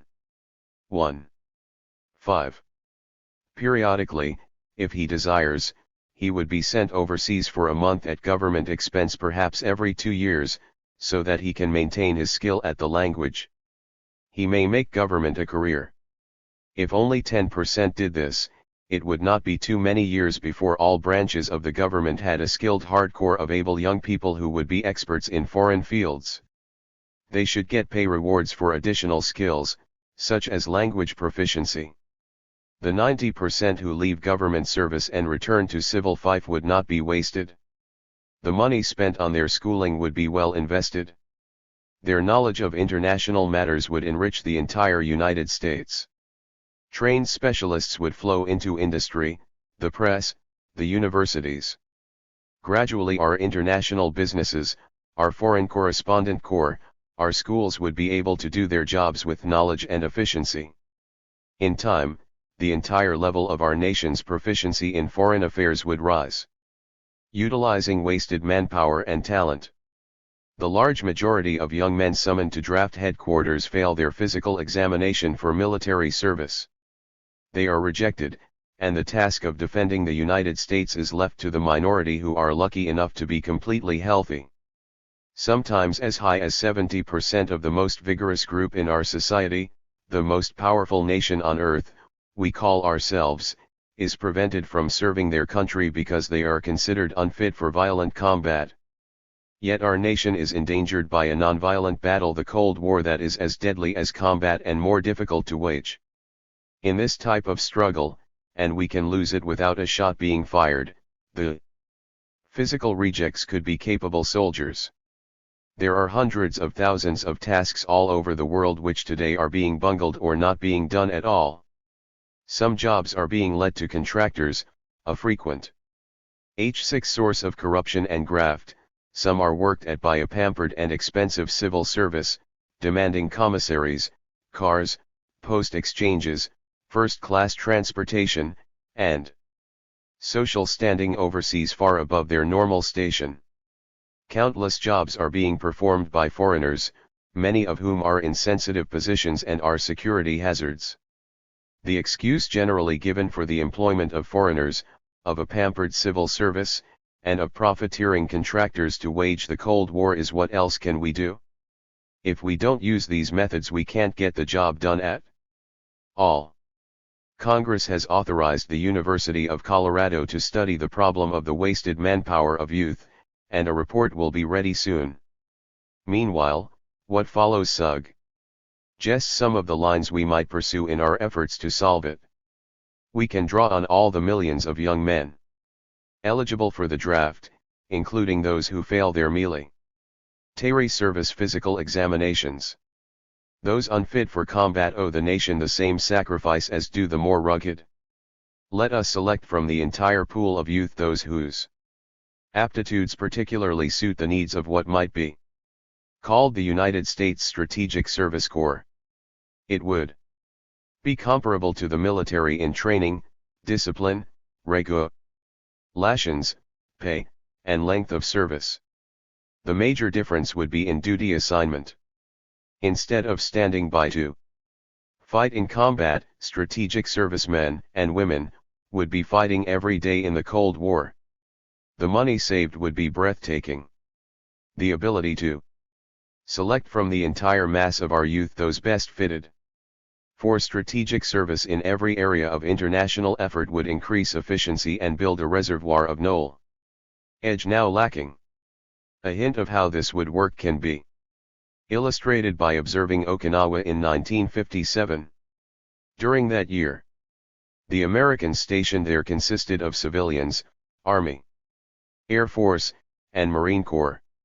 For all groups, except the Marines, Okinawa was a luxury post. There were comfortable quarters. Families were brought over. Servants were cheap. Recreation was plentiful. Duties were easy. The popularity of the post is indicated by the fact that M117, the Army, it had the highest re-enlistment rate of any station in the world. The Marines were not permitted to bring their families. They were in Okinawa as a combat unit, ready to fight any place in Asia. They lived in barracks in a relatively undesirable but militarily important area of the island. Their training schedule was far more rigorous than that of any other service. Because it was a duty post for them, not a home away from home, it cost considerably less to maintain a Marine in Okinawa than it did a civilian or an Army or Air Force man. Yet, their standards of performance were as high, if not higher, than that of other Americans, and the Marines enjoyed it. Their re-enlistment rate was even higher than that of the comfortable Army. This is a principle which should be applied to a United States Strategic Service Corps. The example of the Navy's construction battalions, the famed CBs of World War II, applies perhaps even better. It was an outfit of old men, of physical rejects in many cases. Yet their story is one of the glories of the war. The tasks the United States Strategic Service Corps could accomplish throughout the world are innumerable. They could construct the much-needed housing in Korea, the roads in Thailand, the electrical lines in the Philippines, the thousands of medical dispensaries required all over Africa and Asia. In most cases where foreigners are employed, in the United States missions, strategic service personnel could take over. This could well include jobs as chauffeurs, telephone operators, truck drivers, PX clerks, and on up the scale. Then, instead of having our Foreign Service, ICA, USIS, and military assistance groups infested with personnel whose loyalty lies with a foreign country, and one of the best means of espionage available to our enemies, we could have loyal, well-trained, English-speaking Americans. Our young Americans are not originally equipped to do such work any more than newly drafted men are capable of their military duties. They have to be trained, just as military draftees are trained. 1G a nation of sheep. Such a corps of lower echelon overseas workers would provide another and less tangible value. Today the foreigners, especially the nations of Asia and Africa, see mainly those Americans who try to live at an almost ambassadorial level. Stenographers put on the airs of a society queen. Almost all the more menial duties are performed by natives, a fact which helps create the picture of Amen. Cans as Caucasian colonials. Nothing would destroy this undesirable reputation so much as seeing Americans who are not ashamed to work with their hands. Although we are proud of our capacity and willingness to do this at home, for some reason when overseas we avoid it ostentatiously. 10. RIS also proposed that these young people, and there is no reason why women cannot be brought into the Strategic Service Corps, be housed overseas in barracks in a quasi-military setup, with military discipline. They should go abroad without dependence exactly as though the nation were on a wartime status, because we are at war. Having a battalion of American civil servants budding native housing with their own hands, creating irrigation deserts, rigging electrical equipment, driving cars, or as menials, bargaining for fish in the marketplace, would have a great psychological impact. There will be obstacles to surmount in organizing a Strategic Service Corps, and there will be objections from many sides. But consider its possibilities. 1.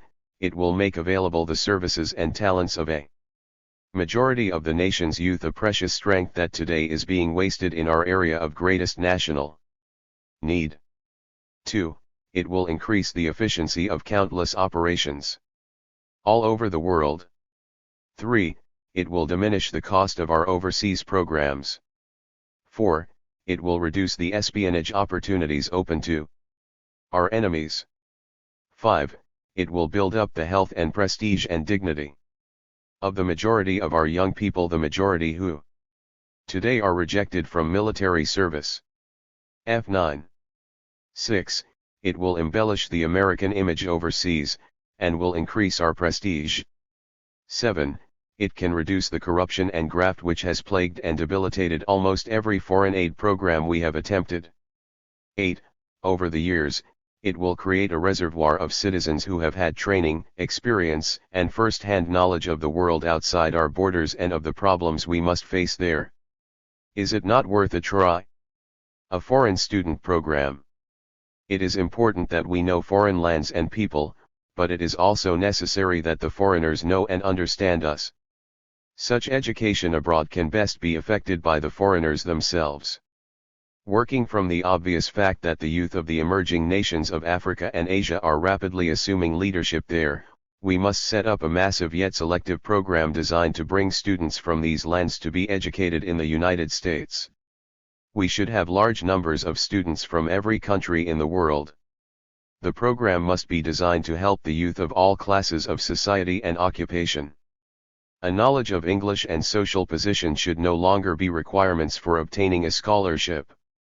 Strides have been made in this area by organizations such as the American Field Service, and the Experiment in International Living. This type of program needs to be multiplied and expanded many times before national requirements can be filled. The subject of student exchange is so complex and involves so many schools and agencies that the President immediately should appoint a committee to a. Set up the standards required for different classes of foreign students. b. Designate the different categories of students we 120 a nation of sheep will invite. Some may be illiterate but skilled in manual, maybe at the high school level, some college. c. Arrange to bring the students to America for 6 months or a year before the school starts in order that they may learn English. d. Ensure special instruction which will teach them how to carry out their skills with the equipment and conditions in their own country. Today there are thousands of foreign graduate students in America who do not wish to go home because what they have studied does not apply to the circumstances at home. e. Determine the most urgent needs of the various foreign countries, so that the most necessary skills can be taught first. f. Arrange a social program which will make the foreign student feel at home in America. There are excellent programs already in action in several cities, notably Philadelphia, which would serve as models. Some churches do well in bringing together foreign students and local young people of common interests. In any case, intensified local efforts to bring foreign students into the life of the community are badly needed and would pay off in future understanding at the highest level. g. Set up the machinery to find the right students abroad. For example, in Buddhist countries we could ask the assistance of the priests, who traditionally are in charge of education. h. Draw up legislation which would reimburse American schools for the costs to them of foreign students. I. Draw up legislation providing for housing the foreign students. They should have the opportunity to live in private homes. j. Arrange a program whereby American students, in exchange, can study in undeveloped foreign countries under government auspices or at least get practical experience there. MIT at present sends engineering students to work in Africa for the summer. Harvard is planning a working seminar in Nigeria. For every opening in programs such as those at MIT and Harvard there are hundreds of applicants. Our young people patently recognize 121 is the challenge and are responding to it. However, a vast extension must take place if the response is not to be wasted. If we are sensible and thoughtful, and if we offer foreign students what they truly need, we can have an unlimited number of young foreigners from every nation in the world enthusiastically in favor of America. By no coincidence at all, what most young people all over the world want, America provides. America permits a liberal environment, a fluid society, the freedom to wear one's hair long or short, to listen to cool jazz or classical music, to stand up and speak, to protest, to agitate, to stretch the intellectual and social muscles. In Russia and China and in their satellites this is impossible. Visitors to Russia and Communist China and the satellites report that students there ape American ways. One of the most sought after and precious things among Russian students is an American jazz record. By what accident, then, do students around the world think that the communist bloc offers more enthusiasm and a broader outlet for them than we? Somehow we must multiply our efforts to bring our jazz, our eccentricities, our literature, our adventure, our enthusiasm, our zeal for experimentation to the young people overseas who, not too long hence, will be the ministers of state. But we do not. Aside from the all too few students who take advantage of the American field service and experiment in international living programs, the only Americans the foreigners see in their own countries are a bunch of middle-aged American military and diplomatic people dealing with middle-aged diplomatic and military people in their country. They see protocol, comfortable living patterns, and status quo. The exciting prospect of bringing our youth and its enthusiasm to the youth of these countries must be explored much further. The student exchange program must be expanded. The 4-H clubs of America have set another successful example. In a remote spot in the Philippines I met two 4-Hers participating in a native dance. Afterward, they put 122 on a jitterbug demonstration in which the Filipinos soon joined. The 4-Hers ate rice and adobo, and slept on the floor of a nipa hut. The next day the Filipino youngsters and the American youngsters exchanged agricultural information. One of the Filipinos said, "This is what both our countries need. But the government has to start it. We don't have the money to travel on our own." He added, "And you know, there are 1,000 artesian well rigs in storehouses in Manila. The Philippines are desperate for drinking water, but we don't have the engineers to install the rigs.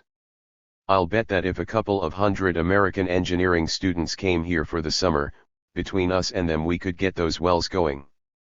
And if a number of us went to American schools every year, and in return were obliged to work for the government for equal time, then in the future we could handle these problems for ourselves." What the press can do.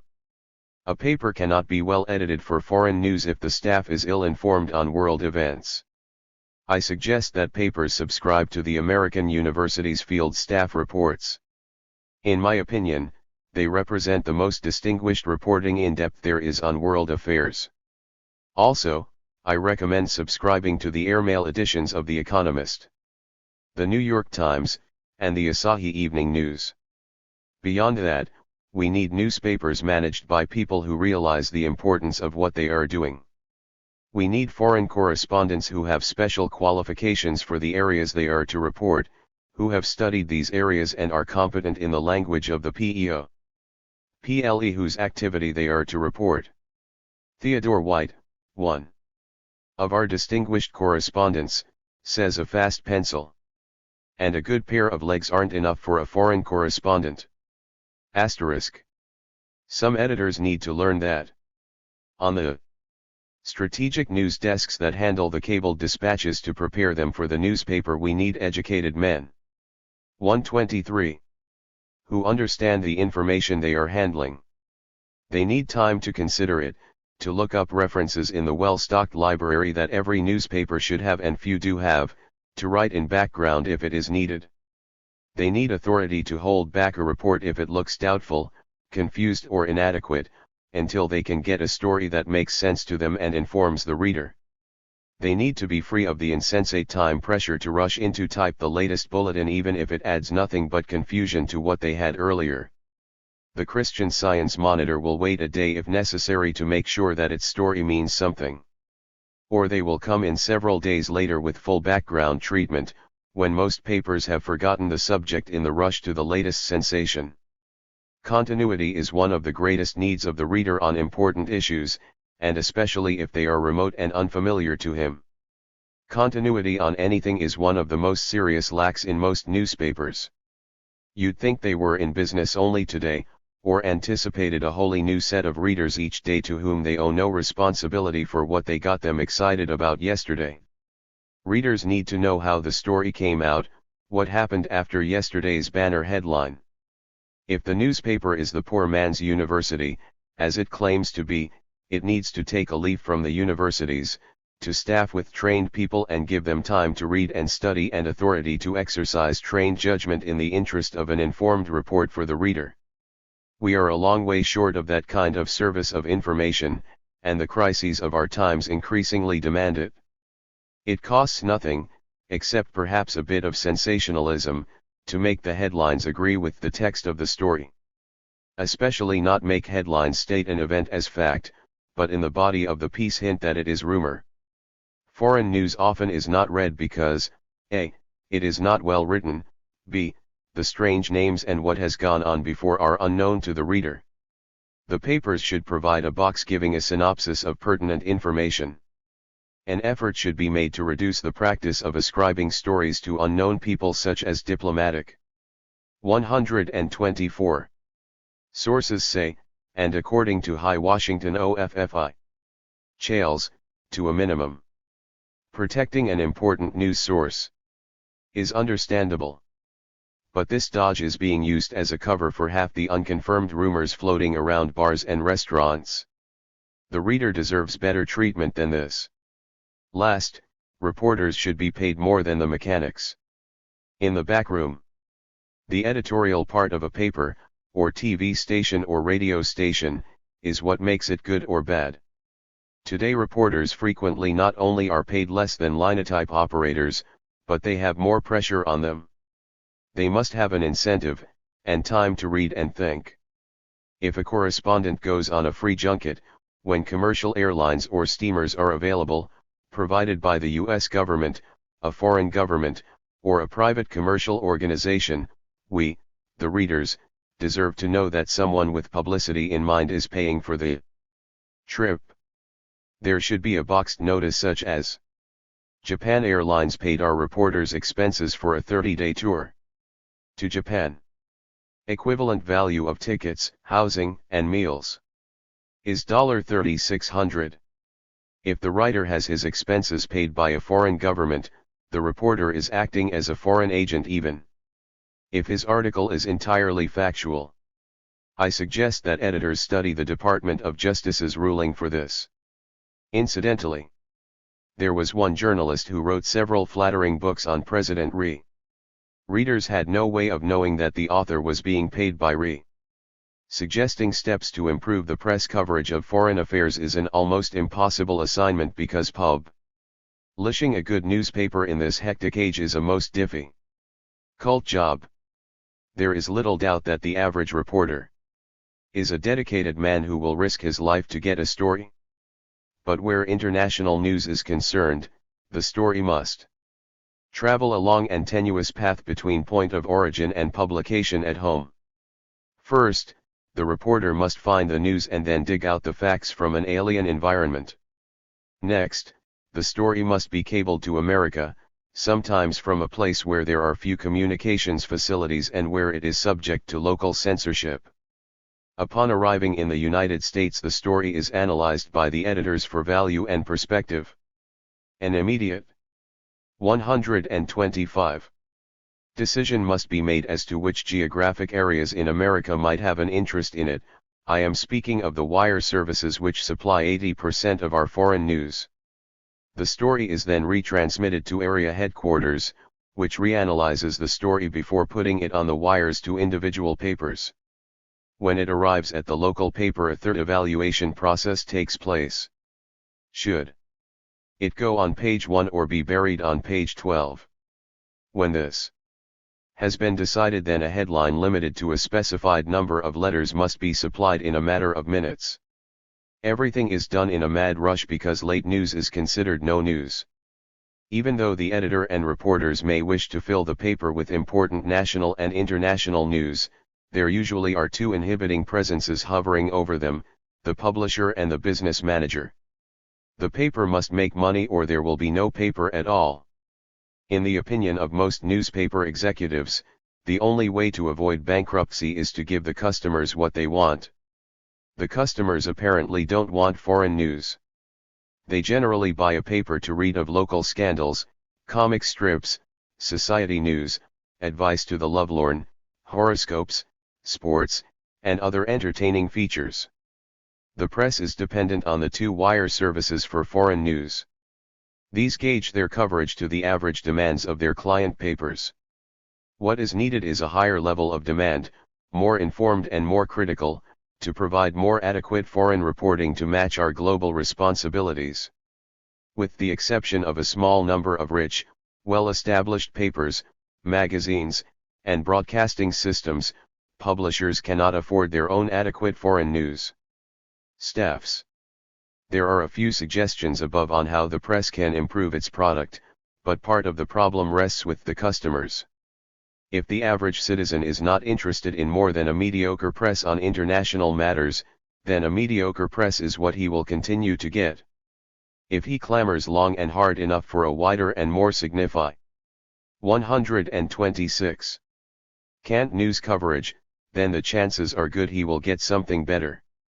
If your newspaper, television station, or magazine is inadequate, and the chances are that it is, then you share a large percentage of the guilt. Only if you express a demand for a more informed and informing American journalism will those who own the presses be seriously moved to provide it. 11. Specifics at a personal level ***. Pertaining to the duties and powers of the man and woman in the street, from the club woman to the plumber, from the father of teenagers to the stenographer, from the citizen to his government. What has gone before concerns action by organized forces such as the government, universities, churches, and the press, already involved in national affairs. What follows concerns the unorganized force which stems from the average man or woman who wants to participate, at least in a small, intelligent way, in the control of his nation's fate, but who holds back his opinions because he feels he has not the training or influence to speak effectively. The average man or woman can have a powerful effect on the national scene once the realization strikes home that no voice goes unnoticed, particularly if it is raised in intelligent question, objection, or praise. The unorganized civilian is potentially the greatest force of all. There is a politician's maxim that election victories are scored by those who realize that votes are counted one by one by one. Naturally, it is easier to marshal the one by one. If a coordinated effort is applied. Perhaps the greatest untapped potential in the field of public affairs are the women's clubs of America. There are those who have told me that it is hopeless to try to interest women's clubs in activities outside the local community, but I cannot believe this to be so. The world has become local, and clubs whose services have been so unstinting and effective in projects such as Red Cross, safety drives, and civic beauty, need only to be convinced that their enthusiasm is urgently needed in the struggle for national survival. 127. 128. If the pressure and common sense of millions of club women is applied to the problem 61, keeping the nation informed, nothing could resist them.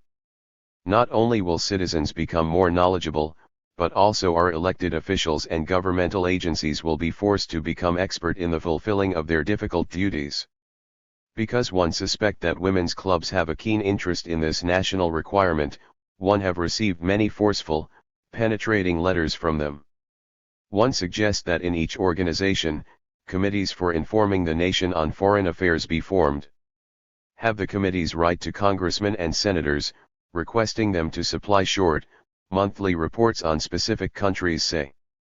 For example, Thailand in March, France in April, Laos in May, the Congo in June, etc. Committees should ask the congressman to answer questions such as the following. 1. Has communism been active in? Name of country. In the last 2 years. How? 2.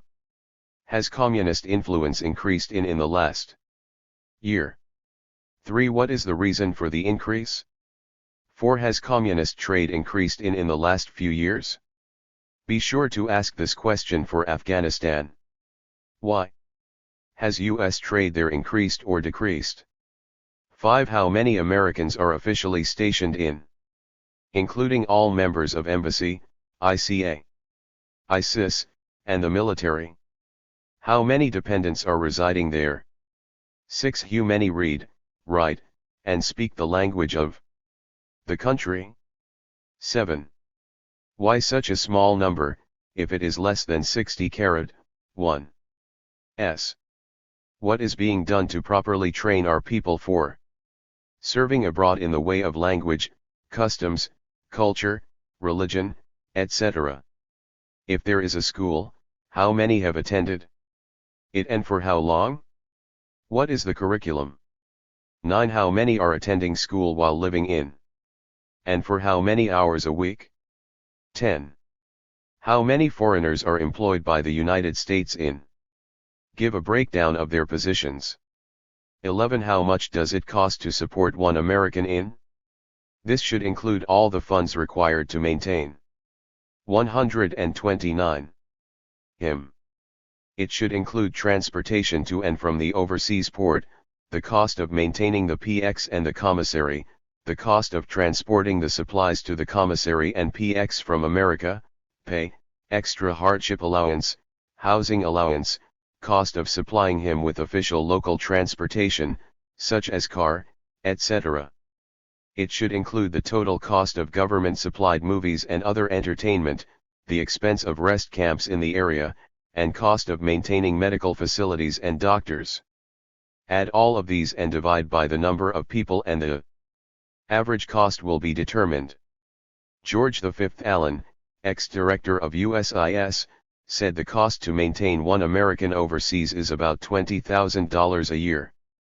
My estimate, for Asia, is about $28,000 a year. We as citizens deserve to know exactly how much it is for each country. 12. What is the total amount of money spent in each foreign nation per year by the United States? This should include foreign aid, military aid, grants, education, and cost of maintaining our people. You may get a reply from your congressman saying this information is classified. If so, raise the roof. The communists know what our activities are all over the world. Why shouldn't we know too? The questions above are suggestions.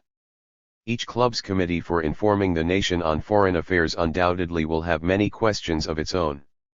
The Committee for Informing the Nation on Foreign Affairs might suggest to your congressmen and senators that other citizens might like to have the same information. Therefore, perhaps, they should mail the replies to your questions to every newspaper in their districts. I am certain that local newspapers will be proud to publish the congressman's replies not only because they contain important information but also because your local organization, as an active and patriotic group, has stimulated the flow of news.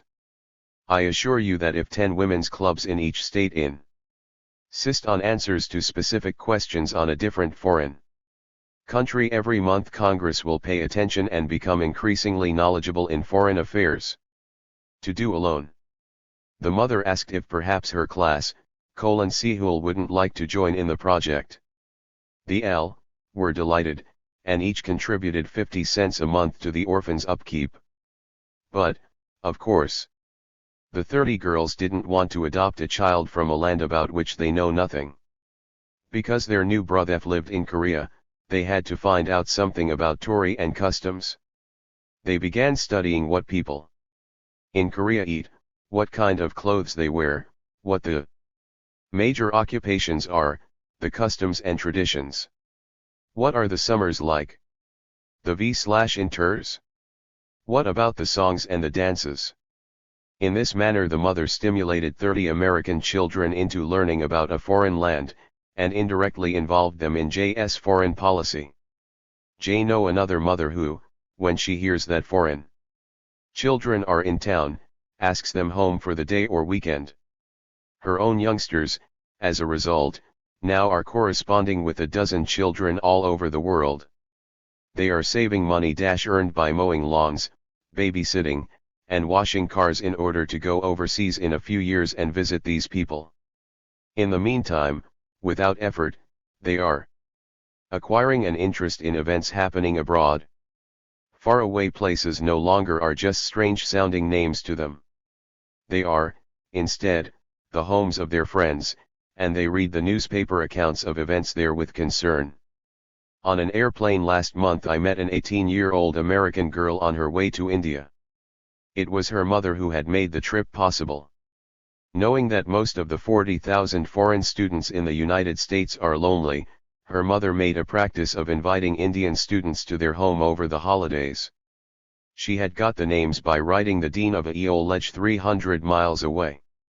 Over a 10-year period this family had been host to 30 Indian studii. The Indians had reciprocated by inviting the American teenager to visit their country with a round-trip ticket included. Still another mother had encouraged her children to write to pen pals overseas. I learned about this when, at Cambridge, I heard a most illuminating discussion on the 132 Japanese riots by a young lady at Radcliffe. When I inquired the source of her information, she said, "For the last 4 years I've been corresponding with a student in Japan. She was in the riots and wrote me about what happened." There is no end to what housewives can do to get their families knowledgeable and interested in foreign affairs. Still in the home, the influence exerted by the father is another source of lasting good in the training of those who will build the future. It usually is the man of the house who orders a year's subscription to the New York Times, the Christian Science Monitor, or the Economist. And if he reads good papers and magazines, and watches informative television shows, the rest of the family usually does likewise. I know one household where the father asks questions almost every evening at dinner about the day's news. What important thing happened in Germany yesterday? What is the significance of the revolt which took place in such and such a land? What are the names and how do you pronounce them of the 3 major leaders in Thailand? At first no one except the father knew the answers. But after a week the youngsters, teenagers, began to fight over who should see the paper first, and then they began asking questions of their own. If you try this in your home, don't underestimate your children. They will soon become first-class news analysts. It will not be too long before knowledge of events is simple stuff, and they will want to tackle tough questions. Here are a few a father can throw at them. 1. Do the headlines agree with the story? 2. Is the newspaper reporter an eyewitness to the event? If not, who is the source of the information? 3. When the president makes a speech, does the newspaper's account coincide with the actual speech? Note, the New York Times has verbatim transcripts of the president's talks and news conferences. 4. Is the United States carrying out a sensible foreign policy in such and such country? If not, what should we 133 do? Note for parents, the original thinking of your children on these matters may surprise you. Although this family game is aimed primarily at the youngsters, 12 to 20, the effect on father will be almost miraculous. Whether he likes it or not, he will become an expert on international events. Pride will make him try to stay ahead of his youngsters.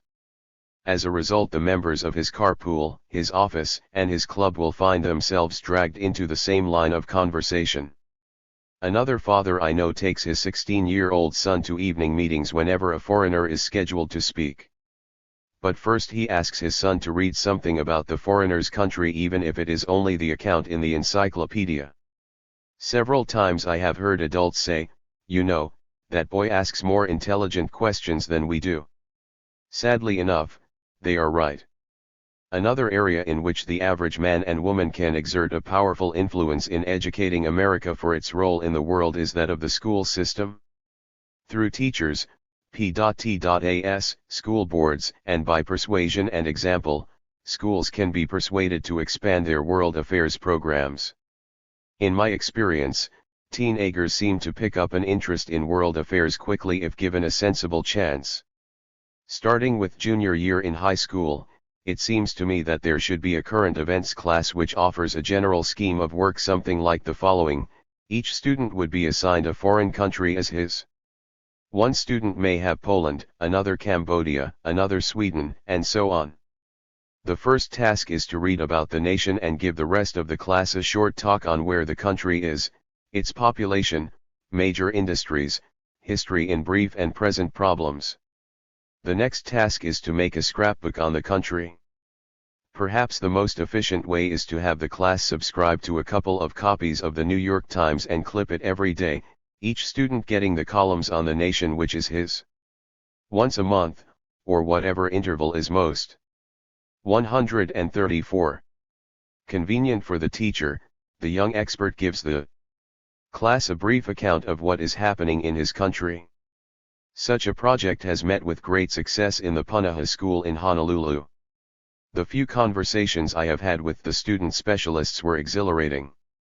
The teenagers knew their facts far better than the large majority of adults, and they exhibited rare enthusiasm for World AF fairs, which came from the excitement of having informed themselves instead of having had information thrust upon them from having thought for themselves rather than having memorized pre-thought ideas. At Punahou, the foreign experts have developed an awareness of other nations' needs and their political significance. One lad said, "The million Koreans being repatriated from Japan are choosing communist North Korea over South Korea. The major reason is that there is housing in the north and hardly any in the south." Another student interrupted, "I read where someone has invented a machine which makes bricks out of anything. Straw, wood, vegetable pulp mixed with earth. Anyone can operate it. This machine turns out bricks any place, under any conditions, faster and cheaper than all present methods. Why don't we make this one of our National Peace Corps projects?" The students have written to obtain all information on the brick machine. Soon you may see youngsters from Hawaii building houses in South Korea during their vacations. This chain of events started because a few teenagers were familiar with foreign affairs. Finally, the basic truth of personal action in public affairs is that no voice goes unheard. For example, several years ago Paul Hoffman was up for confirmation as a government official. A conservative northern senator, a longtime friend of Hoffman, was implacably opposed to the appointment. Hoffman called on him. Their conversation went along these lines. "Senator," said Hoffman, "I hear that." 135. "Paul, I simply can't support your appointment. The groundswell of public opinion is violently against you." "A groundswell? What do you mean?" The senator pushed a buzzer and a secretary entered. "Get me the folder on Paul Hoffman." A few moments later she brought in a filing envelope and gave it to the senator. With a grand gesture, he dumped the contents on the desk. There were 6 letters opposing the appointment of Paul Hoffman. The lesson is this: in a democracy where so many are inarticulate, the voices that do speak carry enormous weight. It is possible that 5 or 6,000 aroused, dedicated, and objective, well-informed Americans could, just by putting their opinions forthrightly and honestly, effect the kind of blueprint for success suggested in this book. Whenever you object to something, whenever you have a constructive way to improve matters, whenever you want to know the facts of an issue, write, call, or telegraph. Write the president, your congressman, senator, newspaper, your radio and TV station. If you don't get satisfaction, then follow it up with more letters, calls and telegrams. When election time comes, examine and evaluate the candidates' past records. Don't accept their word for anything. If the candidate is up for re-election, look up and see exactly how he voted on all issues. The New York Times usually carries this information on major pieces of policy or legislation. By writing to the Government Printing Office, Washington 25, D.C., you can get the biggest publishing bargain in the world. For a nominal fee you can get reports on all congressional matters concerning foreign affairs. It's a lot of printed matter, but it contains exactly what your congressman or senator had to say about foreign relations. At the very least, urge your newspaper and library to subscribe. At local levels we can ask challenging questions at political meetings. When this kind of interest occurs across the nation, and it is effective even when small numbers. 136. Take action. The candidates will be forced to know their business. Subscribe to a good newspaper. In my opinion, there are only a handful of first-class newspapers in the United States as far as national and international affairs are concerned. They include the New York Times, the New York Herald Tribune, the Washington Post, the Washington Star, the Christian Science Monitor, the Wall Street Journal, for foreign news, the Chicago Daily News, the Chicago Tribune, the Louisville Courier-Journal, the Baltimore Sun, the Minneapolis Tribune, the Milwaukee Journal. There may be others, and some editors may disagree, but I don't think there will be many objections. Of one thing we can be certain, on foreign news the New York Times is the most complete paper in the world. The best judge on this delicate matter is yourself. I suggest you take a month subscription to any good paper and compare it with the one in your hometown. 4. A response to challenge. 12. A response to challenge. After was drafted, the author, in addressing a West Coast audience, gave what amounted to a preview of its contents. At the end of the address, the discussion was open to the floor. Numerous questions were discussed, and what follows is a digest of the most revealing and frequently asked. Question: if we write letters, send telegrams, and raise hell the way you suggested, won't we be branded as cranks, eccentrics, or maybe even as communists? Answer: you probably will. But Jefferson was considered a radical, and Lincoln an extremist. People thought William Allen White to be bad-mannered when he started his vigorous Emporia Gazette. Edison and Fulton both were sneered at as being nuts. The list is endless. Your question boils down to, do you prefer being an American individualist, eccentric or crank, in your words, with all the hazards involved, or do you prefer to be a citizen of a spineless nation which eventually may? 137. 138. Have a Khrushchev as president. Do you favor a bungling do-nothing, know-nothing America simply because you and a million others are afraid to speak up? That's the big decision you have to make. Question: if we write letters to newspapers or our congressman or the State Department, even the president, we'll probably get a whitewash in reply. How do we know they're telling the truth? How can we check on it? How do we know they'll even see our letters? Answer: it's possible that you may receive a whitewash reply, especially if it concerns blunders or failures which the bureaucrats aren't too happy about. But the democratic process is a strange animal.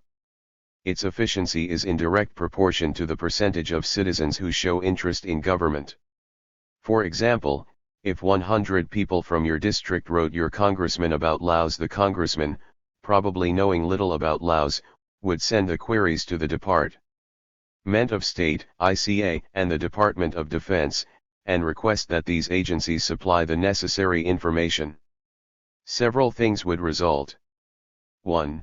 Gradually the government would realize that there is public interest in the subject, including a congressman, on whom the agencies are dependent for future appropriations.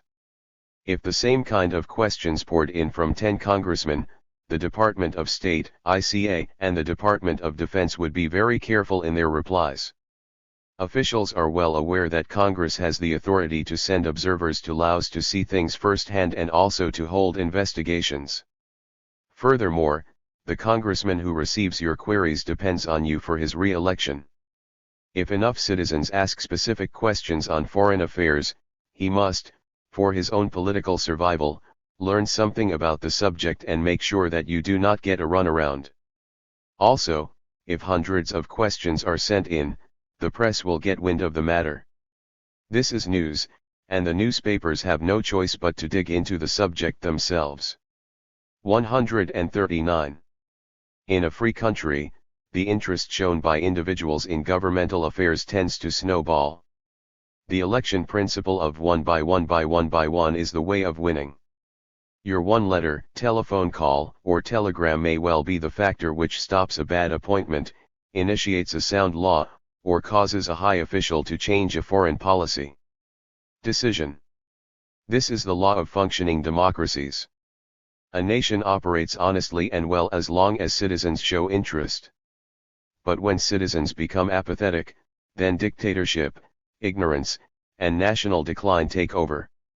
When you make excuses such as, "Why try, I'll get a whitewash job anyway," or "I don't want to take a chance," being labeled as an eccentric or pinko, or "I don't know whom to write," or "Why not leave the problems to the experts, that's why we have them in government." Then you are too lazy and apathetic to deserve a democratic way of life. What's more, you won't have it much longer. Question: there's nothing new about the frauds and corruptions in Laos, Korea, and China. We heard about them a long time ago. Why have them in this book? Answer: you have touched the nerve center of a nation. Of sheep. Certainly you heard about our international blunders a long time ago. But you only learned about them after the failures no longer could be hidden. I will answer your question by asking you two questions. 1. Why did neither you nor the government nor the press have knowledge of the corruptions and blunders during the many years they were developing? 2. After you heard about the bungling and inefficiencies, what action did you take personally? You didn't do a thing. You shook your head and turned to the sports page, or the comics, or society columns. The great mistakes in Korea, Laos, and China are repeated in this book to remind you that you did not know about them until late in the game, and then you neither grasped their significance nor did anything to correct them. You exhibited no indignation, no citizen's interest. You passively kept chewing your cud, feeling secure in a nation. 140. Of sheep.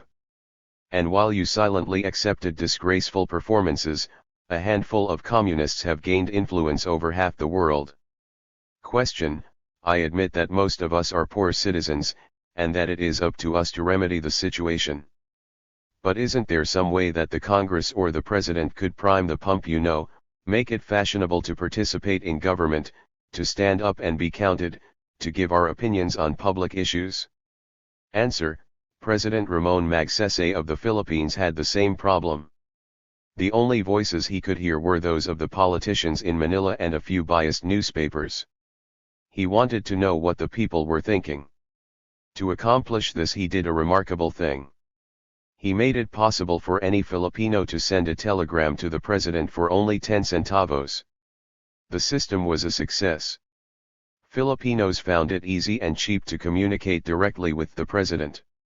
They knew that he did not read every telegram personally, but that a special presidential committee, and no one else, saw the messages, and the committee briefed the chief executive. Perhaps we, too, could have an arrangement by which a citizen anywhere in the USA could telegraph his congressman, senator, or the president for a moderate sum, perhaps 25 cents. True, we could say more in a letter, but most of us somehow don't seem to be able to break through the time and laziness barrier, and the letters seldom get written. But if we could send a telegram for a quarter, it would be simple. One could phone the telegraph office and say, "I want to send a message to the president, and here is what I want to say." The 25-cent charge would automatically be added to your telephone bill. Question: I am skeptical about your statements that the NY Times is so much better than our local papers for foreign news. Can you clarify this, please? 141. Answer: what newspapers have we available here? Please gather them up and count the columns of foreign news in each. Note: here is the result of the count for the newspapers available for January 10, 1961. Los Angeles Herald Express 4 columns of foreign news. Oakland Tribune 5 columns. San Francisco Chronicle 5 columns. NY Times 68 columns. Question: Do you think the blunders and lies and lack of information should be blamed on the Eisenhower administration? Answer: no. Although the Eisenhower administration was not vigorous in giving us a realistic picture of national events, an uninformed public can only blame itself. Ignorance and lack of interest on the part of citizens has become a national characteristic regardless of administrations. R. Political curiosity and boldness has atrophied, perhaps from generations of overconfidence caused by the easy security of geographical protection and natural prosperity. If the president himself makes an effort to be intimate with national and world events and exhibits this tendency in his public statements and press conferences, it will become contagious. It will become just as fashionable to know what is happening in Ghana or Poland or Laos as it is to be able to quote a batting average or repeat the latest gossip on a movie star. Mr. Kennedy's opportunities for revitalizing the nation in this respect are limitless. Question: then you mean for your book to be a guide and a blueprint for the future, and use the past only as a teacher? Answer: that is correct. 13. Conclusion. The preface of this book pointed out that in response to the ugly American, we received over 8,000 querying letters. They came from every corner of our country and from all kinds of people. In one form or another they asked the same desperate questions: what can the average American do about the frightful posture of the United States in foreign affairs? How can the man in the street and the woman in the kitchen help prevent the blunders by which we are aiding our enemies all over the world? Over and over, in the mail, at lectures, in public conveyances, in homes, over the telephone, people incessantly have repeated, "What can I do to help?" Obviously they would not have asked these questions had they known what was going on nationally and internationally. If they had knowledge, the answer would have been obvious. Likewise, our officials would not be blundering all over the place if they possessed the facts of world affairs. America has more assets than any other nation in the globe. We have more material wealth, more educational facilities, more freedom. If we fail, it is only because we are stupid and permit aggressive nations to take advantage of our mistakes. This is no miraculous revelation. All of us instinctively sense that foolish errors are the cause of our failures. However, few people angrily demand that action be taken to correct matters. And fewer yet recommend how. Instead, they wring their hands pitiably and bleat, "What can I do? What can I do? All is lost." 142. 143. We are acting like not a vigorous community of bold, well-informed Americans. This book has briefly tried to accomplish three things. 1. Analyze the basic causes of our debilitating national ignorance, both official and unofficial. 2. Make clear that officials are direct reflections of you and me. If we are ignorant and apathetic, then our government also is ignorant and apathetic. 3. Offer a few specific suggestions of how ordinary citizens can, in their everyday lives, become better informed, and some possible methods for making our amateur officials into effective professionals. The final and vital point of this book is that the state of the nation depends upon individual citizens. It is we who, in a democracy, must set the examples for our officials. Some sociologists and political scientists have told me that I am wrong. They say that the well-being of a nation never can originate from the people. It comes only from the efforts of a strong leader. I disagree. I believe that only if we, you and I, inform ourselves and then act with energy and courage according to our knowledge, only then will we breed strong leaders, principled and informed. They come from us, they are among us in potential. We must create a climate in which they will flourish. Every moment reveals a new frontier studded with challenges. To survive, we must stop acting like a nation of sheep, instead we must once again become patriotic revolutionaries. We must move and grow with changing events. So long as we recognize and understand the forces and facts of our world, we can win. We must drive ourselves to stay well informed, we must not be afraid to move ahead and change at a bold, vigorous pace. The nation which stands still, apathetically hoping that everything soon will be all right, has surrendered its chance of survival. An accelerating history will roll over it. You whose eyes scan these lines and whose hands hold this book inherit the heart and stamina to sustain our nation in its hour of need. But you do not have the luxury of waiting until an obviously glorious and heroic moment arrives, that moment when you have the opportunity of performing well with flags waving and bands playing. Every moment is potentially glorious and heroic.